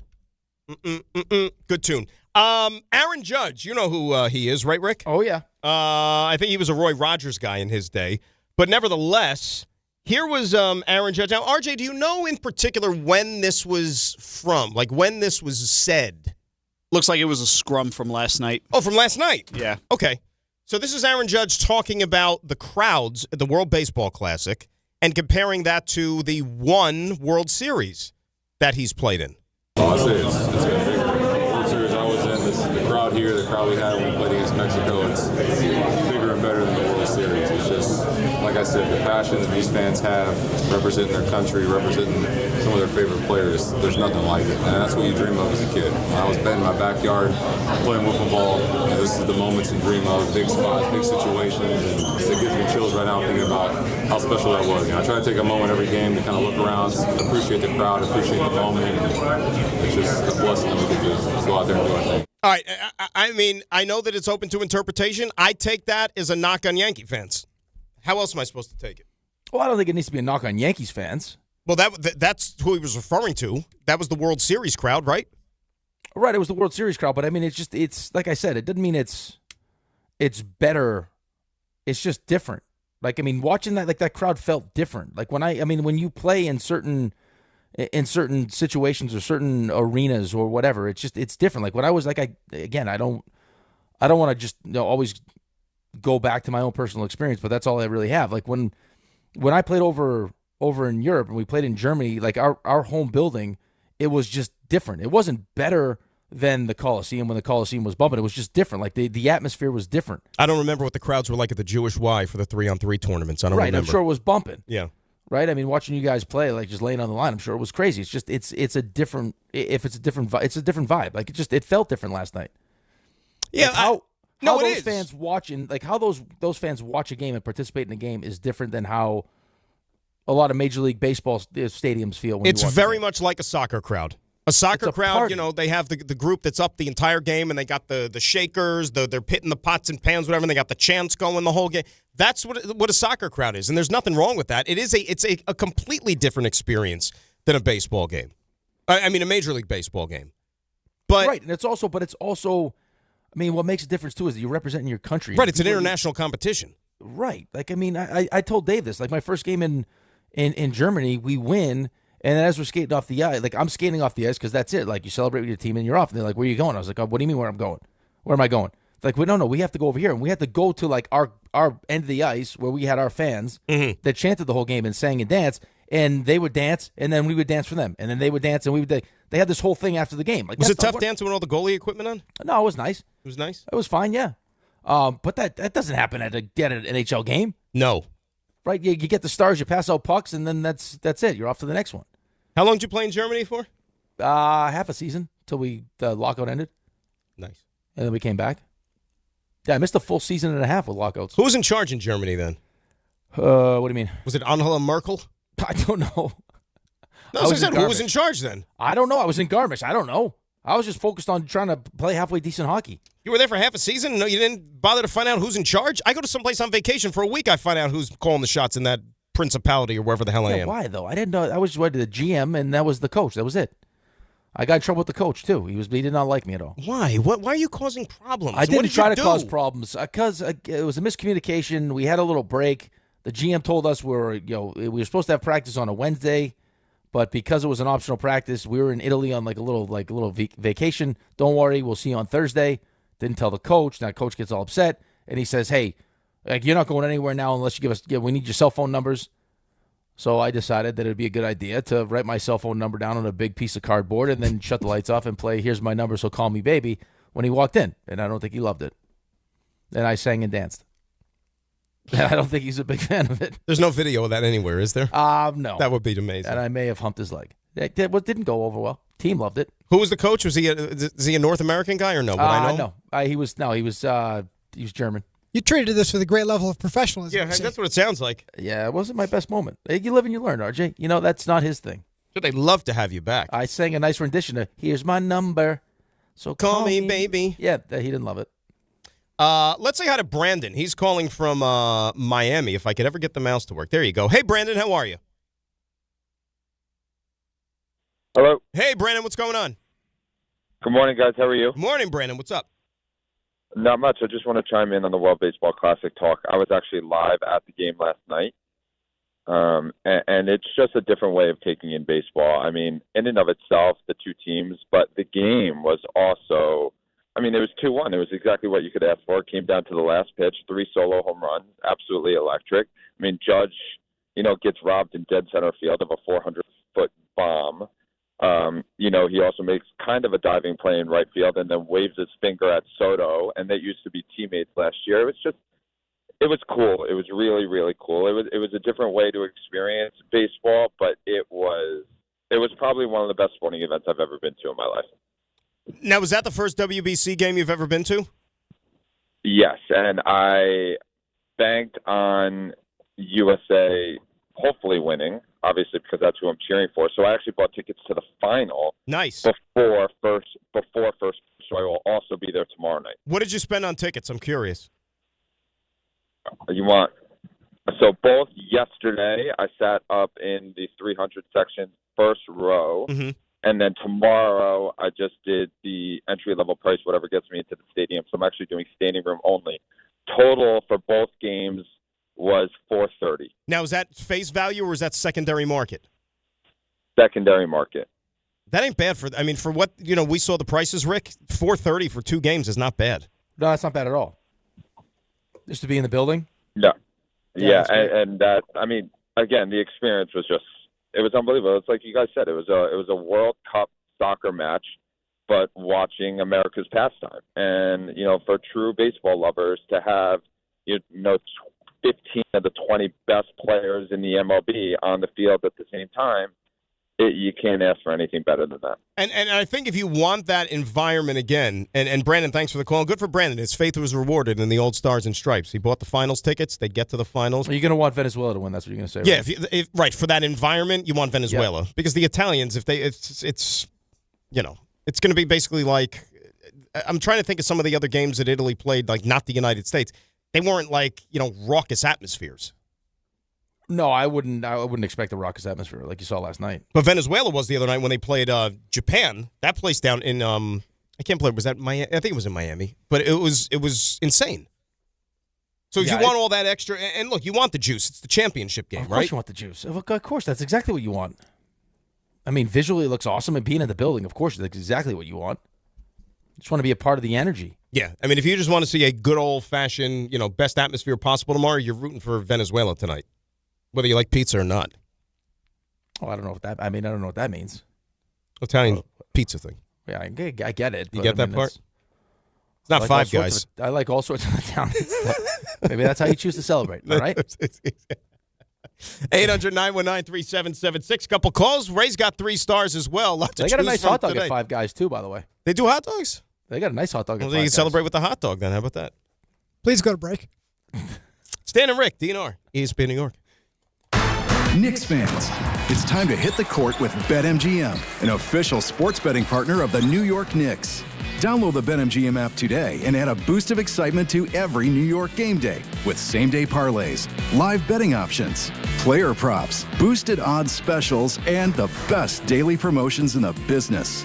With the BetMGM app at your fingertips, you can experience the excitement of betting on your favorite players and get in on all the blue and orange action as your New York Knicks drive the lane. Find out why basketball fans love BetMGM, an official sports betting partner of the New York Knicks. BetMGM. Make it legendary. BetMGM and GameSense remind you to play responsibly. See BetMGM.com for terms. 21 years of age or older to wager and physically present in New York and New Jersey only. Subject to eligibility requirements. Gambling problem in New York? Call 877-8-HOPE-NY or text HOPE-NY 467-369. For New Jersey, call 1-800-GAMBLER.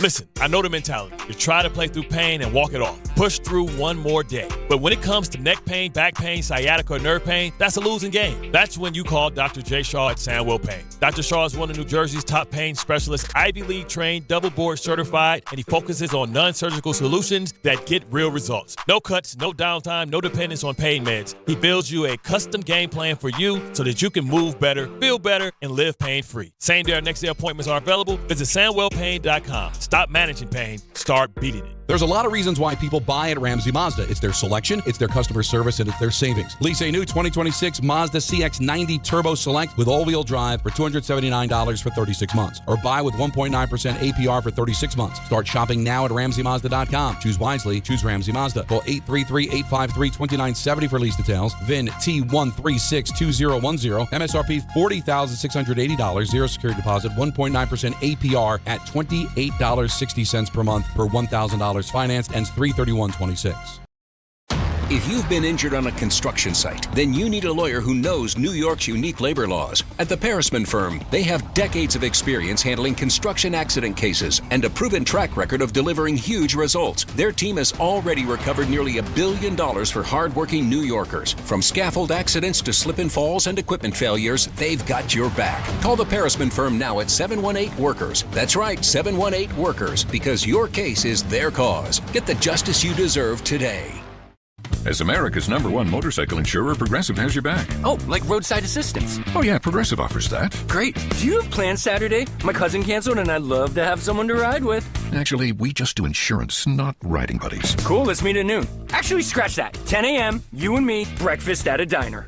To be clear, Progressive has your back for insurance only. So get a quote and see if you can save. Okay, so if you beat me there, get me the Lumberjack Special. We can share.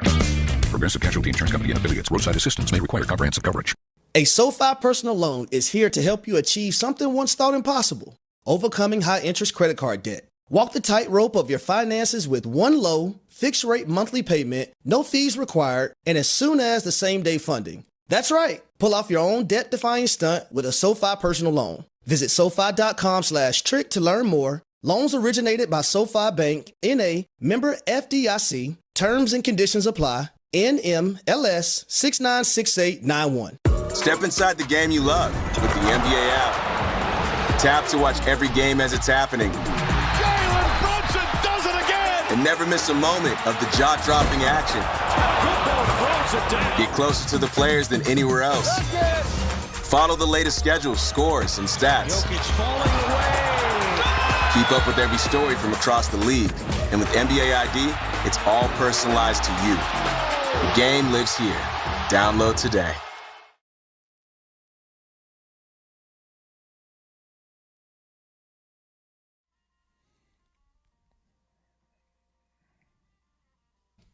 All right, it's game time, brought to you by Tullamore Irish Whiskey, because when it's game time, it is Tully time. 7 p.m., Rangers host the Kings. Our coverage begins at 6:30 right here on ESPN New York. You also got the Devils welcoming in the Bruins to the Rock. 7:30, Nets hosting the Blazers. NBA action, it's fantastic. That's Game Time, brought to you by Tullamore Dew, the original triple distilled, triple blended, and triple cask matured Irish whiskey. Be sure to grab a Tullamore Dew or try the new Tullamore Dew Honey during today's action. Glasses up to enjoying Tullamore Dew responsibly. Let's get a couple more calls in here. Rick, and say hi to Benjamin in Manhattan, who is up next here on DNR. Hello, Benjamin. How are you? I'm doing well, guys. How you doing? Let's go up, Ben. All right, first time caller, long time listener. Thanks for having me on. I have a not sports related question for Rick. Actually. Okay. All right. So, Rick and Dan, feel free to chime in here too. For context, I'm a 29-year-old single bachelor living up in New York City, and my buddies and I are always wondering where's the best place to meet not only attractive but like high quality and high value type ladies. Cool. You mean that isn't a courtesy service, you're saying? What does that mean, a courtesy service? I was trying to clean up the lingo, but you get where I'm coming. I think he's looking for more like a future girlfriend. Were you or trying wife. to say that those aren't classy individuals? I don't think he's looking for like a pretty woman situation where he finds an escort that he's going to marry. No, I think he's talking about like, I mean, find my girlfriend. I mean, maybe go to like a nice Pilates class. That's nice. How flexible are you? That doesn't have to be. You don't have to be Not flexible. that flexible. Well, if you listen to Rick, I mean, I'd say go 5 guys. Any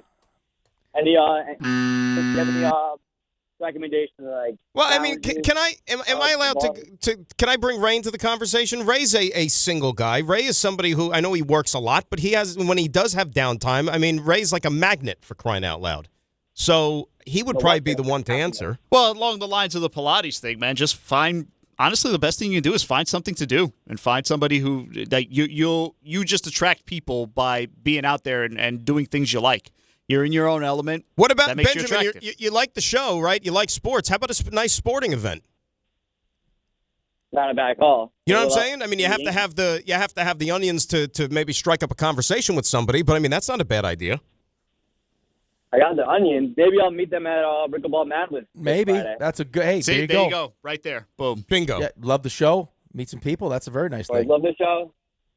Thanks. I like it. I'll back next season my results. Take care. Keep us posted, Ben. I'm curious to see how this plays out, but good luck with that, though. I mean, 29 years old, 29, dude, you're in like the prime of your life. Right. You know what I'm saying? I think it's. I think. Right. Yeah, I mean, dating's not easy these days, though, Dano. No, I think it's more easy because a lot of people now do this stuff online. No. The problem is dating apps are tough. It's too easy, and that's made it hard because everybody's too selective. They think they've got better options. See, I never had to veer into the online part of it because I was already like snatched up by then. So it was that was pre-internet. You got snatched right up, huh? Yeah, there was a snatching. Quite the catch you are, dude. It's been a long time. Yeah, I mean, how long have you been married for? Long time. What does that mean? What is this? Is going to be RJ asked me. Is there a number like 16 years? 16. Wow. Yeah, good for you. It's a good number. Yeah. You guys just hit it, right? No, in the summer, July. In the summer. How long did you guys date before you got married? Almost like 5-6 years. Wow. Yeah. That's what I'm saying. It's been a long time. Over 20 years, yeah. you guys. There wasn't even really like an internet yet. I mean, at least not with the apps and everything. Well, you knew. I guess. Yeah. I mean, how dare you suggest that he was looking for Well, look, to each his own. I mean, some people decide, they have disposable income and they decide to, kind of make things a little bit easier on themselves. I don't think that's what he was asking, though. Well, he might have been. I can't get in his head. I'm here to offer suggestions. Some people like going that route. I mean, is it that off course? I mean, maybe my one suggestion would be like, hey, don't throw out the phrase, I'm looking for high-quality women. He said that, didn't he? Don't throw that out there. So when he said that... You know what he meant, but that's just one of those things you don't verbalize. Don't do that. Rick, if he went there, then it was par for the course. He's looking for like marriage. He's looking for like dating marriage material is what he meant. I thought he's looking for married women. If you're looking for married women, that's a different story altogether. I'm going to break up a household. But when you're introducing yourself to a woman, don't use that term. Word of advice. High quality. I'm looking for a high quality. No, don't do that. Hi, I'm Raymond. I'm looking for high quality women. Don't do that. That gentleman needs you to take him under your wing, right? You got to show him the ways. Yeah, talking about like their produce. I think that was a cry for help. He's like, Raymond, show me some things. Well, I don't know. It looked like he was seeking the help from Rick. Since Ray has all the Well, he did mention Rick first. He did mention. He's like, Rick, I got a question for you. He's like, Dan, you could chime in too. Maybe I met my wife on a blind date. Let's be clear. He was here to get the opinion of one person. Right. And it wasn't me I don't even know or if I'm the Dan or person to ask, though. RJ. I met my wife on a blind date. Oh, I was gonna say that felt like a trap. Hey, married guy for a long time. Where can I meet single ladies? You know what? That's a good job by you. That's a good job. You should have told him. He's like, get yourself fixed up on a blind date. It worked for me. What was his name? RJ? Benjamin, I think. I mean, what was it really? Yeah, maybe Right, you can hear him in the background. Right. He's like, Cassie, did I ask that question right? If we weren't so close to the end of the show, that would probably be a qualifier for 3 stars right there. That's a definite plays of the week. It'll come back in plays of the week, though. It definitely will. It's a strong Benjamin, I wish you the best plays of luck, of the week buddy. candidate. I wish you the best of luck, buddy. But just stay away from that phrase, please. Maybe on Friday it all happens. Pickleball madness. Did he say he did? Did he say he did the internet stuff or no? Like the apps and I don't know. I don't know. We'll try to set him up on Friday. We'll try to set him up. Go to work. I'll tell you what we're going to do. We're going to be back tomorrow, and we're going to find out who the USA is going to be playing in the World Baseball Classic Championship. I had fun today. I hope you had fun. I did too. I got some Jets questions for you tomorrow. You and we're going to talk. We're going to have Mel Kiper Jr. on too tomorrow. How about that? Baby, he's going to have another mock draft. This is like number 5. Wow. Maybe. I don't know. I've lost count. There's so many. There's probably going to be 5 more.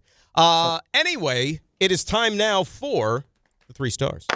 Today's 3 stars. Number 3. It's always good when the callers can contribute, and we'll start with Shooter because he forgot the St. Patrick's Day holiday. I'm actually going to go to the Knicks game tomorrow during St. Patty's Day with my daughter. I didn't realize it was St. Patty's Day, of course. Yeah, they always change that day every year. It falls on a different day other than the 17th. Quick on the draw with that one. And then there's Joe, who's doing callbacks to a great movie, The Program. And then that movie, The Program, would watch that movie before middle school and high school football games, and then we actually tried to do the whole lay down in the middle of the highway. Wouldn't recommend that. No, not a smart idea. They took that scene out of the movie because morons were actually trying it in real life. And here's Joe. And here's Joe. Number 2. Oh, it's another day in the studio, another day with malfunctioning equipment. There goes the camera work again. We had a guy. I played. What's happening to the camera? It's out of control. The camera's out of control. Rick's got a comparison for it. It's like Jules' teeth. Have you ever seen Jules' teeth before? Who? I don't know what Jewel, that is. the singer Jewel. Oh, yeah. Can't say I've ever paid attention to Jules' teeth before. What camera's all messed up? That's camera yours. is This one? on the fritz. Do you not yeah. have it on in there? Yeah, the camera does not love Well, what are you doing? Get back in your chair. What are you doing? Get back in your chair. This guy gets out of his seat. What did you pay attention to Jules about Jewel other than her teeth? This guy wanders the studio. He's trying to hand fix it. It's the wrong one. That's the wrong one. You're not. That's the wrong one. He can't be. He can't be contained. I had to turn the mic off in there so he can hear us. He's like a wild animal. He's uncaged. He's like I don't even see him now. Where'd he go? He's gone. Just move over to your right a little bit.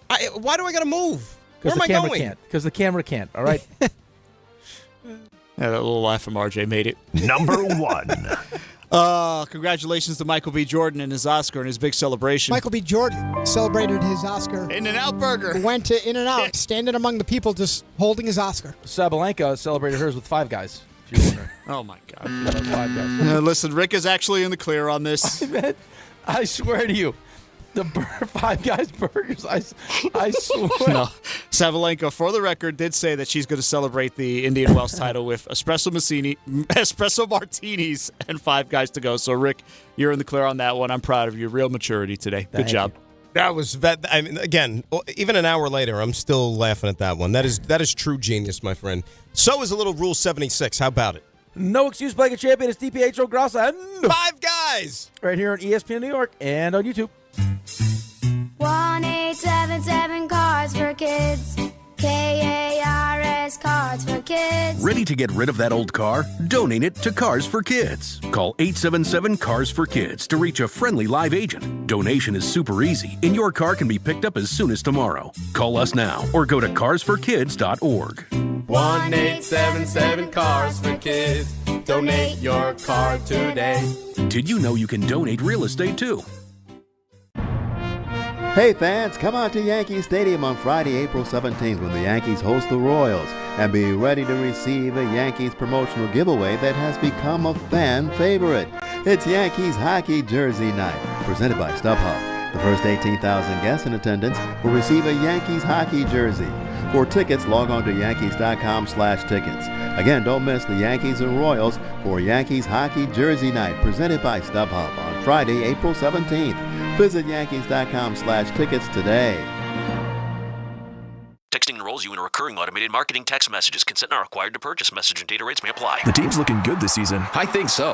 Man, I miss playing football. Ever since I turned 40, I just can't find that fire I used to have. Think it could be lower testosterone? What do you mean? I was feeling the same way. After 40, the body has less testosterone, and men lose their edge. That's why